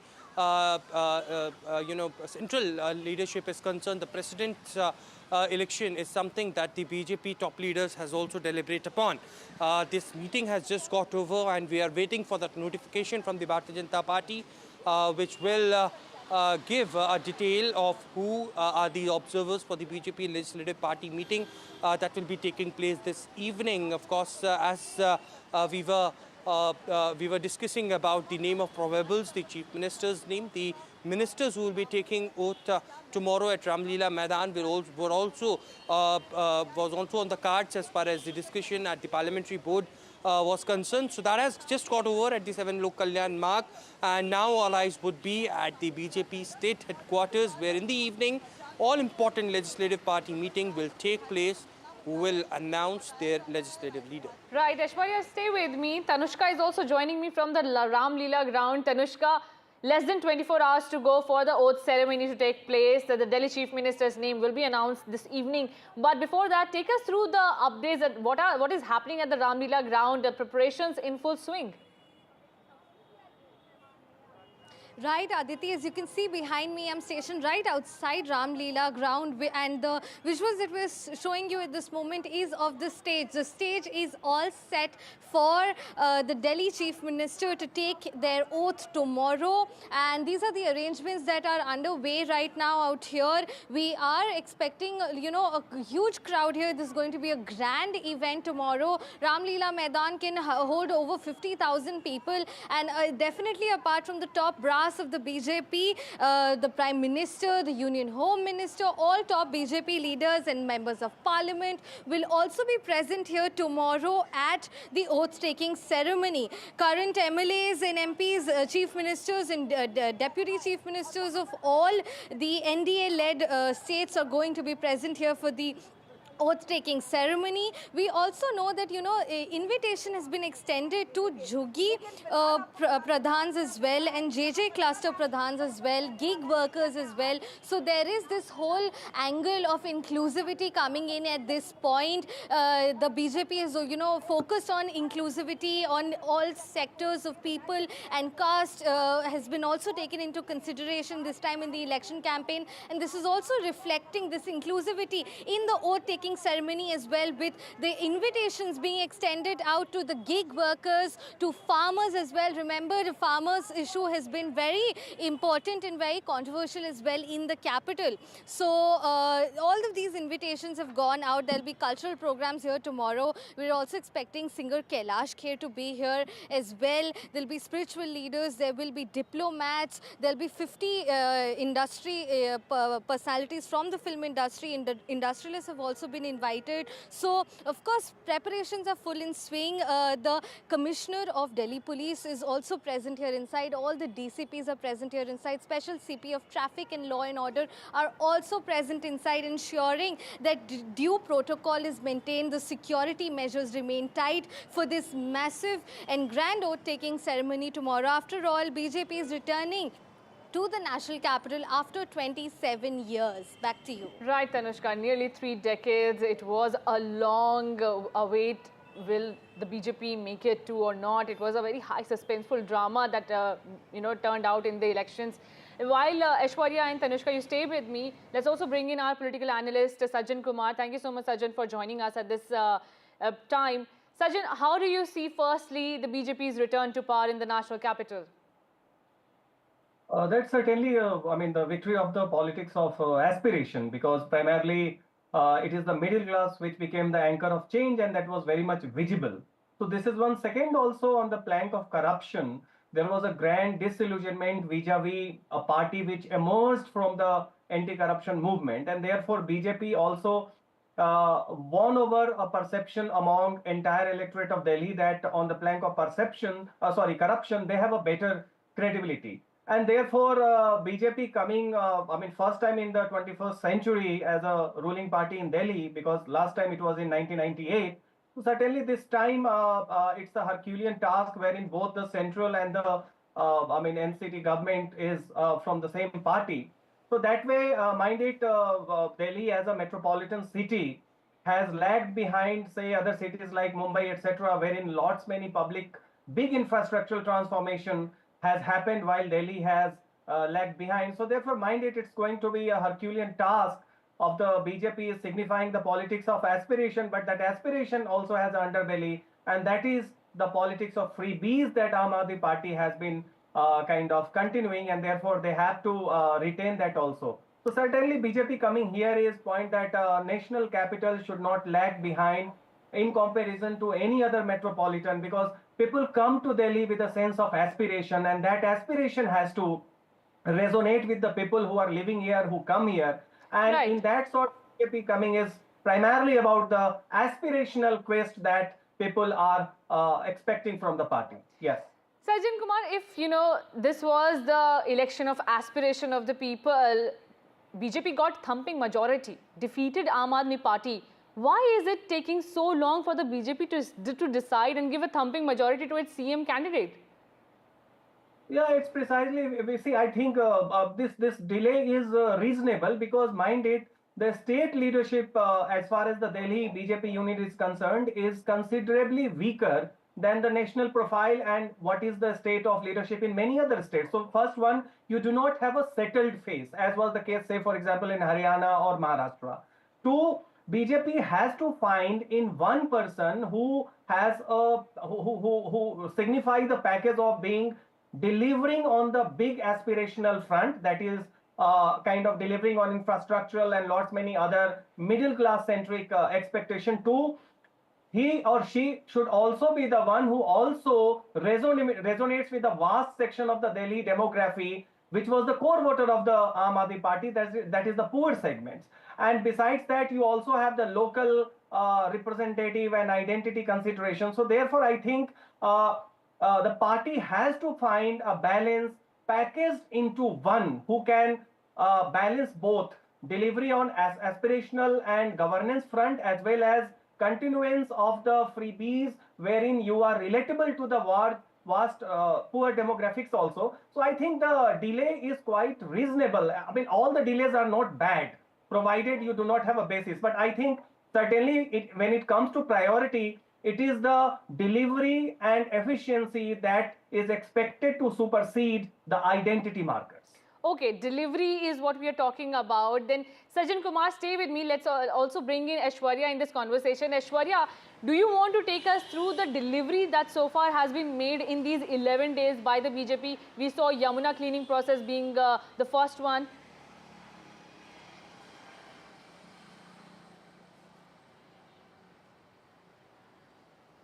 Well, the Bharatiya Janata Party had clearly stated that they are going to fulfill the promises that they made to the people of Delhi, and therefore the reason perhaps it all started with the cleaning of Yamuna River. It is the Bharatiya Janata Party next mission of West Bengal, the fourth that they want to win, and it's a performance politics that Bharatiya Janata Party has been eyeing upon. They have stated that within the 5 years, the double engine sarkar with the support of the Lieutenant Governor, the promises will be fulfilled, and therefore the reason the top leaders from the Bharatiya Janata Party, the LG, all swung into action as far as the promises were made.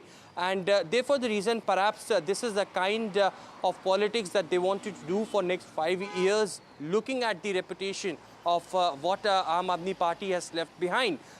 This is how they want to go forward, and certainly we will see that soon after the appointment of the Chief Minister and the appointment of the ministers from the Bharatiya Janata Party, the entire cabinet will be working on the promises that they had made. Remember, Prime Minister Narendra Modi himself stating that in the first cabinet meeting itself, they will be tabling the CAG report in the Legislative Assembly. So all of those things will be also playing on the minds of the voters. Of course, national capital is a place where messaging is being sent across to the entire nation, and that's where the Bharatiya Janata Party want to come into the picture. It is the mega swearing-in ceremony that is a show of strength from the side of Bharatiya Janata Party as well, and looking at this amount of special invitees and the kind of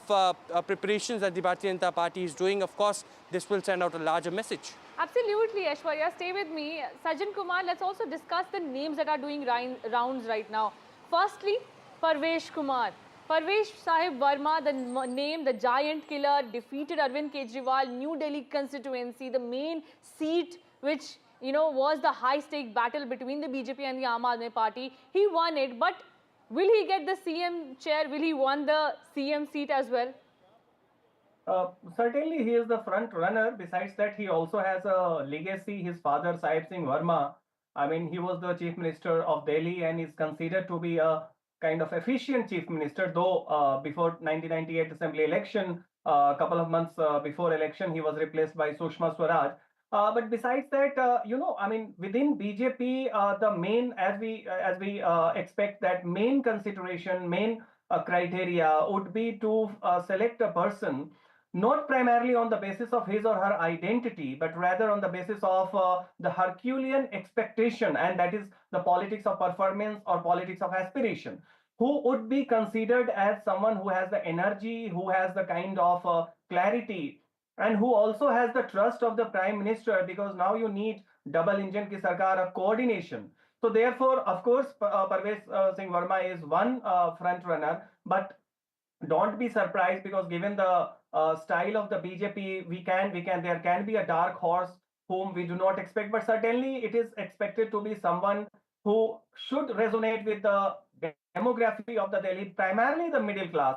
See, I mean, as far as the poor demography of Delhi is concerned, you do not need to belong to that class, because Kejriwal or Sheila Dikshit, none of them belong to that class. You can win over them by having the policies which cater to them. But primarily in Delhi, this time, since it is about a high aspiration, the national capital is lagging behind compared to metropolitan areas like Mumbai, say Hyderabad, etc. in the last 10 years. So certainly the efficiency marker is something wherein many new faces also may be considered. Of course, Parvez Singh Verma is one of them, but we do not know, I mean, until evening, until the party decides. Sajjan Kumar, stay with me. Tanushka, let me come to you. The Ram Leela ground is all set to host the oath ceremony. The invitation has been extended to not just, the VVIPs, but also to the common people. The Juggi clusters have also been invited. But the few names which are really important over here are former Delhi Chief Minister Arvind Kejriwal, caretaker Chief Minister Atishi. They have also been invited to the oath ceremony. Will they make it or not? Right, Aditi, that's what we're hearing as well, that Arvind Kejriwal, former Chief Minister and caretaker Chief Minister Atishi have also been extended with the invitation for this oath-taking ceremony right here at Ram Leela Maidan tomorrow. Of course, it remains to be seen whether or not they both will actually come about and attend this entire oath-taking ceremony or not. We're hearing that from, of course, that Delhi State President Virendra Sachdeva has extended the invitation to both of these Aam Aadmi Party top leaders. However, we're yet to know if they both will attend the ceremony or not. Our colleague spoke to Yogendra Chandolia earlier, and he said that he does not believe that Arvind Kejriwal would likely attend this. However, we'll get to know tomorrow only whether or not Arvind Kejriwal and Atishi make an appearance at the oath-taking ceremony. Absolutely. All eyes will be on who's who is going to make to that oath-taking ceremony. 12 o'clock is the time, viewers, and all eyes will be on that key oath-taking ceremony that will take place. Sajjan Kumar, while we are speaking of the oath ceremony, the question still remains the same. Who will be taking that oath? And who do you think should make it to the cut? Vijender Gupta, his name is also doing round, former Delhi BJP chief, bigger name, prominent leader. Do you think he will get the throne? Maybe, but I am not very sure, precisely because if you go by the trend wherein there is not a settled chief minister before election, the tendency, and I'm just a conjecture, a speculation, the tendency is not to choose someone from the old guard, rather bet on someone who is relatively new, but also has the kind of, the element to deliver. And since in Delhi, the person should certainly be in sync with the expectation of the top leadership, primarily the Prime Minister's expectation. And Vijender Gupta, certainly, he was also one of the 8 MLAs who won in 2020 election also. But I think, I'll not completely rule out his name, but I'll also bring into consideration that we may have someone who is relatively younger, fresh, and who can be expected to work day and night, because mind it, besides aspiration, BJP would not want to give Aam Aadmi Party any plank as the opposition party to encirculate, and that would be the plank of one, delivery and governance, and two, on the plank of corruption. So therefore, there may be a face who is coming with like a tabula rasa, completely, free of any baggage. So therefore, yes, Parvesh Verma, Vijendra Gupta, Sachdeva, and others are the front runner, but there can also be someone new with no baggage behind them. The dark horse is what everybody is also hoping, that it might be the names that are doing round, but also a surprise pick can also make it to the cut. But the bigger responsibility will be on winning the trust of the people. After winning the trust of the party, with the responsibility of being the Chief Minister of Delhi, now will be the time to win the trust of the Delhi voters who voted the Bharatiya Janata Party to power, and then now delivering is the key message that the Chief Minister has to take forward. I thank all of you for joining me. Sajjan Kumar, thank you so much for joining me. Tanushka and Aishwarya, thank you so much for giving us those details. And my colleague Ishika also spoke to Yogendra Chandolia about this meeting that took place just a few minutes from now on at the Prime Minister's residence with the BJP key meeting. Let's also listen in what the BJP has to say. We are being joined with the BJP MP Yogendra Chandolia. Sir, आज suspense खत्म हो जाएगा, दिल्ली का जो मुख्यमंत्री होगा उसकी घोषणा आज कर देंगे? 100% शाम तक दिल्ली का मुख्यमंत्री हो जाएगा और दिल्ली की सारी सड़कें मुख्यमंत्री मंत्रियों के नाम पे पाट दी जाएंगी। कल जो है रामलीला मैदान के अंदर एक भव्य कार्यक्रम होगा जिसकी तैयारियां बड़ी जोरों से चल रही हैं। दिल्ली की सरकार उन तैयारियों को करने में लगी है और हजारों हजार लोग, भारतीय जनता पार्टी ने 27 साल तक दिल्ली में संघर्ष किया है सरकार के लिए, दिल्ली की सेवा करने के लिए। दिल्ली की जनता ने मैंडेट दिया है, प्रधानमंत्री नरेंद्र मोदी जी ने कहा था कि मुझे दिल्ली की सरकार दीजिए, मैं दिल्ली पर विशेष ध्यान दूंगा, और उसमें यमुना नदी का मामला था, बहुत सारी चीज़ें थी, हमें मैंडेट मिला है।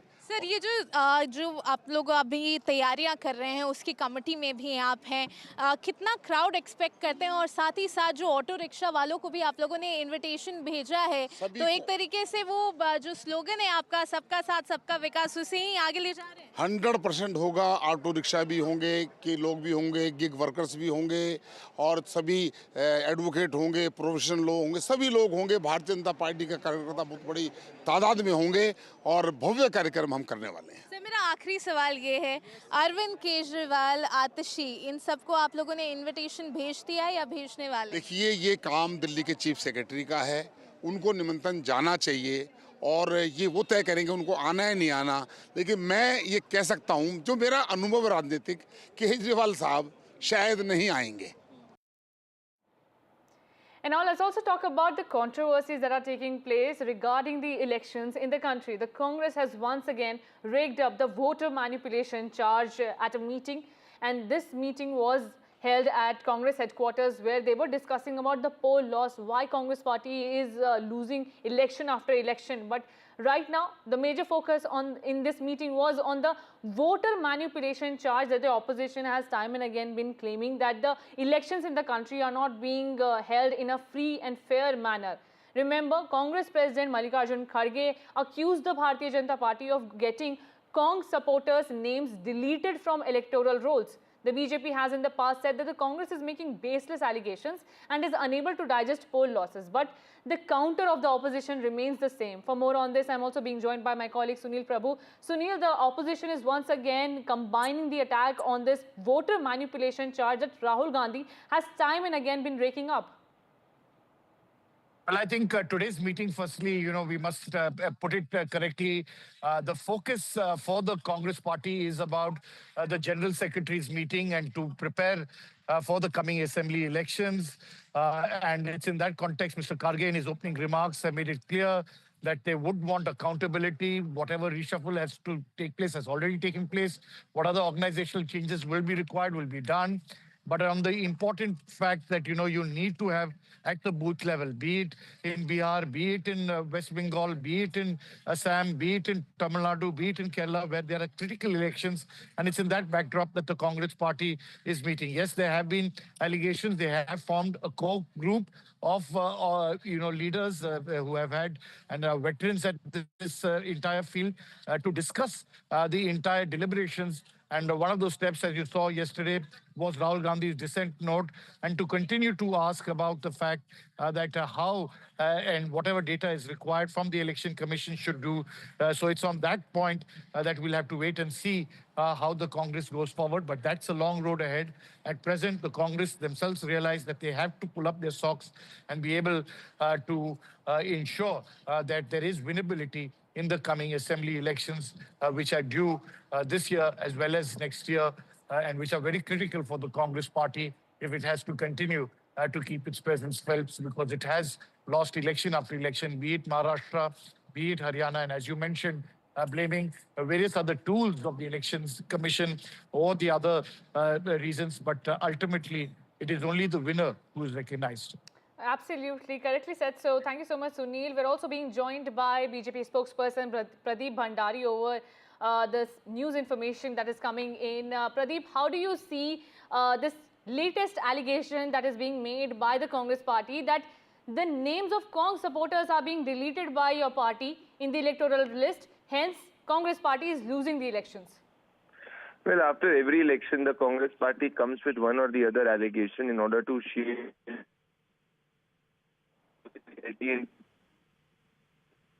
the Gujarat local polls was another reflection of Rahul Gandhi's failure. So if you look at any electoral failure of the Congress party, that electoral failure of the Congress party is because of Rahul Gandhi. The same EVM, the same election commission, the same list are all fine when the Congress party wins an election in Telangana, wins an election in Karnataka. But when the Congress party defeats the hand of the people of India, they start to question the electoral process. This is why we iterate that Rahul Gandhi's essential issue is, and objective is, to create democratic deficit in this country, because he ultimately wants to fight the Indian state. But Pradeep Bhandari, this has been the, the claim has been always there, and the Congress party has been asking for the voter list also from the Election Commission to say that this is what is happening, give us the list of the electoral rolls and hence we will prove it. Well, the election commissioner, the outgoing election commissioner, had answered all of these allegations in his last press conference, and he said that it is impossible to change voter turnout data.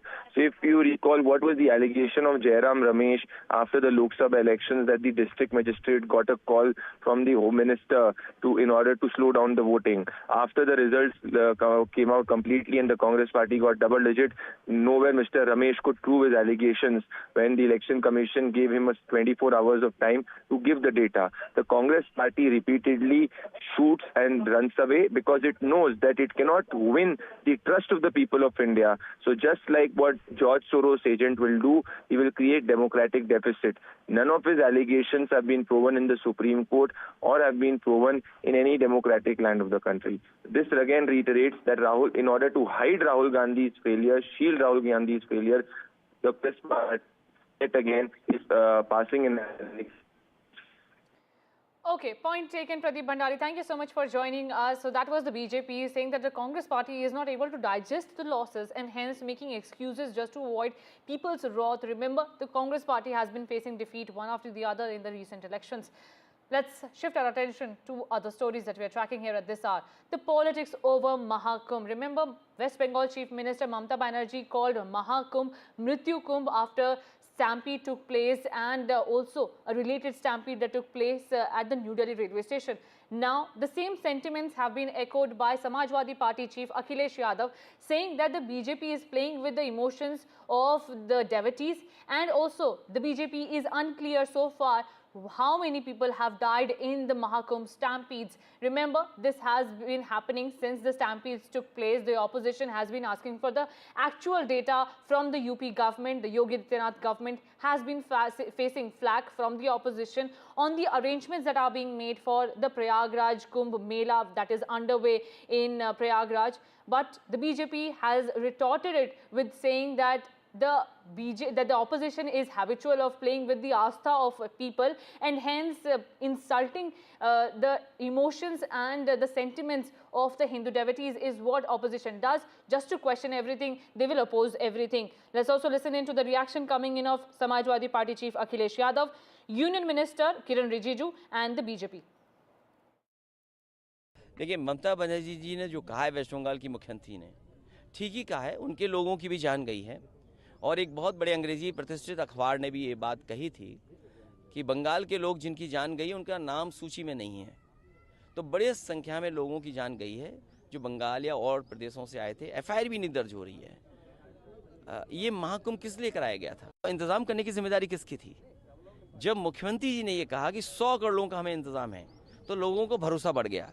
जब उन्होंने celebrities को और big personalities को लिफाफा दिया और उन्हें निमंत्रण दिया, तो लोगों का और भरोसा बढ़ा कि वहाँ पर इंतजाम बहुत अच्छे होंगे, लेकिन इंतजाम अच्छे नहीं थे। Kumbh is a very pious, religious, and it's an occasion which has come after 144 years.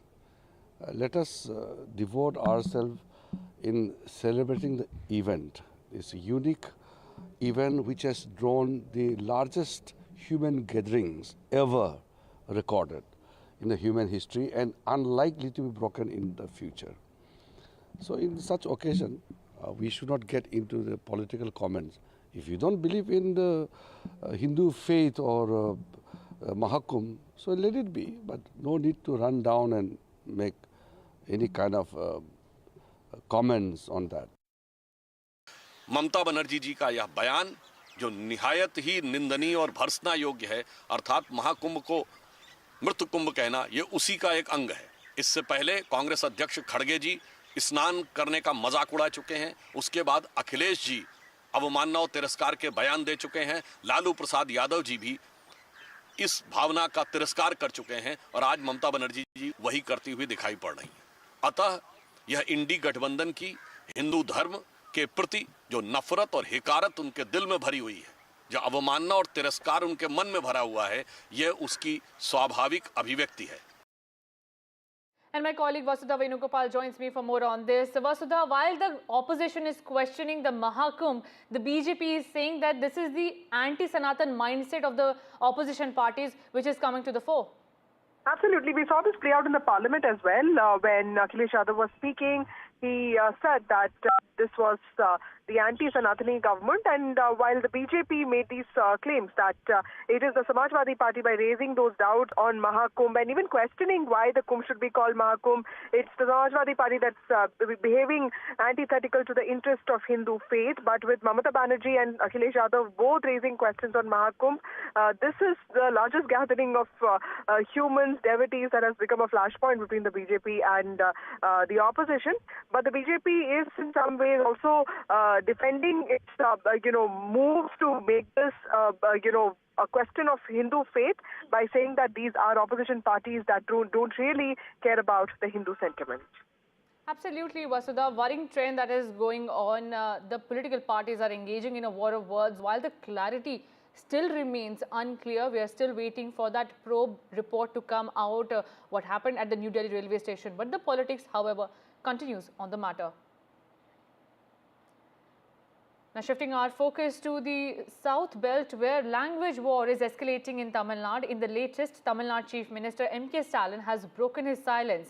M.K. Stalin quoted poet poem and said that if Hindi imposition is your right, it's our right to abolish it. Remember, Tamil Nadu government has pushed back at the centre over the national education policy, which recommends a 3-language policy. Union Education Minister Dharmendra Pradhan had said earlier that the national education policy, in fact, emphasizes on the mother tongue, but the war of words between centre and Tamil Nadu continue. My colleague Sam Daniel joins me for more on this. Sam, take us to the latest war of words that is escalating over the national education policy. Well, Chief Minister M.K. Stalin, quoting a poem by poet Bharatidasan on X platform, has said if imposing Hindi is your right, then abolishing Hindi imposition is our right. That something comes in the backdrop of the ongoing flashpoint between the ruling DMK in Tamil Nadu and the centre over the issue of the new education policy, in particular the three-language policy which the centre says ought to be adopted. The flashpoint was after Union Education Minister Dharmendra Pradhan said that the centre will not release the 2,500 crore rupees due for Tamil Nadu for the Samagra Saksha program, just because the Tamil Nadu government has not in its entirety accepted the new education policy. But the state government here calls it as blackmail, saying that education is in the concurrent list and the central government cannot claim absolute ownership to impose something they think it's right. And the ruling DMK believes that the three-language policy is a ploy to impose Hindi. For decades, Tamil Nadu, irrespective of who is in power in the state, has had a two-language policy. Tamil as mother tongue being taught and English to connect with rest of India and the world. But although the BJP and the centre argue and claim that the new education policy does not impose Hindi and that students are required only to learn an additional language besides mother tongue and English, the ruling DMK says ultimately this will be a ploy to impose Hindi and that we will not accept it. Yesterday there was a show of strength with the ruling DMK and their allies joining hands and staging a protest saying that Tamil Nadu will not hesitate yet another language war and that for Tamil Nadu language is of top importance than politics. On the other hand, the BJP claims that the three-language policy is not imposing Hindi and the aim is to improve the quality of education and make young children more communicative with one more language so that they'll be able to use it when they travel across India.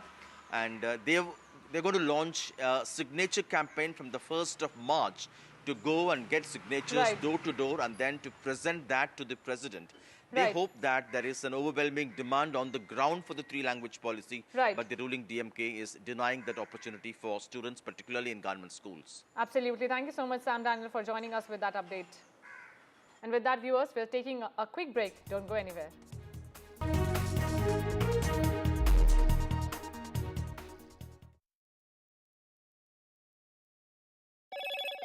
Hello, Moto. Motorola Edge 50 Pro, world's first AI-powered pro-grade camera.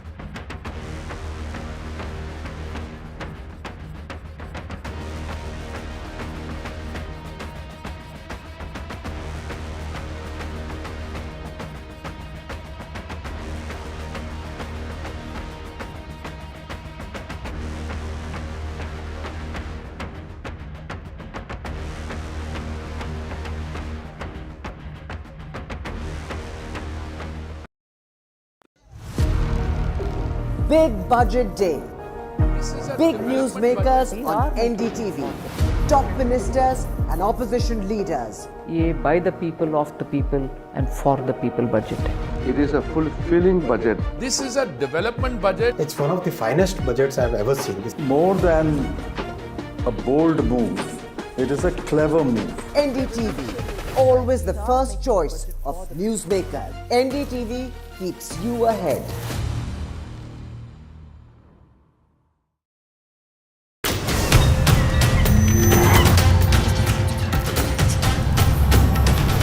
Kumbh is the flow of the rivers, the direction of the stars, and the memory of the urn full of nectar. I'm here to tell you the story of Kumbh. Watch Maha Kumbh Tales with me, Amish Tripathi, only on NDTV.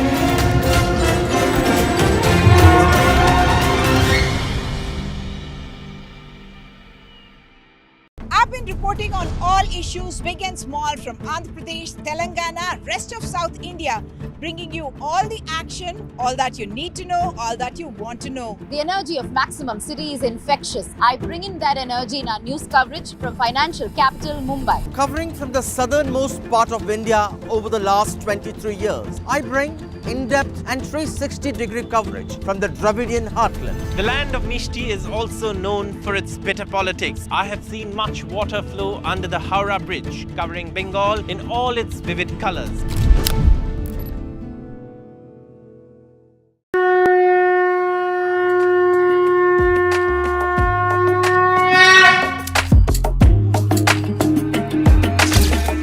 Maha Kumbh, the festival of faith, the world's biggest spiritual festival, the divine dip at the spiritual Sangam, a sacred confluence of faith, culture and heritage. NDTV's mega coverage of the Mega Fest.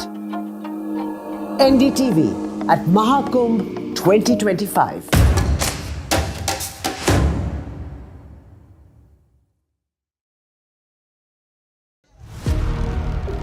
Big budget day. Big newsmakers on NDTV. Top ministers and opposition leaders. ये by the people, of the people and for the people budget. It is a fulfilling budget. This is a development budget. It's one of the finest budgets I've ever seen. More than a bold move, it is a clever move. NDTV, always the first choice of newsmakers. NDTV keeps you ahead.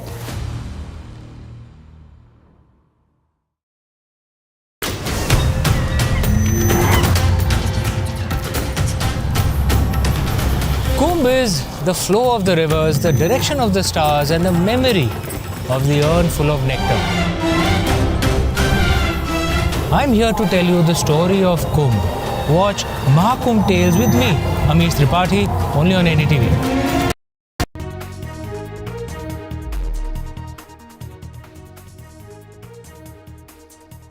Viewers, the Bharatiya Janata Party, which came to power in the national capital after 27-year gap, is now mulling on who will be the chief minister, and the decision will come this evening. But before that, here, look at the right-hand side of your screen. Viksit Delhi Shapath Samharoh. Tomorrow is the oath ceremony, and these are the pamphlets that are being distributed in the national capital to invite everybody. Remember, the invitation has been extended to Jhuggi clusters, to Aam Aadmi, from the VVIPs, union ministers, to the common people on the ground. Gig workers, cab drivers are also invited to this oath ceremony, and hence these pamphlets deliberately show the attempt of the BJP to invite everybody to take forward and take along everyone with the Sabka Saath and Sabka Vikas motive that is the BJP's branding, and which also helped in the national capital to win them election this time.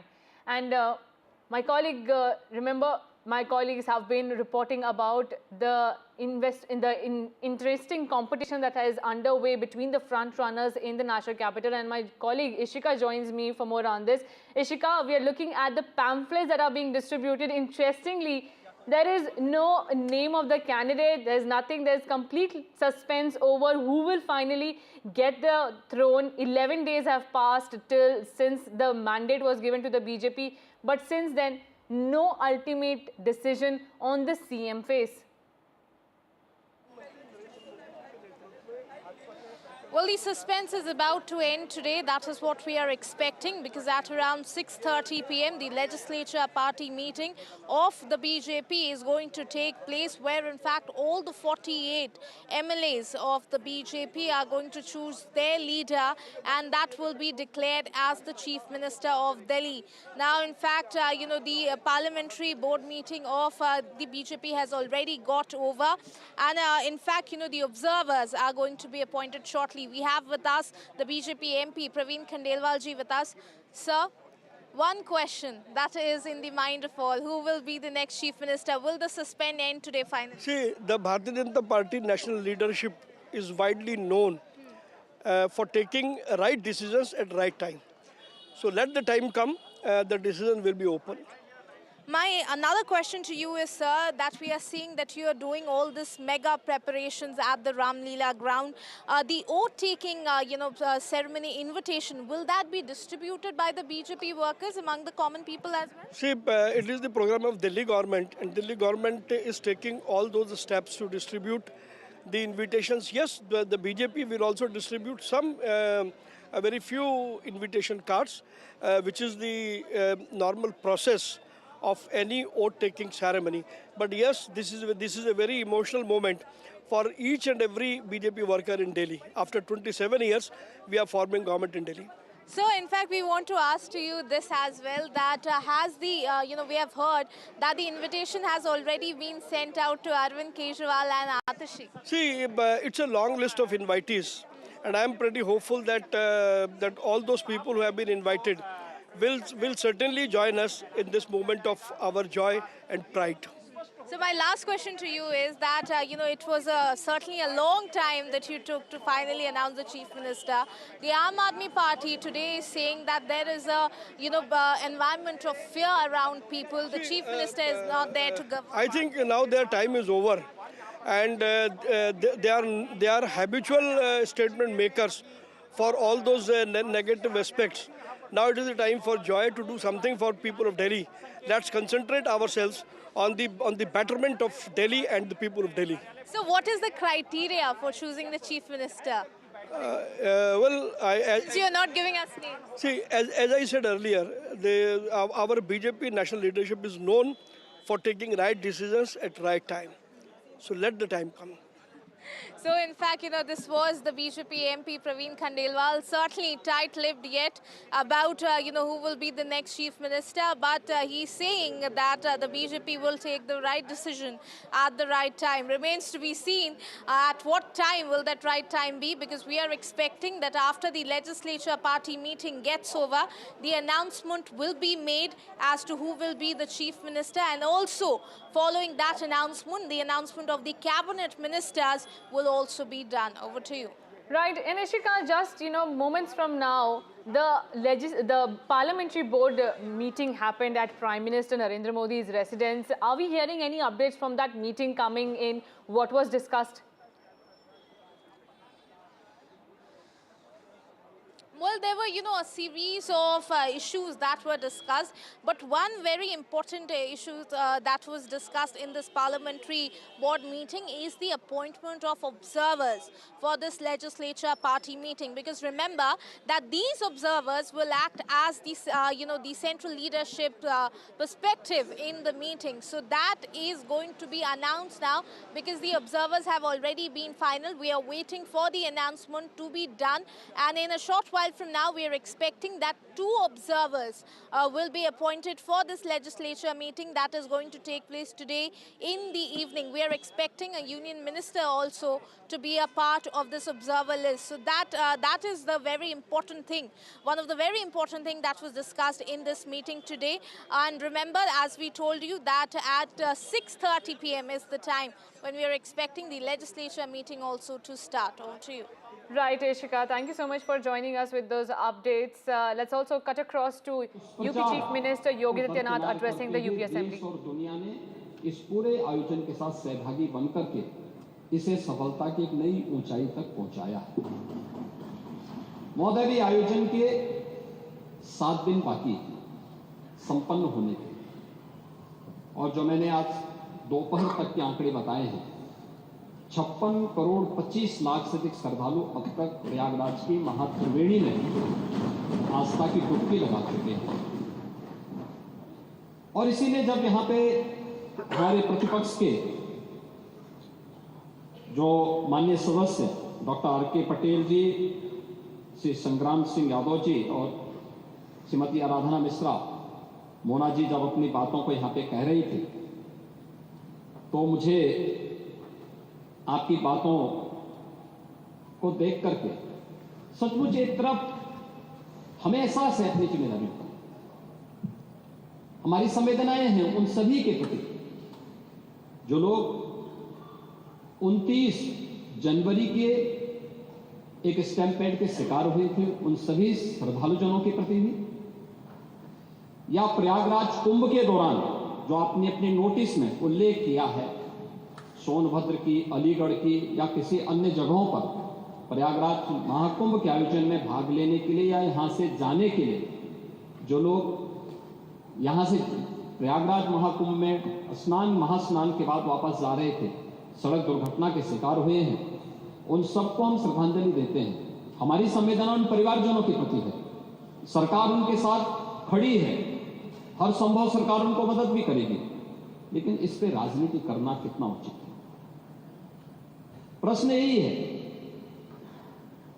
और इसीलिए मैं आपसे कहना चाहूंगा, जब आप अपनी बात कह रहे थे, मैं धन्यवाद दूंगा माननीय सदस्य श्री मनोज पांडे जी को, जिन्होंने उन अफवाहों की ओर ध्यान भी दिया, कि उल्लेख किया कि काहिरा का वीडियो लेकिन महाकुंभ के साथ जोड़ करके दुष्प्रचार किया जा रहा था, नेपाल का वीडियो महाकुंभ के साथ, झारखंड की किसी घटना को महाकुंभ के साथ, या देश के अंदर के किसी अन्य दुर्घटना को जूसी के साथ जोड़ करके दुष्प्रचार करके अफवाह फैलाने का जो कार्य हो रहा था, कौन लोग थे?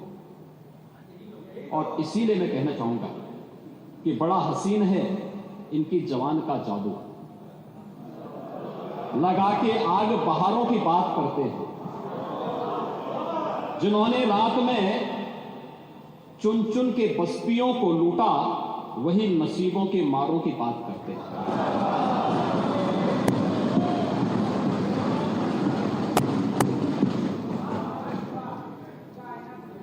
महोदय, ये उर्दू नहीं है, ये सब Hindi.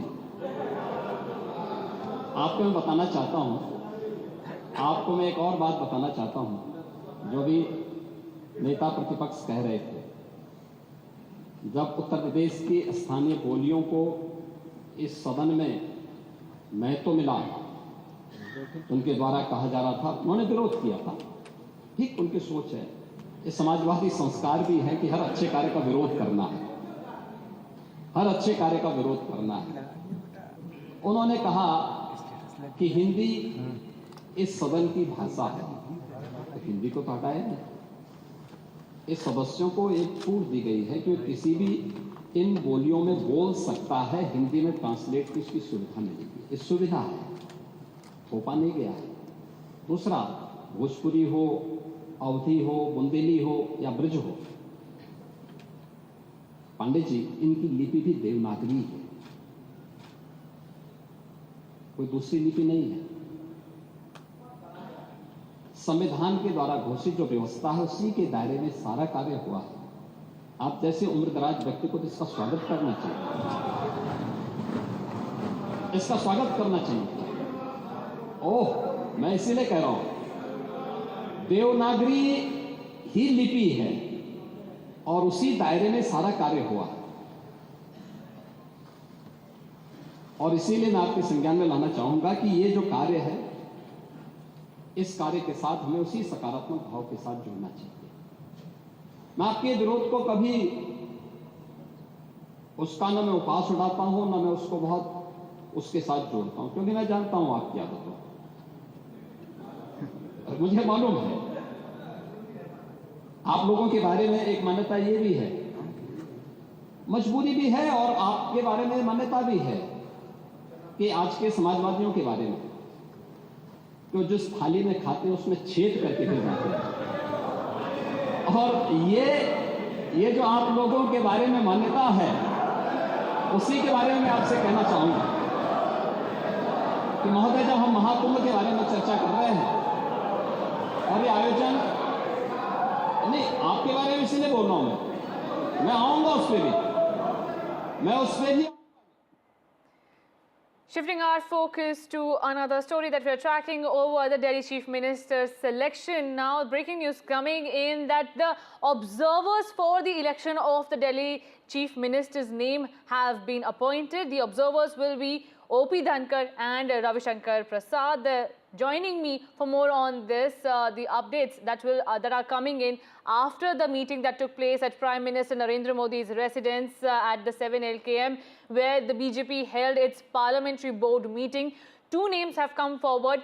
Two observers have been appointed by the BJP. These will be the central observers. Remember, a key meeting will take place at 6:30, the BJP legislative meeting, in which the legislative party will elect its leader. And that leader will go on, viewers, to take the throne of the Delhi Chief Minister.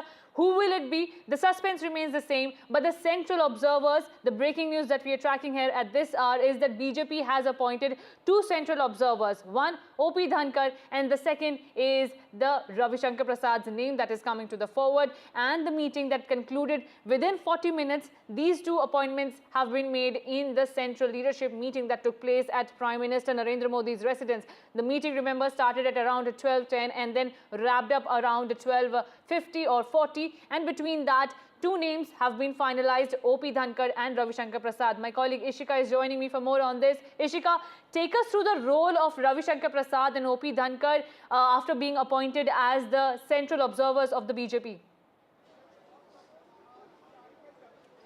Well, in fact, certainly now the big breaking that we are getting is that central observers have been appointed, and this is for the legislature party meeting that is going to happen at 6:30 p.m. today. And with me is, in fact, our colleague Aishwarya, who was tracking these details. So, in fact, Aishwarya, who are these observers that have been appointed?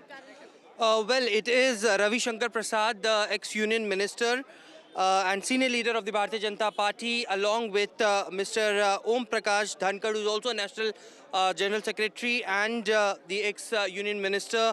Both the senior leaders have been appointed as the party's observer for the legislative party meeting that is going to be held at around 6:30 p.m. So it's now decided amongst the parliamentary board, which was commenced at around 12 noon at 7 LKM, Prime Minister's residence. Deliberations happened among the names of the chief ministers, the ministers who would be taking oath tomorrow, and finally we will see that this name that had been decided by the parliamentary board will be sent across by these observers to the legislative party elected MLAs who would be taking this meeting, and their leader will be selected. So now finally those two names have come out, both the senior leaders of the Bharatiya Janata Party. So now, in fact, we have two senior leaders that have been appointed as the observers, and they are going to play a very big role, basically being, the messengers from the central leadership to the 48 MLAs that have won from the BJP,